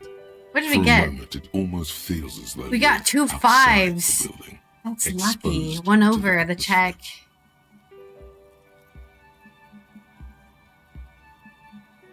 This is just a theory, but hear me out. I think I know why your business hasn't failed. Didn't we already talk about this? Gas as the wind continues to seep through the cracks in the old chimney. It's because you're not in the same building as other. This isn't technically the doomed commercial area. What are you talking about? My address is exactly the same.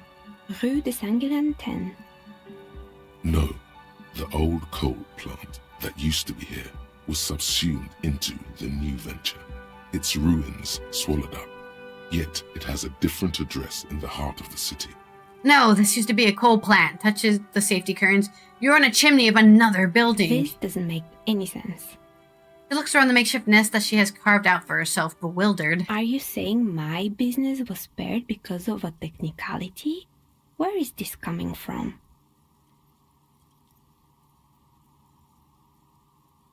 It has a different address in the heart of the city. And what?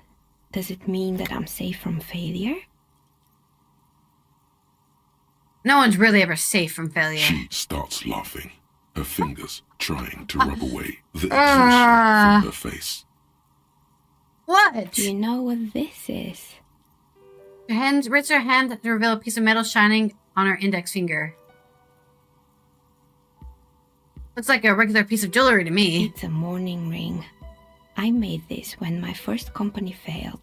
It was a small jewelry shop right here in the East Delta Commerce Center, built with the little I inherited from my parents. I drove it into the ground within a year. What'd she do? Buy too much materials? Have what you would call a viable business plan. Why are you telling me this? It wasn't just the jewelry shop either.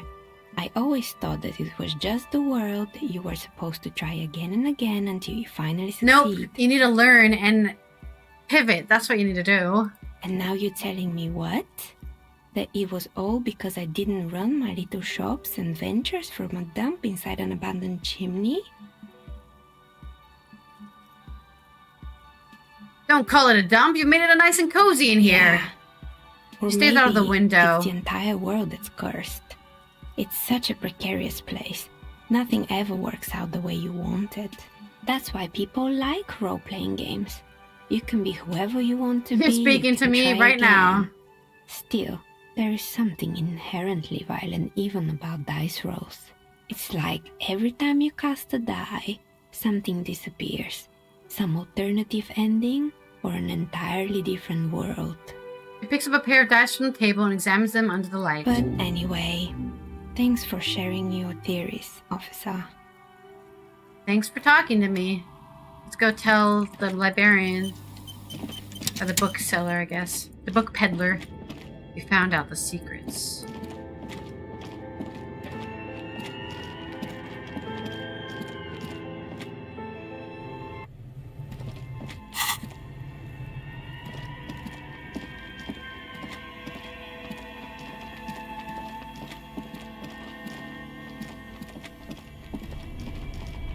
Oh, wait, did we go this way? We did not go this way. A cellar window, people's feet shuffling from the street. Okay, there's a way.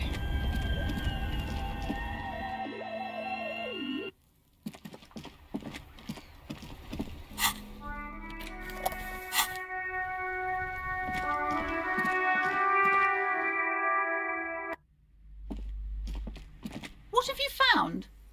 And also, do buy the books. There may be teachings in them. I talked to the entity you told me about. Her name is Neha, and she's a novelty dice maker. A novelty dice maker? Well, spit it out. Why does she need the dice? For some kind of sorcery? Sometimes they use the ankle bones of sheep. She's not a sorceress or some malicious entity. She's a businesswoman like you. I don't understand. If it's not her, then where is the source of the doom? How did she explain the curse? She looks perplexed. She's squeezing on the pendant too tight. A drop of blood in her palm. Just don't say you don't have any answer yet. The uncertainty is killing her.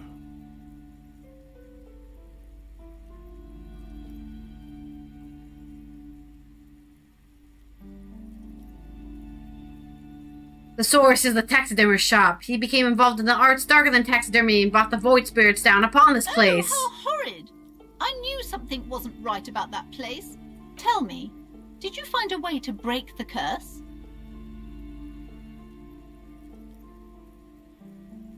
Yeah, I de-spooked it. The curse is definitely What gone. does that mean? Are you certain? Oh, but who am I to question your methods? She looks at you with sudden admiration. All I'm a that hero. matters is that the energies are retreating. I can already feel the curse lifting. It will be a long time until we're fully free of it, of course. But still, thank you, officer. Truly, Yeah. you've brought a better psycho-emanation to this humble bookstore, and that's no small achievement. No problem. All right, then. All's well that ends well. Should we return to our ordinary lives? Farewell. Alright, what do we want?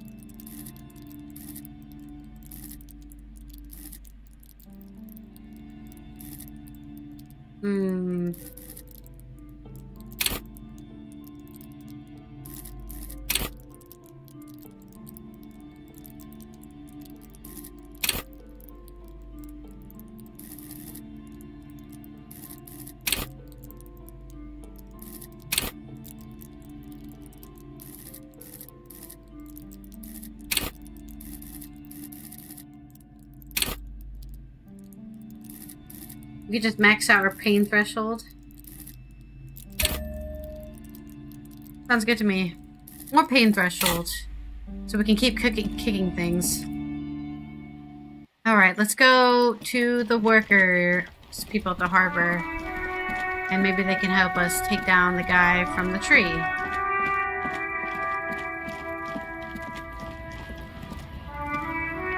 Welcome to Rivachol. Announces the round man. The remark isn't addressed to you, it's addressed to the lieutenant. This man looks like trouble. You might not want to get into this right now. Plenty of time later. Hey, I know, right, Cheval, that's where we are. Don't you welcome to Revachol me. My grandfather came here from a 3,000-year-old racist isolationist culture, while your he's starting a fight. came to this island a mere 300 years ago. Every school of thought and government has failed in the city, but I love it nonetheless. It belongs to me as much as it belongs to you. Say nothing. It's men like you who keep Revachol divided, making it that much harder for everyone to climb out of this post-war limbo. Limbo, what's going on here? Oh, come on, man. I just said welcome to Rivachol. It's a lorry driver thing. I know exactly what you meant. You think my kind doesn't belong here, that I should watch he's starting a fight. And behave. But you see, I'm an officer of the RCM. It's actually my job to make sure you behave. I would advise you to remember that. Silence. The air between them becomes tense. Your partner needs backup. Now's your moment to shine.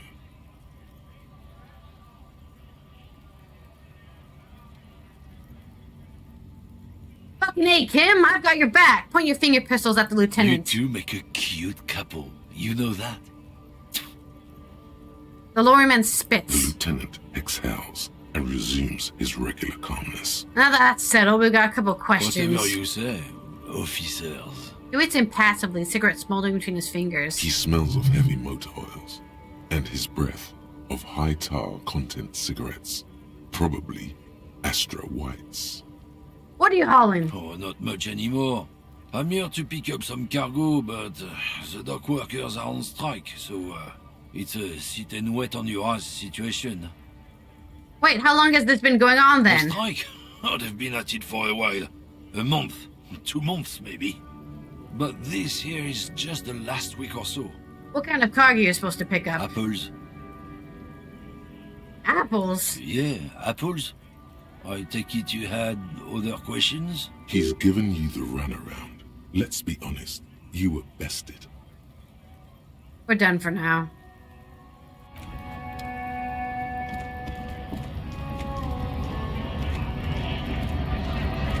Scab? Ask a man with jolly eyes, tilting his head. What did he just call you? Oh no, not this again. You just got away from that fucking kid.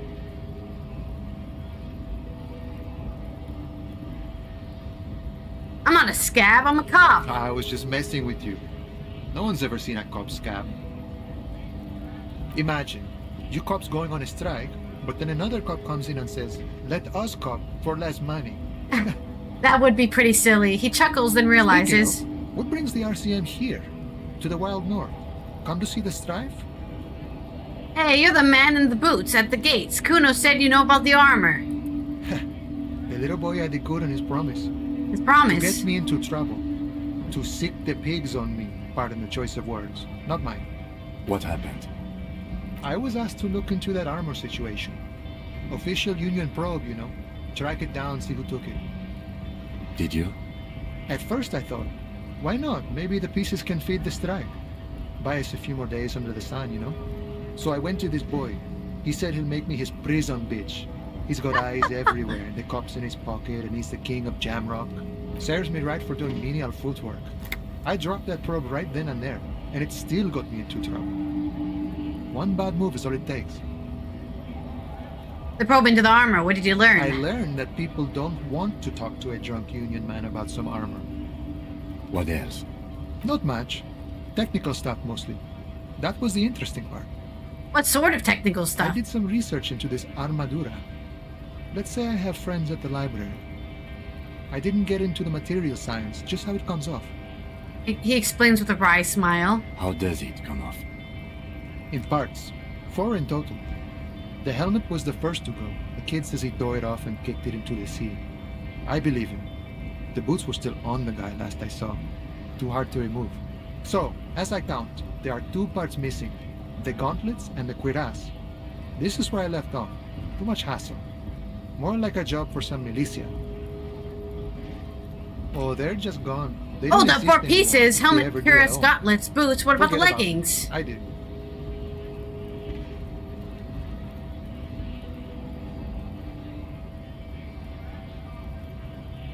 I'm ambitious. I'm going to find all of it, all the pieces. All of it? There are junior officers out there, eager to prove themselves. I would leave some for them, and I would leave the boots to processing, but okay. Let's find all of it. Thanks for your support. Everything, all across Martinez. I hope it will be a real bonanza for you. So, Kuno used us to what, scare you? It's a minor nuisance. It's all good. Contemplates taking a swig from his flask. He thinks, not yet. Better to get this business out of the way. Sweeter then. Thank you for cooperation, sir. No problem. If you see that kid, thank him from Call Me Mañana.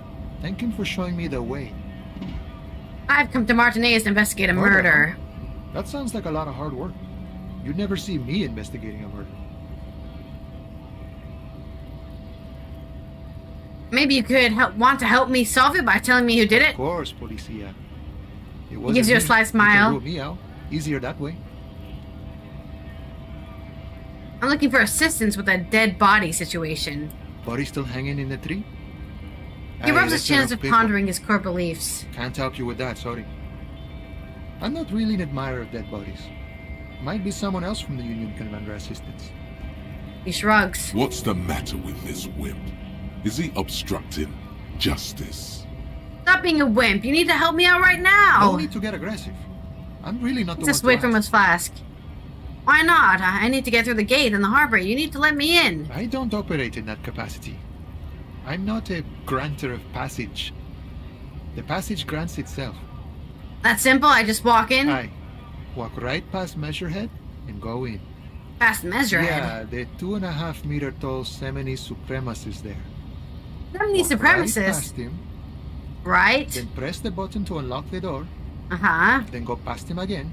Okay. And you enter the arbor through the office. Está. Gotcha. I think I have some questions for you The first. man whispers a jaunty tune. A coastal breeze ruffles his hair. What's the strike about anyway? You know, serious business. I'm sure the big boss will be glad to tell you. You'll have to ask him first. He's a chatty guy. Wants to talk about the strike. Return once you've met the union boss and are on a better footing with the organization. Nice talk. Gotta get moving.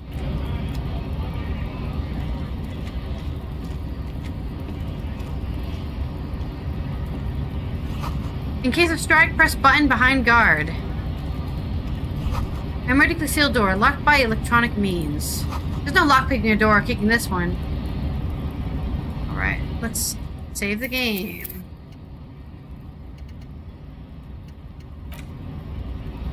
And go talk to Measurehead. We're gonna get in a fight with Measurehead. Like, Let me take out the right clothes here.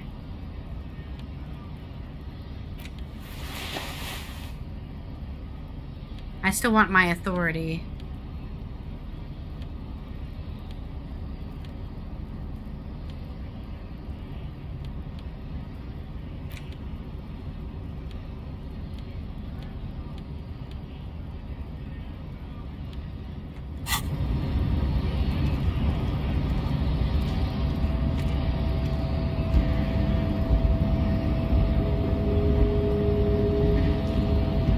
Body betrays your degeneracy.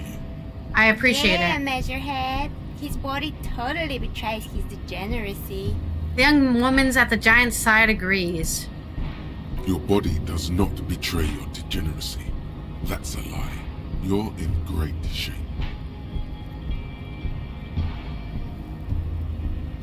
Say nothing. Size him up first. Are you admiring my morphophysiology? A ripple of mass is puzzling the skin. He lets you look. It must be frightening to stand in the shadow of this racial pinnacle. Be calm, ham sandwich. Call me a ham sandwich. You are not in danger because you are not a threat to me. Puff out your chest, still saying nothing. What is this androgynous display of sexual maturity? Looks down at you, taking stock of your physique. Merely standing up makes you sweat profusely. Oh no, I failed. I got a 9 out of a 10. Your own heartbeat in your ears grows frantic, and you feel your blood pressure rise. Stop it!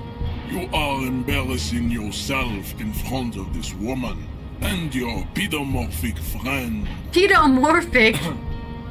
This display of weakness may appeal to older women with a stronger maternal instinct. Not the manosphere guy, dude. It is a liability here on Battlefield Martinez. Jean-Luc, his body is betraying his degeneracy pretty hard. Maybe you can ask him to leave. He holds your nose. My body does not betray my degeneracy. You have succumbed to alcohol. Alcohol. His face consorts in the salt as if he were smelling a dead rat. You reek of it. An invisible sword of alcohol emerges from your throat. You cannot see it, but others can. It is making the woman in my company sick. Smell your breath. Kim, is it really that bad?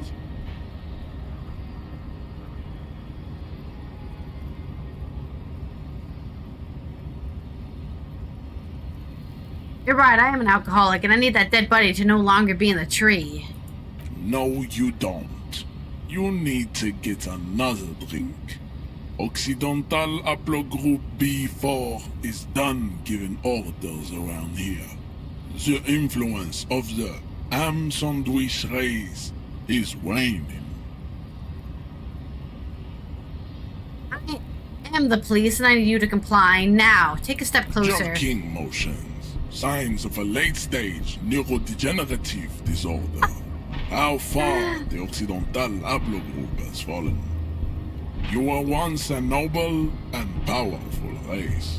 You gave the world eugenics, electricity, and powerful weapons of war like missiles and aerostatic air. But they always looked bad. You made great gains in metallurgy. I don't think any of that was due to them being manly. You dominated lesser cultures, like the deformed Hemians and the inexplicably potato-obsessed Quakers. But now your ascent to the genetic summit has halted. You are obsessed with sadness and with frivolous pop culture. You will be superseded. Isn't that right, babe?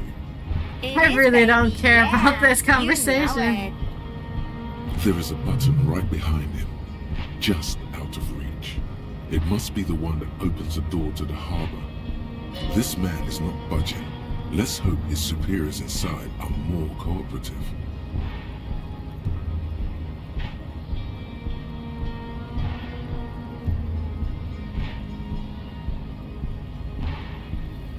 Push him out of the way. Oh.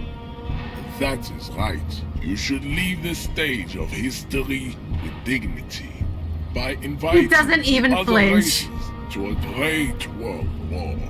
Bring your troops to the Simenon Islands and to Boogie Street, and we will pulverize you. When you are gone, A museum. we will build a museum for you. The walls will be lined with bottles of Al Ghul, your beloved beverage. Inside, we will store the odes to homosexuality you call art, and your microcephalic skulls. Okay. Good luck without art This in is your your life. chance. He's talking. Rip into him with a punch and catch him off guard. No, don't rip into anyone. You're sensitive. Remember? Communicate. Did I try?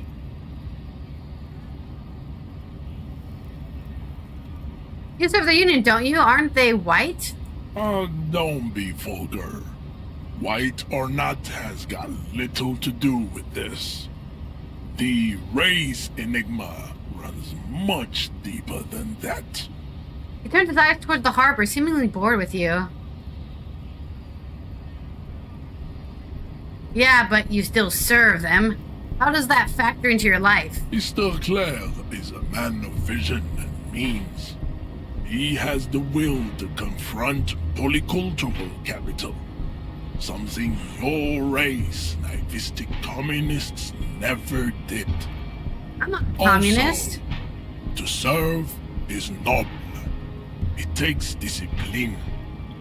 Your petulant individualism has only contributed to your race failure. It is lax and moronic. I'm no communist. Of course you are, Levasholian man. The failure of communism to challenge the world order is the core of your race fate. All around you, the fruits of its defeat. Individualism, rock and roll music, sexually transmitted Yeah, I'm sure you disease. never had STDs. Above all, rampant multinational finance still reigning large. Tell me, where have you gotten your love of pathetic communism from? He leans Degenerate closer. Youth culture? Rock and roll music?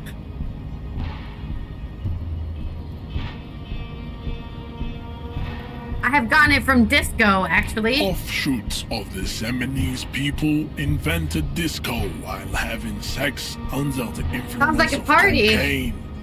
It is a shame upon my race. But what is done is done. So it's your I am fault not then. surprised you enjoy it so much.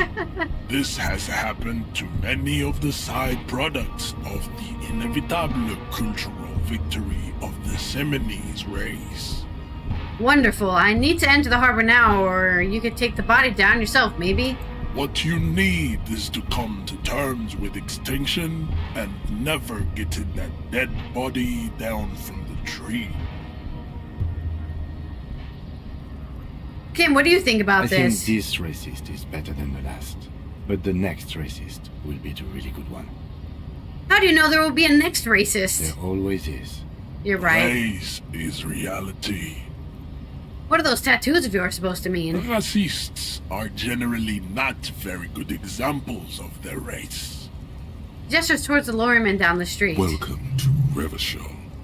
You hear him yell at a redhead woman visiting the fritter nearby. I am not like them. I am craniometric perfection. Okay. I have taken the trouble to permanently draw a phrenologic grid on my skull and features.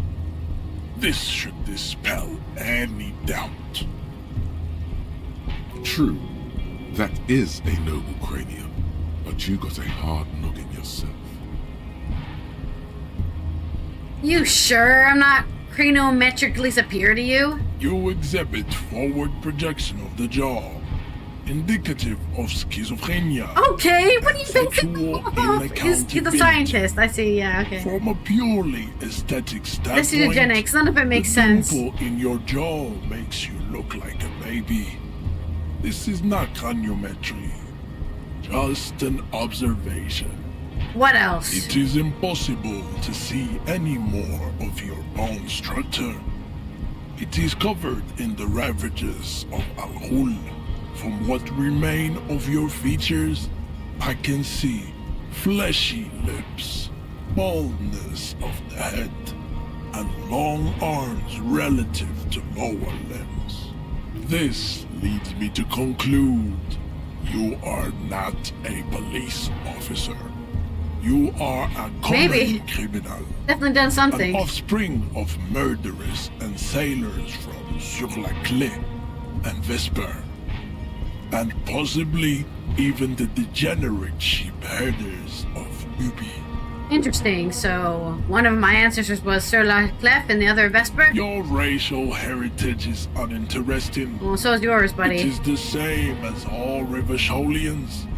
Your parents and their parents made the decision to reproduce while under the influence of Al-Ghul. That is the only reason he might be right. Here. He's right there.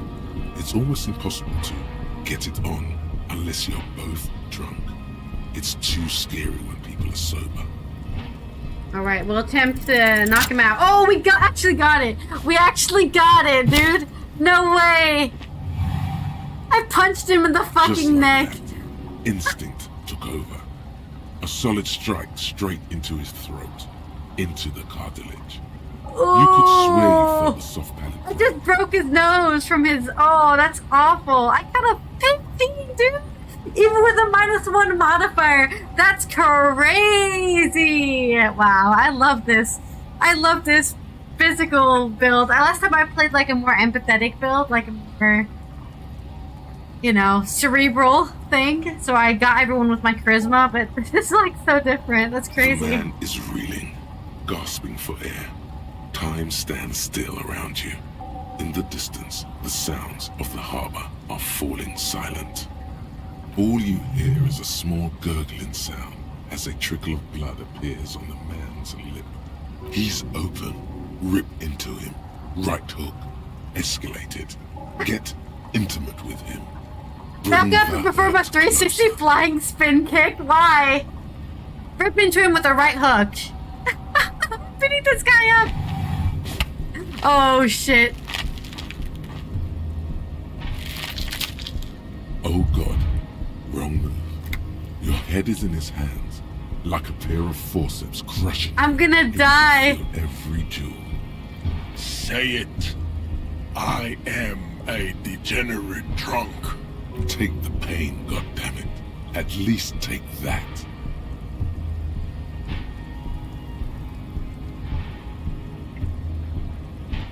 Never. Even under the increased force on your skull. That's why it's the pain threshold. Just the sound of your own blood gushing in there, feeding your mind with oxygen. Am I gonna die here? You are a poor player of physical chess. Oh man, I got the freaking check, but I still failed the encounter, dude. I got it again though. Can I try again? Just like that, instinct took over. A solid strike straight into his throat. The man is reeling. All you hear is a small gurgling sound as they trickle. Perform a 360 flying spin kick. What the hell, dude? Harry! The man lands with a dull thump, like a broken down puppet of muscles and sinew. For a moment, he still tries to keep his head up, dazed eyes looking at you with unimaginable surprise. I can't believe this, dude. Is the button. Disco Inferno. Press the button. As you slam your fist on the button, the man collapses entirely, his head rolling to the side. Can't believe that happened. Wow, amazing. Looks like you're the new measurehead now. Looks like I am. No one is the new measurehead. Let's go before he gets up. Lieutenant makes his haste towards the door.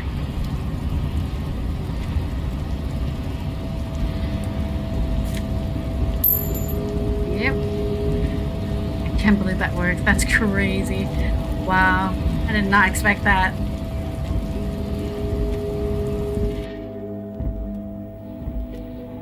Alright, well, we're safe away from that guy.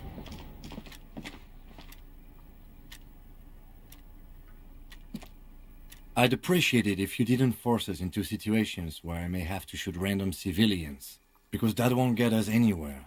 I'm not even sure the one bullet my chamber holds would even prick that Hulk.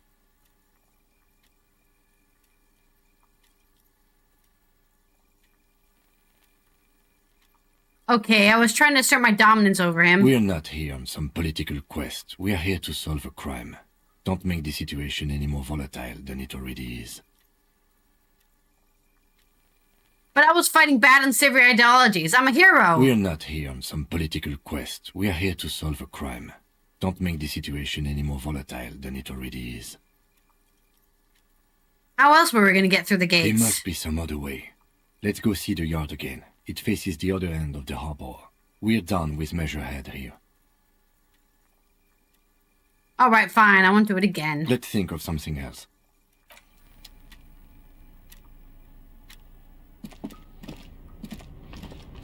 Every worker, member of the board, written at the top of the flyers. This is Dewey, typewriter, and my name is on the back. The centered office file cabinet. The drawer seemed locked. Someone left the coffee machine on. You heard the whole thing of me doing a flying inferno kick? Yeah, I'm pretty proud of myself, honestly. Yeah, more drugs. I love drugs. Oh man, we got some neat office shades. Visual calculus. Do I have shades on? What are shades? Yeah, I'm not a degenerate drunk. I refused. I said never! La Fouette, volume number 4. A giant ass print on the pillow and pattern of coffee rings on the armrest. A giant ass print on the pillow? Oh, that's... On second glance, someone has forgotten to properly close one of the drawers. It's unfortunate for the Union to just leave their paperwork lying around like this. Open the drawer. The drawer opens smoothly. Inside is a well-organized selection of brown folders. Browse through the folders. Hundreds of documents containing logistical data. 2 kinds of transactions stand out. Materials coming into Revachol from the outside world, from Muindi, Grad, and even Ilmara, and the same materials being handed over to companies inside Revachol. Kuron, Coal City, La Delta, and Jamrock are listed among the many districts where the imports are being sold. Also, hello, Vanka, and I saw that you got that bronze medal there at the end. Somebody had to get it, right? Anything interesting? Browse them. It's hard to make sense of this thicket of company names, dates, quantities, and percentages. You try to focus, but the lines are getting blurry. Force yourself to go through the folders. Whatever's Oh, hidden wow, here is really? hidden well. Concentration Wow. isn't enough. We got a 6-6. Only a Instant trained critical accountant success. with Okay. a background in logistics That's would lucky. be able to really make sense of it. However, there is a little handwritten note stuck on the side of the drawer. Look at the It note. appears to be a to-do list written in large, uneven capital letters. Remember, Leo, Everard's shoes, special whirling borscht, water Everard's plants, sweep office floor, more banners. Who's Leo, All I wonder? items on the list have been crossed out, and the note itself is crumpled. Turn to the lieutenant. Look, him. A to-do note with a list of errands for Everard. Everard Clare, probably. The head of the Debarders Union. Oh, the big One man. of his aides must have left it. Nothing incriminating here. What is so special about this borscht? Code for drugs? Booze? Blood? Close the drawer. Slides shut smoothly. Borscht. Well twisted. Radio is emitting a strange buzzing sound. An imposing combination of a punch clock and a payphone is looking down at you from the wall. A note on the side says, "Tokens unavailable due to strike. Use change." Why would I call on a phone? We're not going to do that. Ah, finally I can get my jacket. Looks like someone left his tarpaulin cloak hanging on the railing here. The white rectangle of the Revachol Citizens Militia is clearly visible on its back. Grab the cloak. As your fingers touch the tarpaulin, it almost feels like the cloak wants to deliver a message of comfort through your fingertips.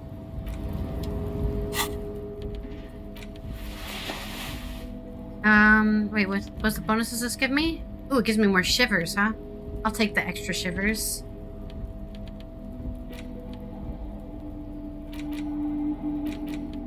The front of this quarterly journal features a large satirical portrait of the late King Friesel. From the sides of his head, a pair of white antlers spread to the corners of the cover. White antlers? Because white antlers are one of the symbols of communism. Okay. They represent a society in accord with the natural world and at the same time above it. Why Frizzle? Because Friesel was incompetent, foolish, and Frizzle. cruel. In short, the embodiment of everything the communards wished to overthrow. It's satire, you see. Flip through the pages. See what catches your eyes. To your disappointment, there aren't any full-color Aww. pictures to direct your attention. And my poor dumb Just brain column after column can't of want to closely read. Doesn't set want to read. text, interrupted occasionally by little doodles in black and white. After rifling the pages with your thumb several times, you return to the table of contents. The magazine is divided into several sections. International developments, Kunst und Kultur, and local concerns. Just inside the cover, there's also an editor's note. Read the editor's Comrade, note. As you know, this journal takes its name from Mazov's immortal expression, Du cristal à la fumée. This was his way of describing the way the rigid, crystalline structures of capitalist ideology turn to smoke under communism. But, like the structures of capitalist ideology, we too are at risk of going à la fumée. I think I played a communist the first time I played this. To spoon-feed their readers reassuring drivel, La Fumée is committed to telling the radical truth, even when that truth may drive away potential subscribers. So please, if you value our radical Mazovian perspective on contemporary politics, culture, and international affairs, please consider subscribing today. Yours in struggle, the editors. Tim, I think this is a communist magazine. What do you expect? It was laying around the office of the Debarders Union. They're probably bankrolling the thing. You flip back to the front of the magazine. The table of contents unfolds before you. Let's see what they mean by local concerns. Unsurprisingly, much of this section is taken up with articles declaring unqualified support for the dock workers' strike. Fair enough. You skim the headlines.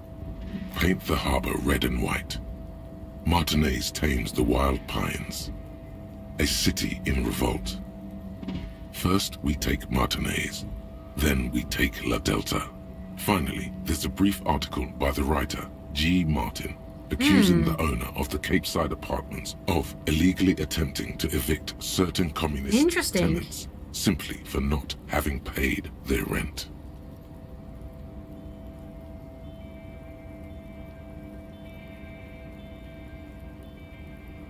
Wouldn't it be better for everyone if the labor and capital could reach some sort of reasonable accommodation? According to these editorials, there can be no accommodation with the forces of international capital or their mucilaginous allies in the coalition.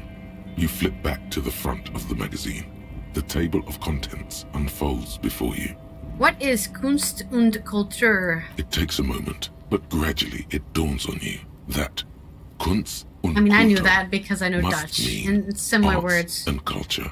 Yeah, I know. As you leaf through this section, you come across several reviews of recent radio plays, as well as a brief artist spotlight featuring a local artist identified only as CS. The main feature, though, is a long essay titled Tip Top Tournée, a critical Mazovian perspective. Sleepy. This so-called artist spotlight is really just a brief Q&A, made all the briefer by the subject's evident hostility to her interviewer.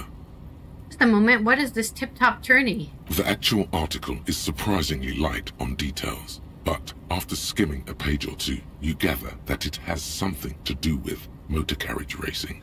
Alright, let's see what the columnists have to say about tip-top.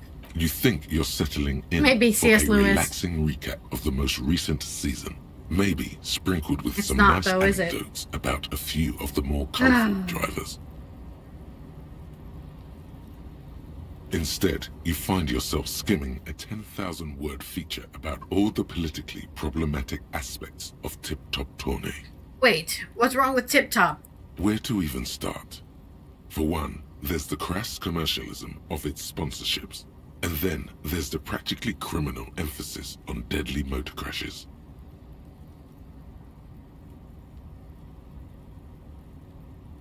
What's wrong with a good motor crash? They just keep it interesting. And that precisely is what's problematic about it. Were it not for the promise of random, spectacular violence, audiences would quickly lose interest. At the end of the day, it's the destruction of these 750,000 real Wow. races that you're really watching for. Wow, you're right. I really am just in it for the violence. You see, one cannot avoid the conclusion that Tip-Top Tourney is simply the apotheosis of spectacular entertainment under capitalism. Kim, did you know Tip-Top Tourney is actually an orgiastic ritual of capitalist destruction? I had no I idea. can safely say the thought had never crossed my mind, Detective. The lieutenant furrows his brow. I wonder what else is really just a metaphor for life under capitalism. I'm sure most things are, if the young men who wrote this article are to be believed. That's what I always If I say. had to wager, I'd say they've never even seen the inside of a motor, much less a motor race. I'd take whatever they write with a large grain of salt. You flip back to the front of the magazine. The table of contents unfolds before you. Put the magazines away. I think we're done reading that for now. Alright. Let's... Collecting rainwater.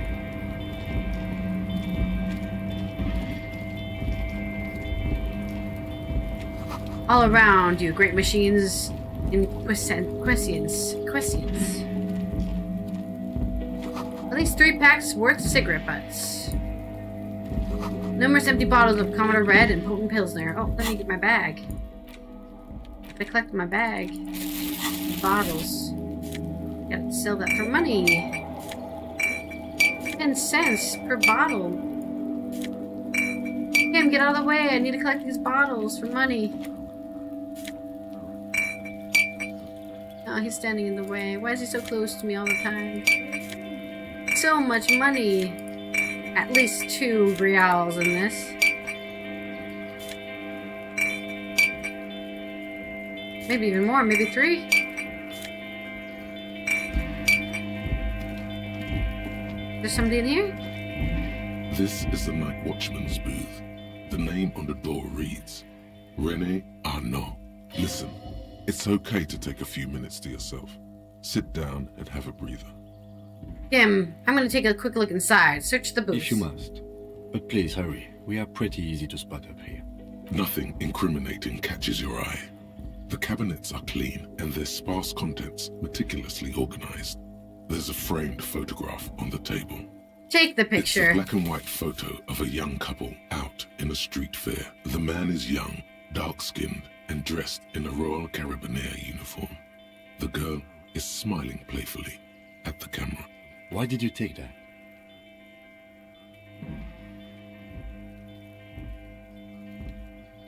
Something about this man piques my interest. I think this can be a side thing. Fine. But let's move. I don't want to be seen snooping around here. Leave. Put my bottle collector away. Alright. Can we get on here? No. The stairs is not fake stairs.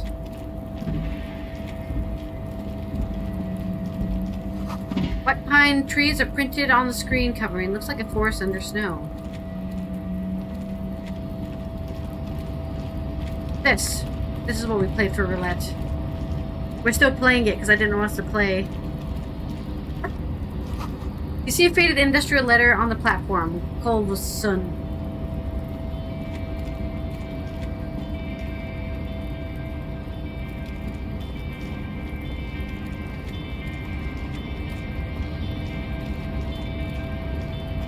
We've been playing this for, I want to say, subtract 2 hours because I had to edit a little bit, so 4 hours, I guess, yeah. Maybe a little over 4 hours.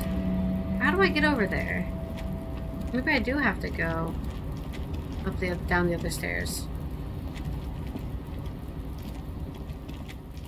I don't know why it doesn't let me click to go down the stairs. No, it doesn't let me go walk down them either. Help me. Where am I supposed to go? Maybe this way. There you go. Oh! I didn't see that stuff up there. How do I get that stuff? What's that?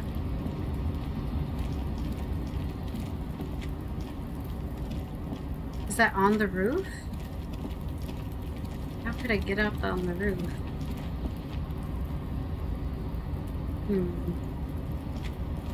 Not sure.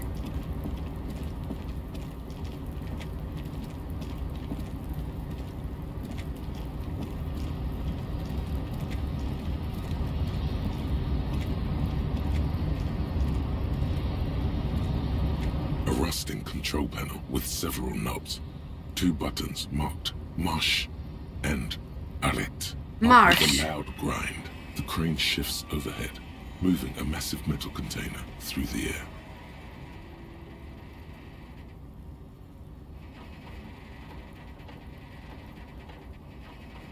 I'm guessing you were putting it down.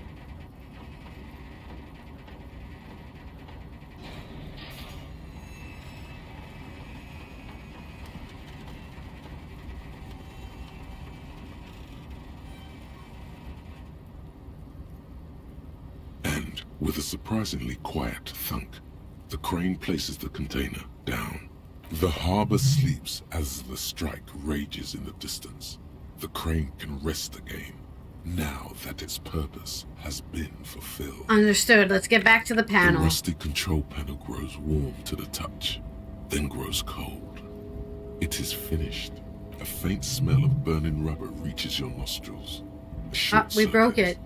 I can't see how that was worth the wreckers, except for seeing the crane in action, which I admit was satisfying. I'm glad you appreciate it.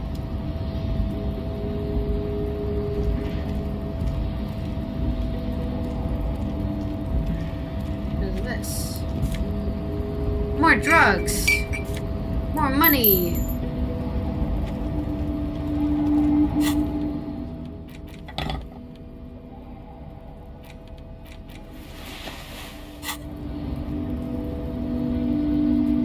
Before you stands a cargo container, just one of many in the yard. Lieutenant, I think there's something special about this container. Is this like your thing with that wall again? Maybe, I can't tell. I think we should investigate further. You? Because I don't. What? Why not? There are a million containers here. Why are you fixating on this one? I don't know, Kim. It just feels special. It was hanging from the crane. You just picked one out because you wanted to interact with a cargo container. We're not here to interact with containers. We are here to get the body down from the tree. Knock on the door. No reply. The knock produces a hollow ring of metal. Doesn't sound like there's anything inside the container. Open the door. Attempt to turn the handle, to no avail. Aw, The man. doors seem to be mechanically locked. To your left, the lieutenant considers your actions with some puzzlement. Persuade the door to open. Despite the Why is dirt that that success? Why did I get that snake a eyes, beacon dude? of light emerges from deep within you. Hello? Is anybody in The there? door stands silent. Satisfied, detective? Why did I get a snake eyes on that? Try again. There's someone in there. I'd like to talk to you. Just like that, you hear a click. Oh my god, there wasn't somebody in there. Some unlocks itself inside the door. Ahoy! Come on in!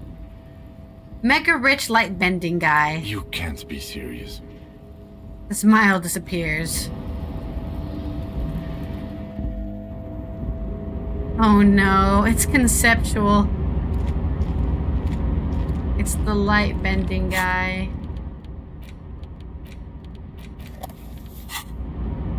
Can't see him, he's just the light bending guy. The man stands at the far end of the shipping container. Why did I get a It's snake hard to eyes for say this? anything more about him. You cannot make out any of his details, but you do feel the overwhelming presence of capital. The feeling causes all the hairs on your body to stand at attention, like soldiers preparing for review. Squint. Something's amiss. The light beams bend around his face and scatter in 1,000 directions. It seems the laws of physics do not apply here. They Why is are this suspended, happening? distorted, and echo. Trying to visualize the physics at play. That's is gonna make like your brain explode. aneurysm. Yeah. Don't think about it. Don't think at all. The general stillness, only your tongue moves, flickering as you utter. Wow. Welcome. Come in. Make yourself at home. Sorry, I'm not better able to receive you. I wasn't expecting visitors today. You can't hear him exactly, yet you're able to He's a understand wizard. every word he says. It is very strange. An overwhelming hum covers everything. Voice doesn't escape from him. Now, what can I do for you, gentlemen? What you can see of his body appears composed in a sharp summer suit and a yacht shoes. Who are you? Who am I? Oh, I haven't been asked that question for such a long time. I don't meet a lot of people outside my circle these days. There's genuine surprise in his voice. Anyhow, my name is Rustam Theodore, investor, license holder, and extremely high net worth individual. And you are? Mr. Theodore, I am Lieutenant Kim Kitsuragi of the RCM, and this is my partner. The name's Raphael Ambrosius Cousteau. Most likely. Pleasure to meet you, Raphael.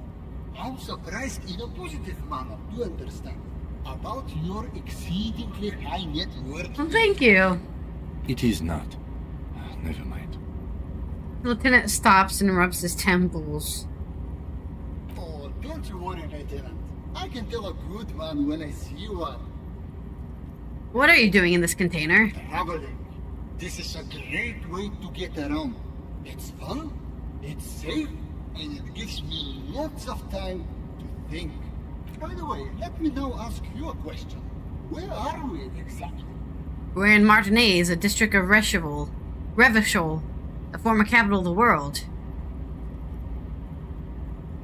Ah, Revachol. I remember walking its streets as a teenager. There used to be a bowling alley in Stella Maris. I don't know. It's still there. It's a shame I can't get out and explore myself. One of the downsides of being an extremely high net worth individual is that mobs of low net worth individuals are constantly banding together to ask for money.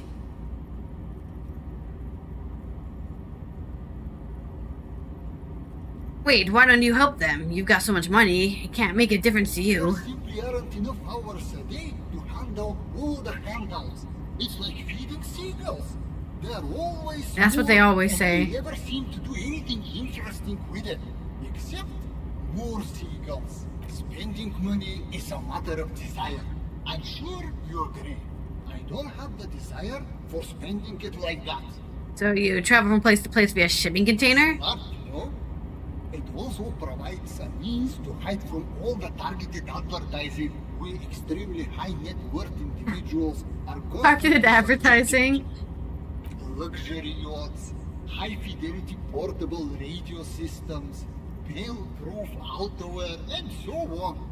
It just gets a bit middle class after a while. A bit bourgeois. Yeah, that does sound pretty tiresome. Don't get me wrong. They're nice things. But once you achieve a certain level of wealth, your time and mental space become much more important than material goods. Good, now that we've sorted that out, let me ask you something else. Go right ahead. You're a rich investor, right? Can I have some money? I don't see how it's appropriate for a representative of the law to ask a wealthy person for money. Well, it's a good thing I don't got my badge. On the RCM, if you catch my meaning.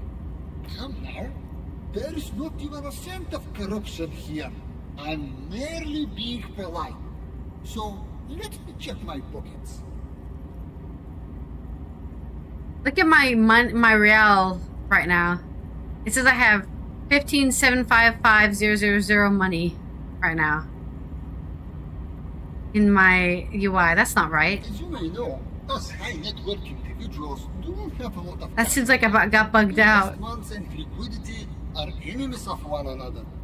I think they only have coins for coffee machines. Here is 3 real. Hey! How much can you get for this? Come on, man. He's got to have more than that. See if you can score a little more of that, Luca. It gets me almost nothing. That's the idea, my friend. You've got to work for the rest. I don't want to work. Maybe you can make that money grow. Come up with an investment plan. How's that sound? Conceptualization godly. Present a sound investment plan. There's no way. Business planning were really your strong suit, you probably wouldn't be a cop. You should invest in the RCM. You should what? The volunteer police force. And why would I do that? Because it's chronically mismanaged, deeply corrupt, and completely outmatched. Just a minute. The RCM has its difficulties, but generally speaking... You know, that's exactly what I've heard. From what I understand, the RCM, as currently constituted, is essentially a lost cause. Still, the idea of a privatized police force is extremely forward-thinking. You could even say it's ultra liberal. Double ultra. If you could invest in the RCM, where would you direct your resources? Bigger guns. Large caliber motherfuckers that leave exit wounds the size of... That's aggressive. The latest technological wonders.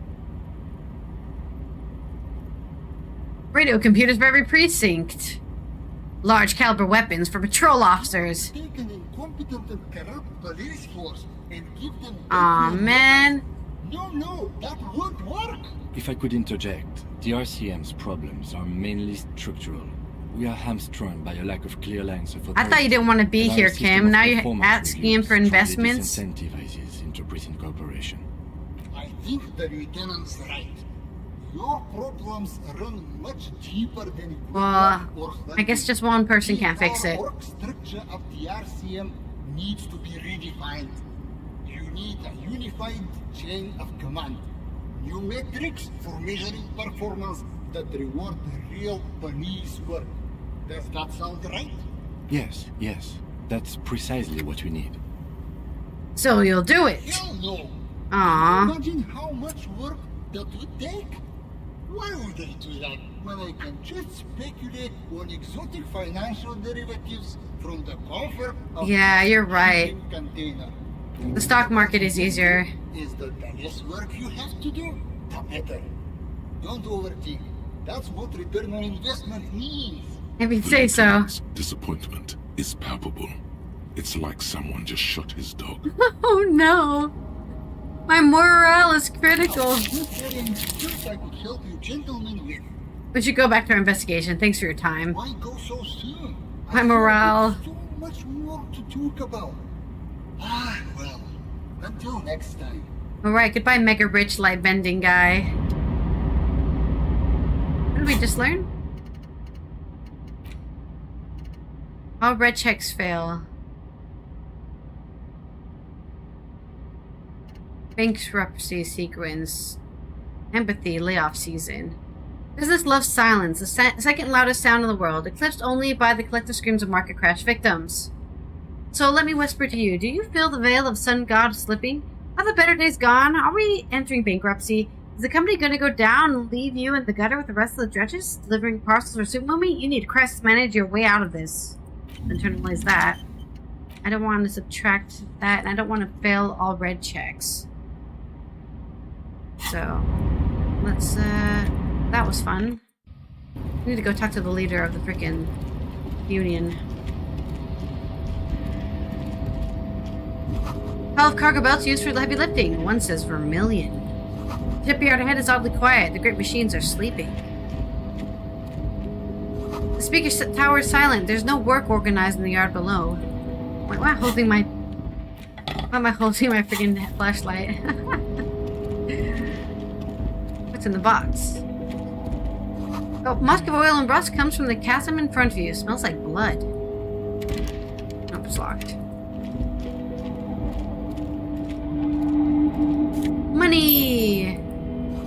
Industrial-sized thermos. Smells like burnt coffee. The banner sags under the weight of rain and snow. White waves on red. Who's this guy? Container, container, I'll turn you. Oh, this is Lizzo. Container, container, put the logos on.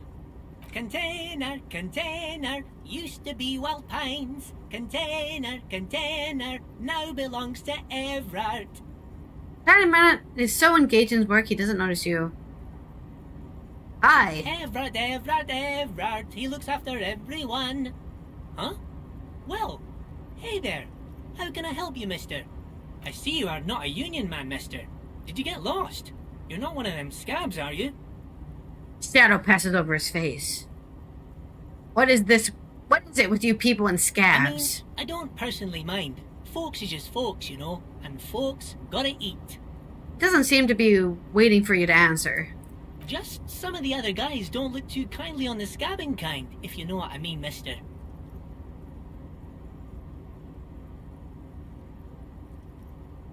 Are you Leo, the one who wrote the note to make more banners? Oh, yes, yes. I leave all kinds of notes for myself.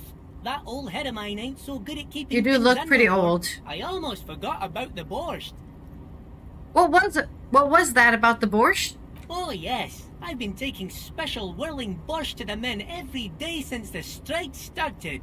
The little guy chuckles merrily. It's very, very good. Makes a man feel so warm and Sounds happy. like it's drugs. I feel like I could take on Mr. Renadan's boar dogs every time the lunch is done. He shakes his head with a wide smile. Power borscht, huh? Never heard of a borscht that turns little guys into dogfighters. Alcohol, however. What do you mean by taking this soup to the men? Is it for the striking? Yes, yes. I'm taking it to them. The borscht keeps them happy and in fighting spirits. High Makes you morale, all huh? warm inside. They brew it in the whirling in rags. Hold up, who makes it at the whirling? Oh, the whirling's cook. He makes it. Them is always talking with Mr. Manana in that weird language and laughing together. That's he rude. doesn't speak what we speak. He's from Grad. Looks like the borscht is spiked. I'm gonna look into it. Oh, sure, mister. Sure. The little guy nods. Yes, sir. He didn't actually understand what you meant, and now he's just nodding along. What's with the container over there? Point to the container suspended from the crane arm. Oh, that one. That should be empty as far as I know. Lots of containers here have nothing in them. They're just waiting to be loaded up. Tell you. It was not empty. I'm looking for the leader of the dock workers union. Oh, you want Mr. Everard then? He's an awfully nice fellow. Yeah, he's definitely Him a and fellow. his brother are both nice fellows. They've lived their entire lives in this here neighborhood. He coughs and then continues immediately. Guys like Mr. Everard and Mr. Edgar, his brother, are real good guys. Made Martinez what it is today. Mr. Everard and Mr. Edgar and I went to the same school we did when we were boys. They look way younger than you. Easy now, Lou. I just want to know where I can find this man. Oh, Mr. Everard is where he always is. In his office, of course. He points to the two joint containers on the right. Alright. Bye-bye now. He returns to his work. Into the two conjoined containers. Coffee? Coffee in the giant thermos is still lukewarm. Stair made out of pallets leading up. Let me save here. This is always a hard, well, it's an exciting interaction, I should say. Taxidermy fish that tells time. Before you is a walrus of a man. A walrus. Behind a large desk. He looks up from his work, not the least bit surprised to see you. With great effort, he straightens himself up in his chair, yet says nothing.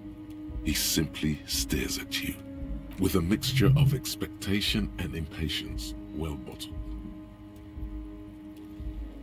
Let's get straight to business. There's a dead body in the tree. Welcome, Mr. Dubois, Mr. Kitsuragi. It's good of you to... My name's Harry Dubois. Please, I finally figured out my have a name. seat. He gestures to the tiny chair opposite of his giant desk. I'm Everard Clare, head of the Debarders Union here in Martinez. The man relaxes into his chair and continues. I'd offer you my hand, but unfortunately my health prevents me from getting up. You understand? Sure. He looks extremely comfortable. The tiny folding chair, on the other hand, looks like a torture device. I'm not scared of a chair. Go ahead, detective. The lieutenant nods at you, then the chair. Whatever he has in store for you, it can't be good, he thinks. I'll do my best. Forget about that. What's with this Dubois stuff? You're getting some seriously bad vibes from that name. Take a seat. Excellent, Mr. Dubois. I can see that you're a reasonable man, and reasonable men can be of great use to one another.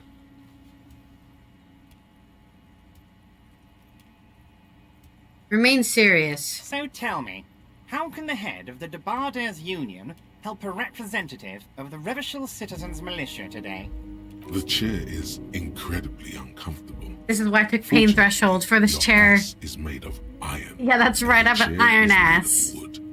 Iron beats wood. Exactly. That's how it works in Pokemon. Too much. That's not how it works in Pokemon, but... Oh, by the way, I heard you got a rather rude reception from a certain Lawrence Gart. Some people have no manners, it pains me to say. This should take care of that nonsense. This... He points at a giant novelty check on his desk. It's absolutely comically huge. It should be sufficient to cover your expenses for a few days and patch over your differences with a cafeteria manager. Go ahead, take it. He points at it again. Wow, that's 25 real. That's good money. You need it.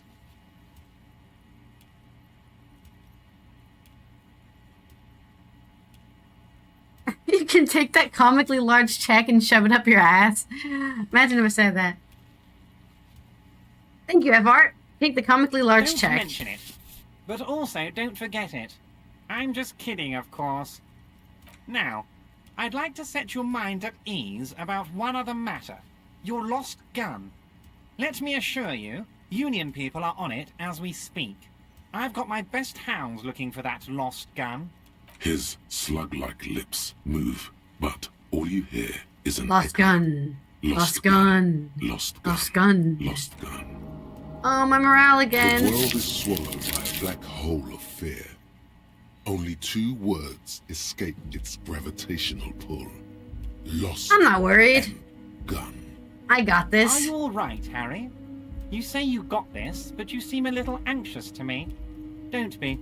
Everything's going to be all right. It's not like you left it loaded. You didn't lose a loaded gun. Local children aren't out there playing with it Yet. right now, pointing it into their own mouths. It's in a safe place. I just know it. I have a feeling everything's going to be all right. It was loaded. There were 2 bullets in it. You always keep at least 2 barrels loaded. The chair's killing you. You took the novelty check. But your ass is iron. We're gonna fail this.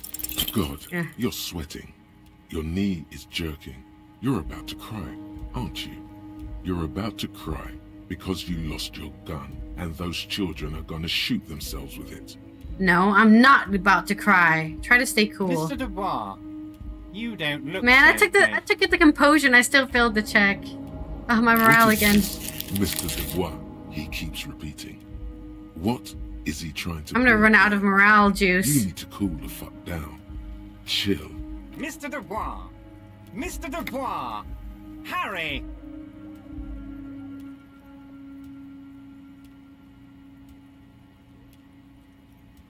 There are no Harrys. Let your mind go to your safe space. The large man snaps his fingers, but no effect. You're in some stupor. Mr. Dubois, are you okay? Can I get you a glass of water or something? Are you having some kind of medical emergency?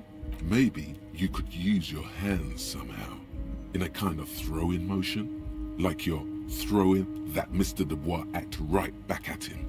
He's Mr. Dubois. Actually, this chair isn't comfortable. I could use a glass of water. Sit upright. What an odd demonstration of... you got me, Harry. I don't even know what. As entertaining as a it whiplash. Was, I'm afraid we're wasting our time.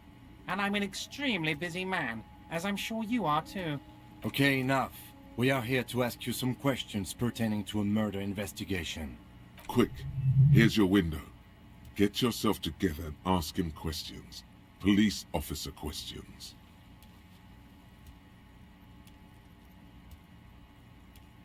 Can you help me get a dead body down from a tree? You might have noticed there's one hanging on a tree behind the hostel cafeteria.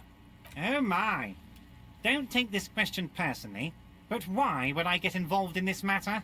Mr. Clare, the man was hanged with a cargo belt. A steel-reinforced cargo belt. It's safe to assume the Union had something to do with the murder. Besides, getting the body down would benefit all of us. It's a stain on the neighborhood. You're a community leader. Help your community out. I can certainly see how having him up there might start affecting some real estate values. He licks his fat lips and smiles. But of course, all joking aside, I am going to help you. He picks up the handset of a radio phone on his right, then clicks a button. Jean-Luc, the cop who bested you in physical combat is here, and he has a little dead body in a tree problem. Namely, he needs it to be taken best down. him. Please extend him this courtesy. You can find Luke down at the gates, but you already knew that. Anyway, he's going to help you, now that he's back on his feet.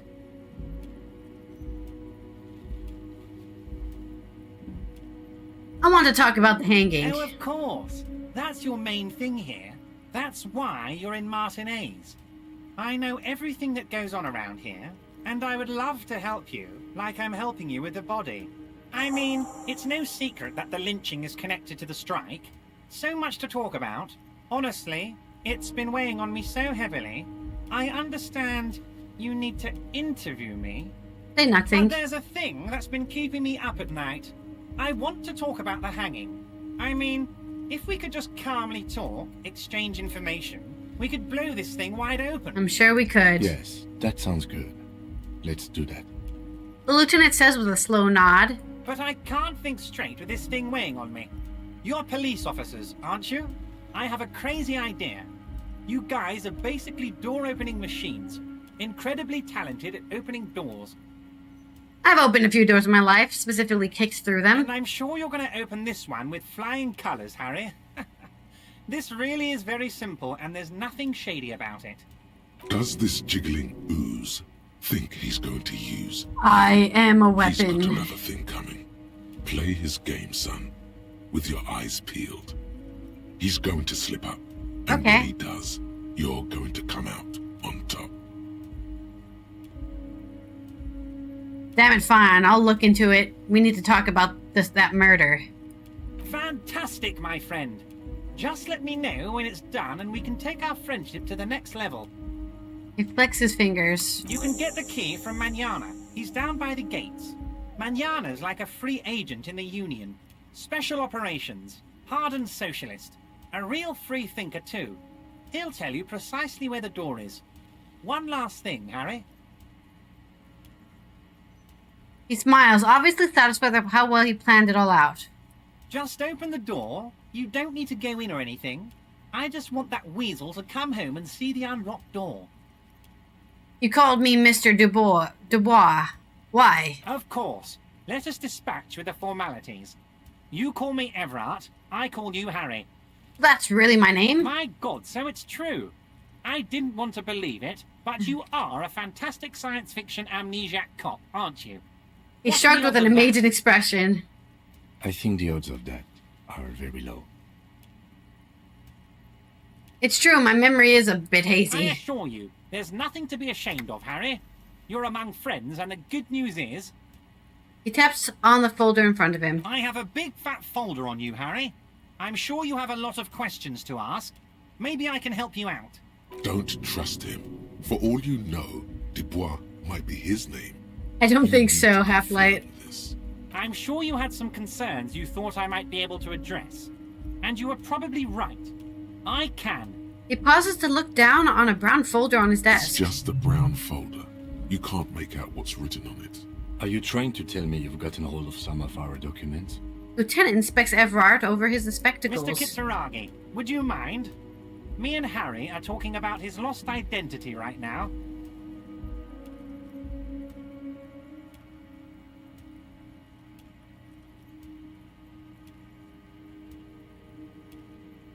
Have another look at that folder. We're not going to pass this. Everard's large hands are covering the folder, but the look on his face says, I know everything about you, Harry. I've got nothing to hide. Oh, Harry.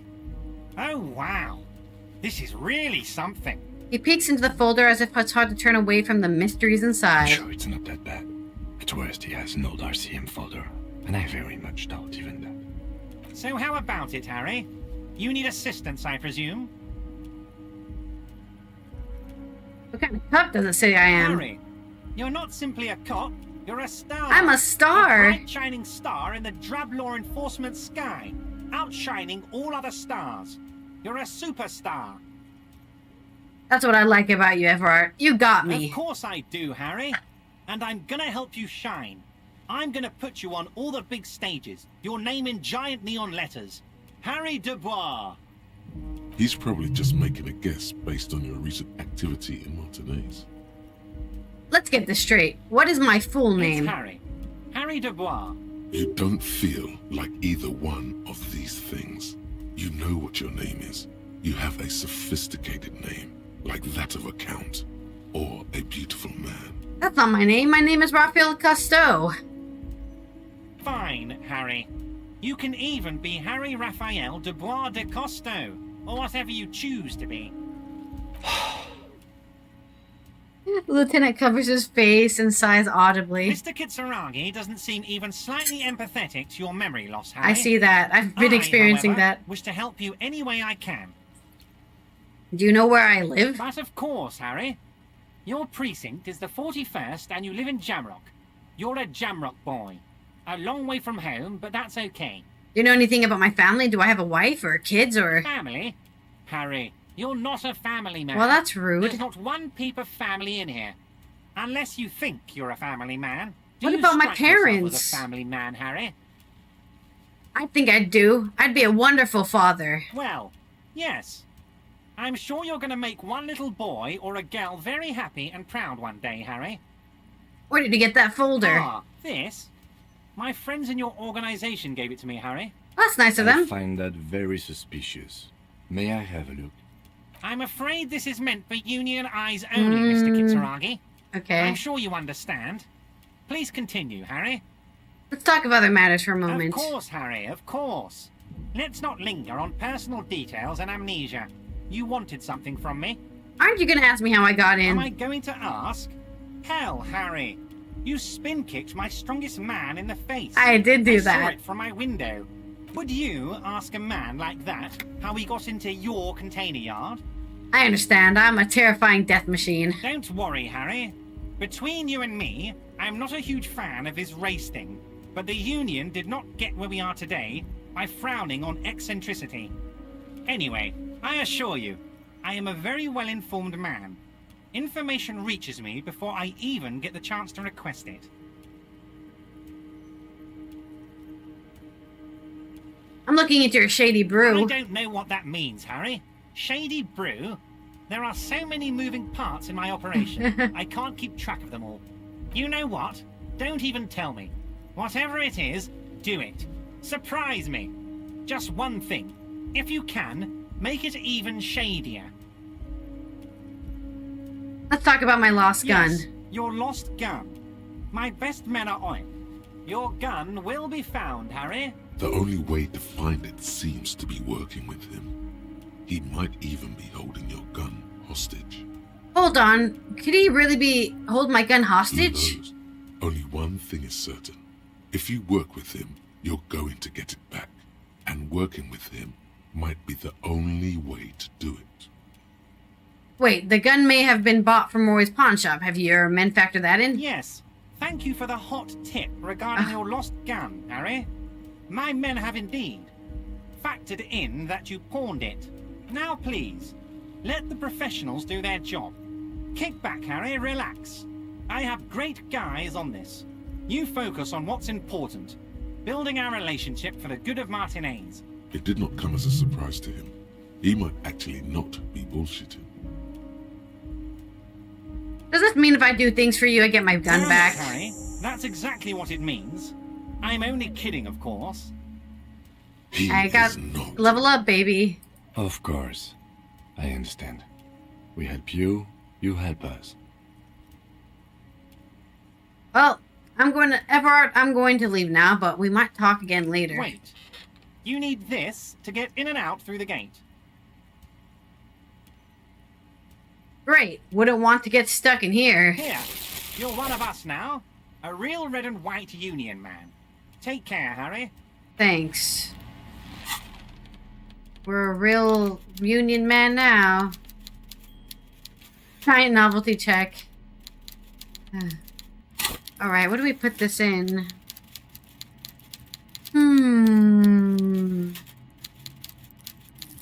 I kind of want to put in authority. I want to be a strong authority guy. But maybe I should put more in endurance. Endurance is pretty low. Oh, I took 3 damage, that's why. It gets worse the more damage I take. I see.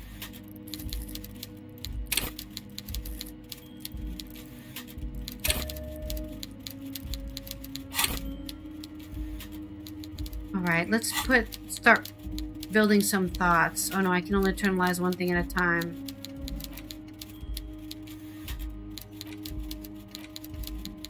Shit, I forgot about that. Have to do pain threshold later. Alright, let's leave this place. Get the body down, and then we'll finish the stream for today.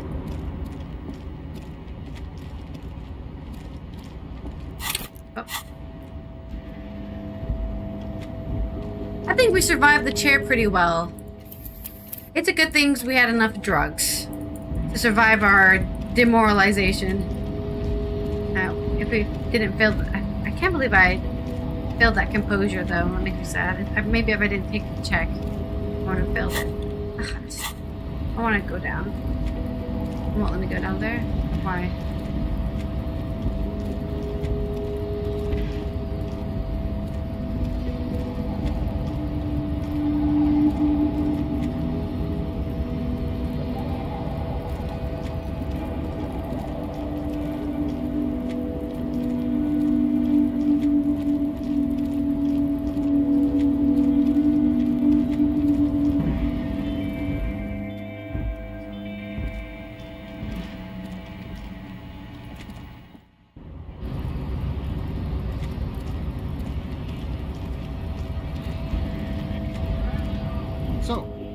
How'd you like our harbor?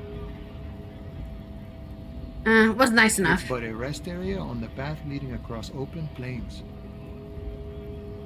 He notes solemnly, then turns to you, wide smile and adorning face. Right.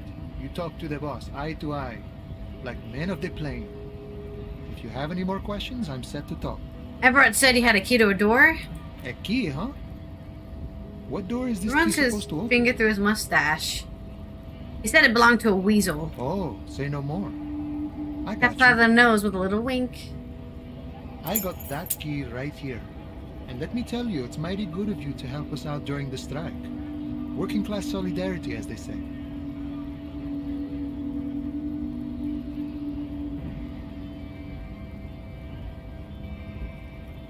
I'm not really doing this for political reasons. Oh, so the none of the above type, are you? I get it. I like to keep my distance too. But it doesn't matter. It's a good thing you're doing. Thanks. Sure what it you're is. looking for is a basement door behind the greenhouse. That's behind the whirling in rags. That's all I know. Our organization is what you call compartmentalized. Means we keep out of each other's business. Okay, but where did you get the key from? The janitor gave it to me. Nice fella. We talked about life and things that really, truly matter. His gaze wanders off into the None distance. of this mess we're in. This jiving and juggling. What's it for? To feed our children, I guess. Anything else I should know about this task, this weasel person, when he'll be home? I'm more of a philosophical dock worker. Okay. I like to talk about the big picture stuff. Philosophical. Who I am, who you are, what we are fighting for. The man takes a big sip from his flask. Any idea who killed the hanged man? The mercenary, eh? Who could have killed him? That's indeed the question. Why even do such a thing? The harbor is a prime area of suspicion. In your opinion, are the dock workers involved in the killing? What a thought. Why would noble workers resort to such a thing? Unless they were pushed, of course. Pushed how? The dead guy was an enemy combatant. Hold up, what does that mean? He was an agent of the opposition, attempting to undermine our honorable efforts. Did you kill him? I ain't the murdering type, but that's just me. Large organizations like our union have all sorts of men, with all sorts of skills. He means a more violent faction could easily take care of such a thing. Understood. This has been of limited use. Still, thank you. The lieutenant takes a note. No problem. I wish the best to you in your search. Sure, I'm glad it's not... Alright, let's go... Wait, is John Luke still up here? What does it say here? Okay. Okay. After 9 we can sleep, except we can't sleep because we owe a lot of money to, what's his name? Do not presume this has drastically altered our race dynamic. I knocked you out like a god of martial arts. True. I said nothing about our personal dynamic. That has altered. A little. Everett told you to help us get the body down from the tree. So it was. You bested me in race combat to reach my superior. Yes, I am. Then had him give me an order. I salute your cunning, enemy. We're not enemies, we're friends now. I will go and remove the body from the tree with my bare hands. Continue. So noble, Measurehead. But while I am gone, someone must stand guard on the bridge. That someone needs to be you. Both of you. Okay then, wait here while Measurehead goes. Babe, see that they stay here the whole time.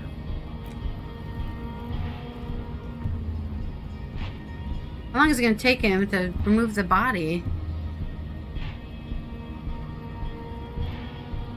I think the first time I played this, we just cut him off the tree. The woman's gaze follows Measurehead as he leaves. So, you guys are like cops or something? Why are you with Measurehead? Look at him. His craniometric perfection. Are you cops or what? Apparently so. Ooh, I like men with guns and power. I have neither of those things. I'm Katya, by the way.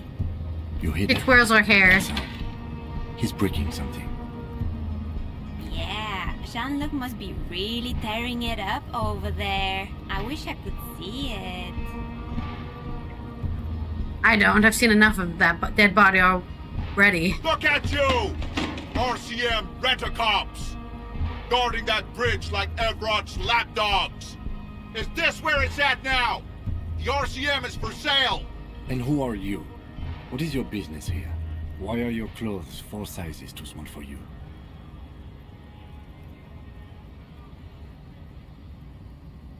Yes, that's none of your business. A shrill laughter interrupts you, echoing across Martinez. It's Kuno. Then, the man turns to look behind him at the behemoth appearing around the corner. approaching him, walking past him. Well, he came back. Thanks, John Luke. The corpse has been removed from the tree. He broke the tree with his bare hands. And congratulate yourself. You have sided with Ray's victory today. Thank you for cooperation, Measurehead. Farewell, ham sandwich. You are a Union man from now on. I was a communist my first playthrough, but I never did the Union Man sub, which is funny because I should have been, right? I was being a communist, but I wasn't siding with the strikers because I thought they were really corrupt. Alright, let's go check on this dead body because we need Kim to deliver it to the precinct before we finish with it. Hopefully we didn't waste too much time looking through the building and stuff. Where's Kuno?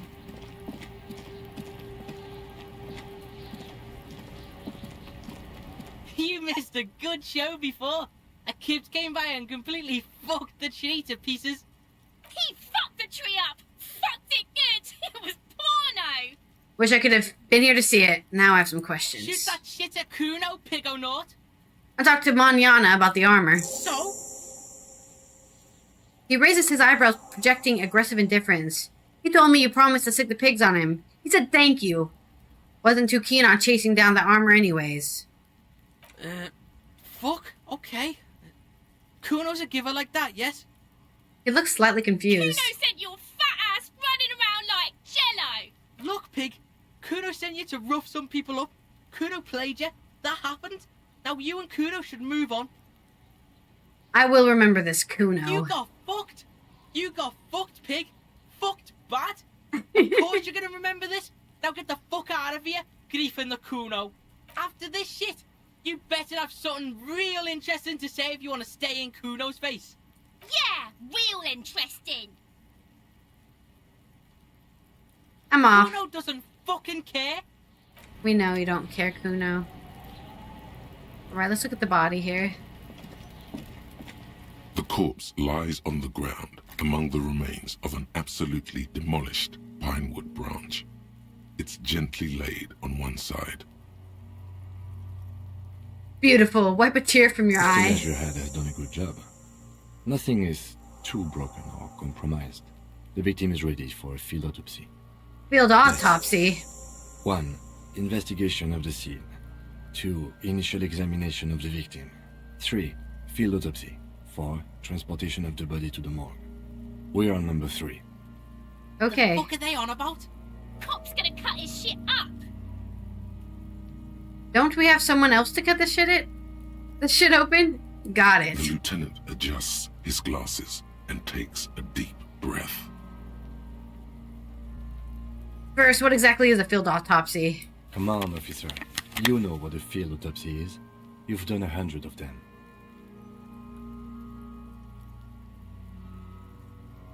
Oh, clap your gloved hands.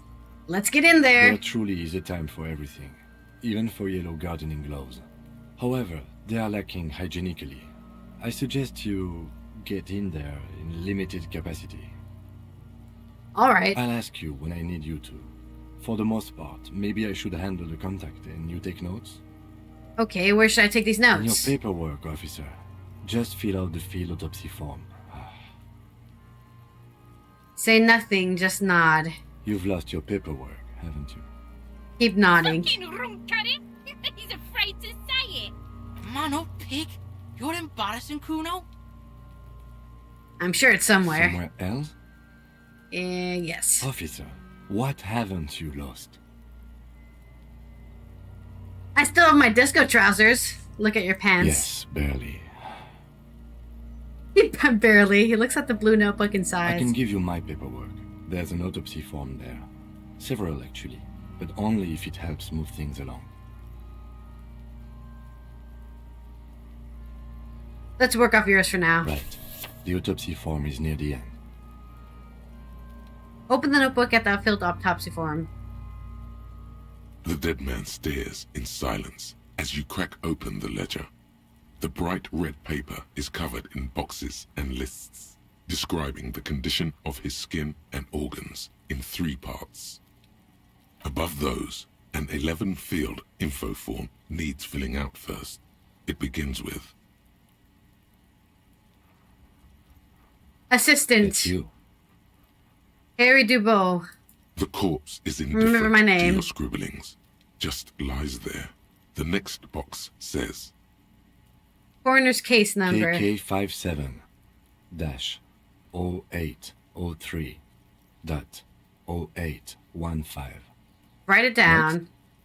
Name. NA. Night. Date of birth. NA. Roughly 50. Right. 50. The corpse looks ageless, like meat on a hook. Race. Mondial. Write it The down. pudgy mess of curdled meat looks neither mondial nor anything other. Sex. Fucky, fucky! Little monster exclaims energetically. Male.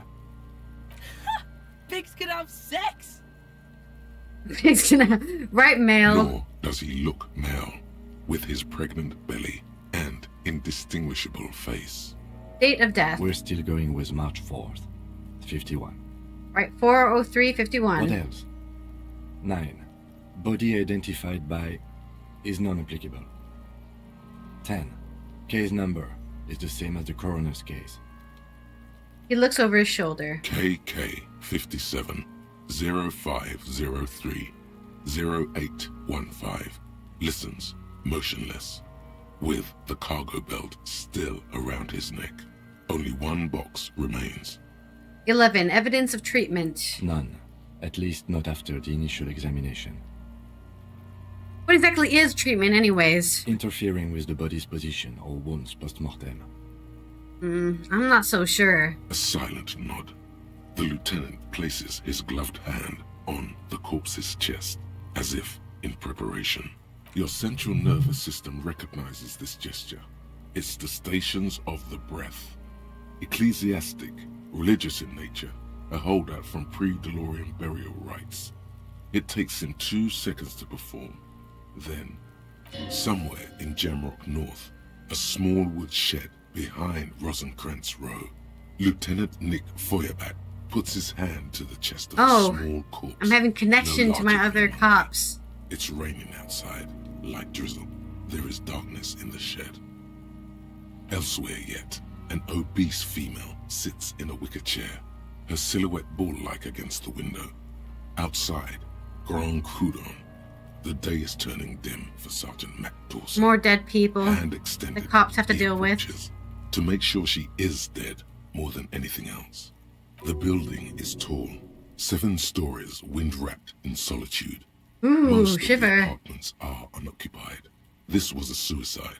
The other, an accident.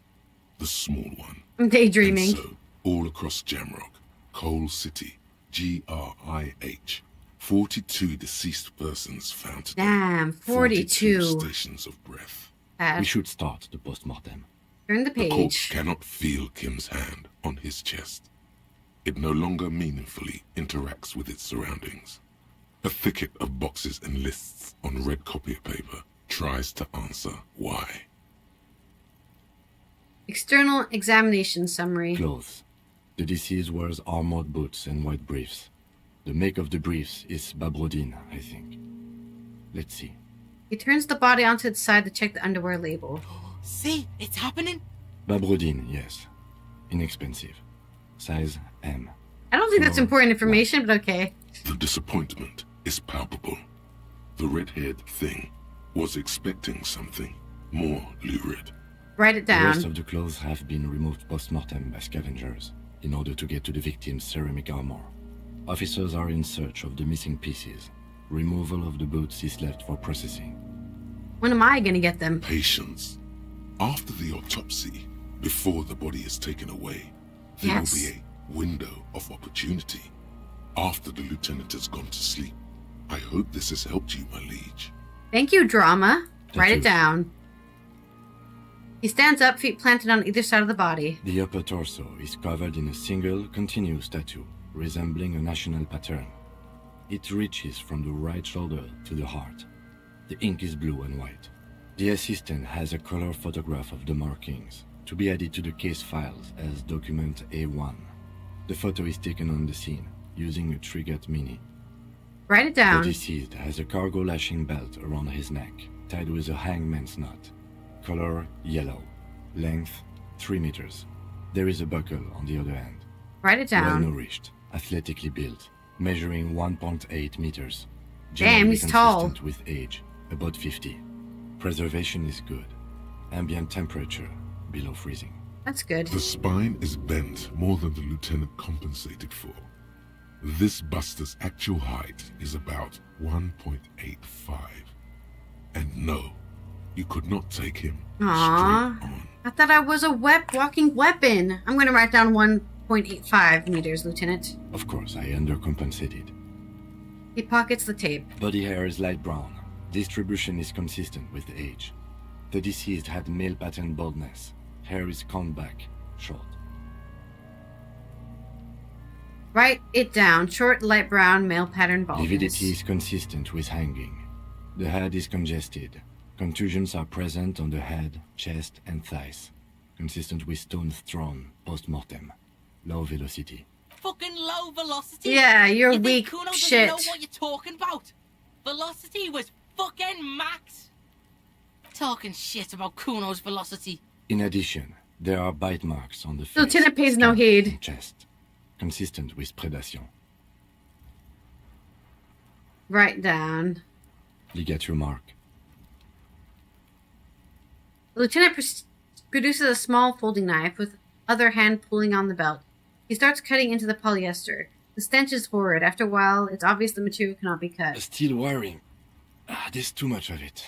We need to remove the belt so we can get to the ligature mark. You got just the right tool for that. Oh yeah, I'm prepared. What? The chain cutters? The hanged man. I'm a prepared. little bubble of rot from his nose. Good thing we got these chain cutters. Pull out the rubber gripped cutters. Always good to think ahead. Now, He points to the rope, squeezing the dead man's neck. we need to cut the belt to see the ligature mark below. Carefully, with as much precision as you can. See, my pig is gonna fuck his head off. No, he ain't. Your pig's a boring fuck.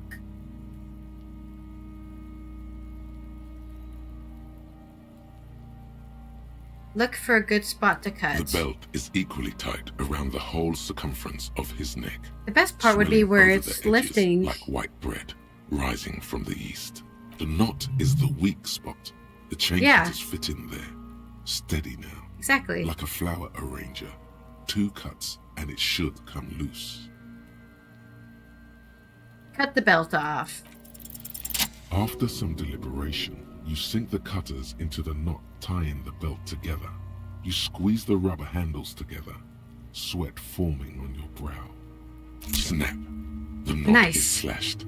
Another cut and the belt falls apart like a flower bouquet. Flower revealing bouquet. The dead man's neck and the dark red ligature mark around it. The rope rises to a point, leaving a gap in the ligature mark. The suspension point is in the back of the neck. The lieutenant has kneeled closer, running his fingers along the dark red groove until there's a gap. As it ought to. This is where its grip on the curdled meat is gentlest, pulling up. Hemorrhaging is observed on the skin, above and below the ligature mark. Makes the mark sense. is well pronounced, consistent with a drop from 1 or 1.5 meters. Write it down. Chest is intact, normal contour. Abdomen is protuberant, pelvis intact, genitalia. He pulls down the man's underpants. No! It's gonna happen, see! I fucking knew it! Genitalia is male and unremarkable. Unremarkable. No evidence of Ooh. Inspect the genitals. The dead man's penis is average sized, congested from the downward What collection does that of blood. mean? The testicles are uneven in length, hanging underneath. Aren't The they always genitalia uneven in is length? greenish. Marbling is present around the crotch. I love the detail. Thank you. I appreciate You it. should touch it. I'm not gonna touch his Back is genitals. symmetrical and intact. Upper and lower extremities are intact, but asymmetrical. There are combat injuries on the right hand, thigh, and hip. Oh, goodness gracious me. Bullets have bitten little pieces out of him. It must have been excruciating, especially the hip. Before you is a temple of pain that knew little tenderness in life. In addition, I see smaller, residual scars, too numerous to count. He's lived a life. Covering about 30% of his skin. This is the body of a soldier, a mercenary. Mm-hmm. We have a real museum here. Of battles, wars. Write it down. Last item. Hands. Takes the man's right hand in his, inspects it, and then moves on to the other hand. Pick up the hand. The hand feels heavy, filled with decay liquids. Like it's ready to explode if squeezed hard enough. You're suddenly repulsed. So much so you feel compelled to drop it. Hands are clean. No sign of injury from struggling. Were we expecting any? I was. Maybe I'm just not seeing them. Honestly, this stench is making it I thought you hard for me couldn't to smell. think at the moment. Ooh. That's all for the external. Well done. What next? He turns to the side to breathe. It's not enough. He buries his face in the sleeve of his jacket. Internal examination summary. Central nervous system. I have nothing. Do you have anything on this man's central nervous system? You don't even have a joke. Nope. Right in A. Musculoskeletal. Purge fluid is coming from the mouth. Not injury related. Eyes and tongue protuberant. Hyoid bone. Let's see.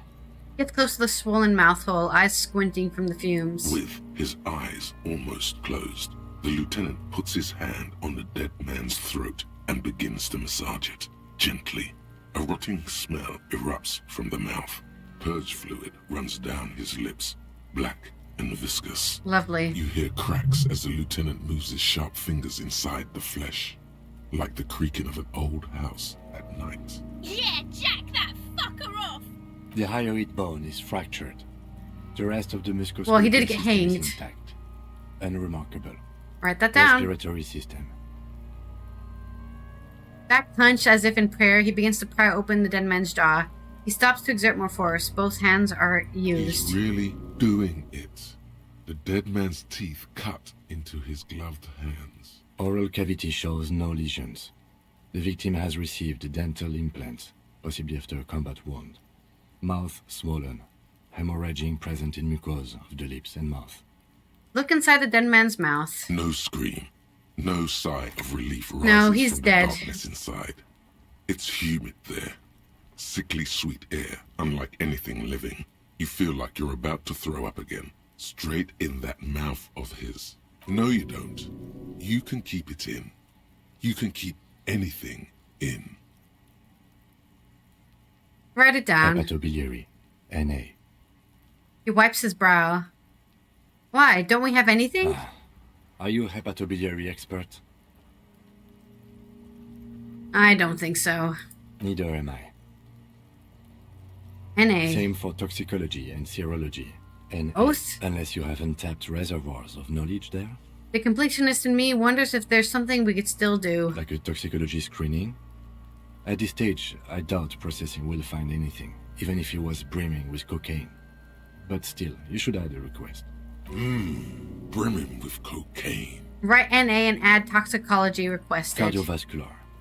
The body exhibits lividity in the lower extremities, feet, hands, and neck, visually consistent with the hanging.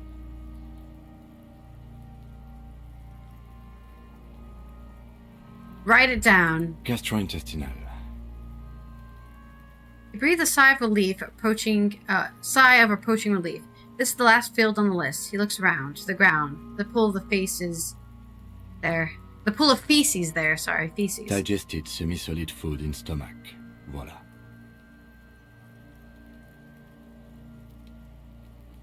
Write it down. Omit the viola. What's next on the list? Description of injuries summary. Let's see. We have bite marks, contusions on the head and chest, and a ligature mark encircling the neck. You'll need 3 fields. Leave a 4th one too. Be thorough if you want maximum results. Bite marks. Head, chest, and scalp bite mark injuries. predation by birds has caused damage to the body. Odontologist does not need to be consulted. Write it down. Your opinion, officer? Non-fatal post-mortem. Beneath the description, there are 2 boxes waiting to be ticked. Agreed. Next injury?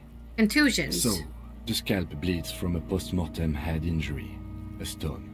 The injury does not have the rim of an early inflammatory response. The perpetrator on the scene has confessed to causing it post-mortem. At maximum velocity, fucko! Yeah, Has maximum confessed to velocity. causing it at maximum velocity. Write it down. Coagulated blood sticks to his scalp and chest, where the countless stones have hit the dead man. Beneath Non-fatal the description post-mortem. of injury. 2 boxes. Right. Next? Ligature marks. What's the 4th injury filled for? Nothing. Just in case.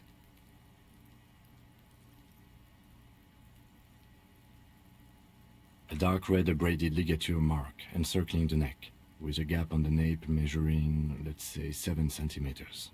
The hyoid bone is fractured, the cervical column intact. I see hemorrhaging on the skin, above and below the ligature mark. Depth of the mark, 1 centimeter.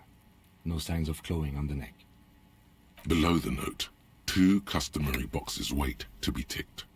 The man's head jerks to the side. The ring around his neck is visible. Think for a moment. There's time. Don't rush. What was that about no clawing around the neck? You'd be clawing for your life. Non-fatal post-mortem.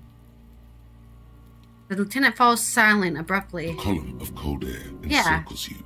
He was dead when he got hanged. There's no way he just stood there and let himself get hanged. Bordered by cracked Or he's at least knocked out. windows, seagulls perched on air conditioning units. A small green enclosure in the middle of a I'll feel the corral shiver of up my back. tenements. Cape-side apartments, whirling in rags, and the fortress wall of Terminal B. Above it, a thin blanket of coastal stratus clouds. Higher yet, coalition airships guard over the 21 cordons of the zone of control. The air is crisscrossed with radio transmissions. The hair on your neck rises. Rub your sides and close your eyes. Why do you say that? I'm serious. I don't think this was the injury that killed him. Okay. Why don't you think it was fatal? Why didn't he claw at his neck when they hanged him? And why did they not tie his hands? A big man like that is dangerous. Honestly, I'm not sure there weren't marks on his wrists. That part got blurry for me. The stench. But you are right. There should be signs of struggle. Let's leave the cause of death empty for the time being. He covers his mouth. Let's wrap this up. I pronounce this field autopsy over. He produced a small black plastic roll from his jacket, a body bag.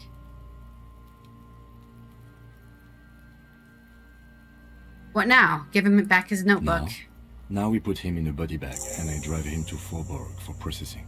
Continue. The lieutenant looks at the dead man one more time, then at his notebook, then at the corpse again. You tilt your head, also looking at the corpse.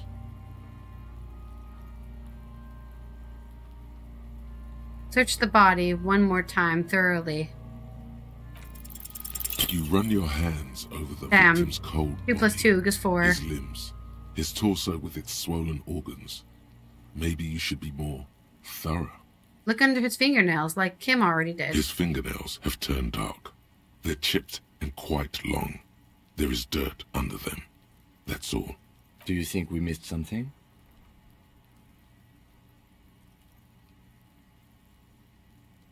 Yes, there's something we're not seeing. Okay, well, we are in livor mortis here. He is disintegrating. We need to refrigerate the body if we want to conduct another examination, and we need to do it fast. Can we just hang out here for a while longer? If you want for this task to slowly become impossible, then yes. Otherwise, no. He's been hanging out far too long already. We need to ice him. Okay, where do we find a Hey. bit for his body? Wasn't there a giant ice bear sarcophagus below that building? Why, yes, there was. It was massive. Red eyes glowing in the dark. Why, yes there was. Now, detective, I've rarely been disappointed by the size of a giant ice bear fridge, but I think we should still take a look at it first. Make sure it's big enough before we carry him over. Let's move. With every hour, whatever we are looking for in the deceased will become harder to find. Oh, I didn't want to do this, but that's fine. We're gonna save here. Oh, that was very immersive, wasn't it? Okay, we're just gonna stop. Thank you everyone for watching this very long. Oh, this Elysium stream. I love this game. This is like the best RPG ever made, I swear. But yes, I hope to see you guys on Monday for more yoga before coffee, and of course my weekly Guilders 2 that I always do on Mondays. I hope you guys have a really great weekend, especially everyone who stopped by today. Thank you, Razil999 for following, and Rao Seni for subscribing on YouTube. Take care out there. This is goodbye. I don't know what else to say. Oof, my brain is kind of dying from playing. Well, how did I play this for like almost 8 hours? Yeah. So take care out there, and thank you for watching. Subscribe, comment, like the video, comment down below what surprised you, or maybe if you played this game, what different things you've done that you didn't expect me to do, I guess. Yeah, this is my second time playing, so I've really enjoyed this kind of more physical character instead of cerebral character. Anyways, goodbye.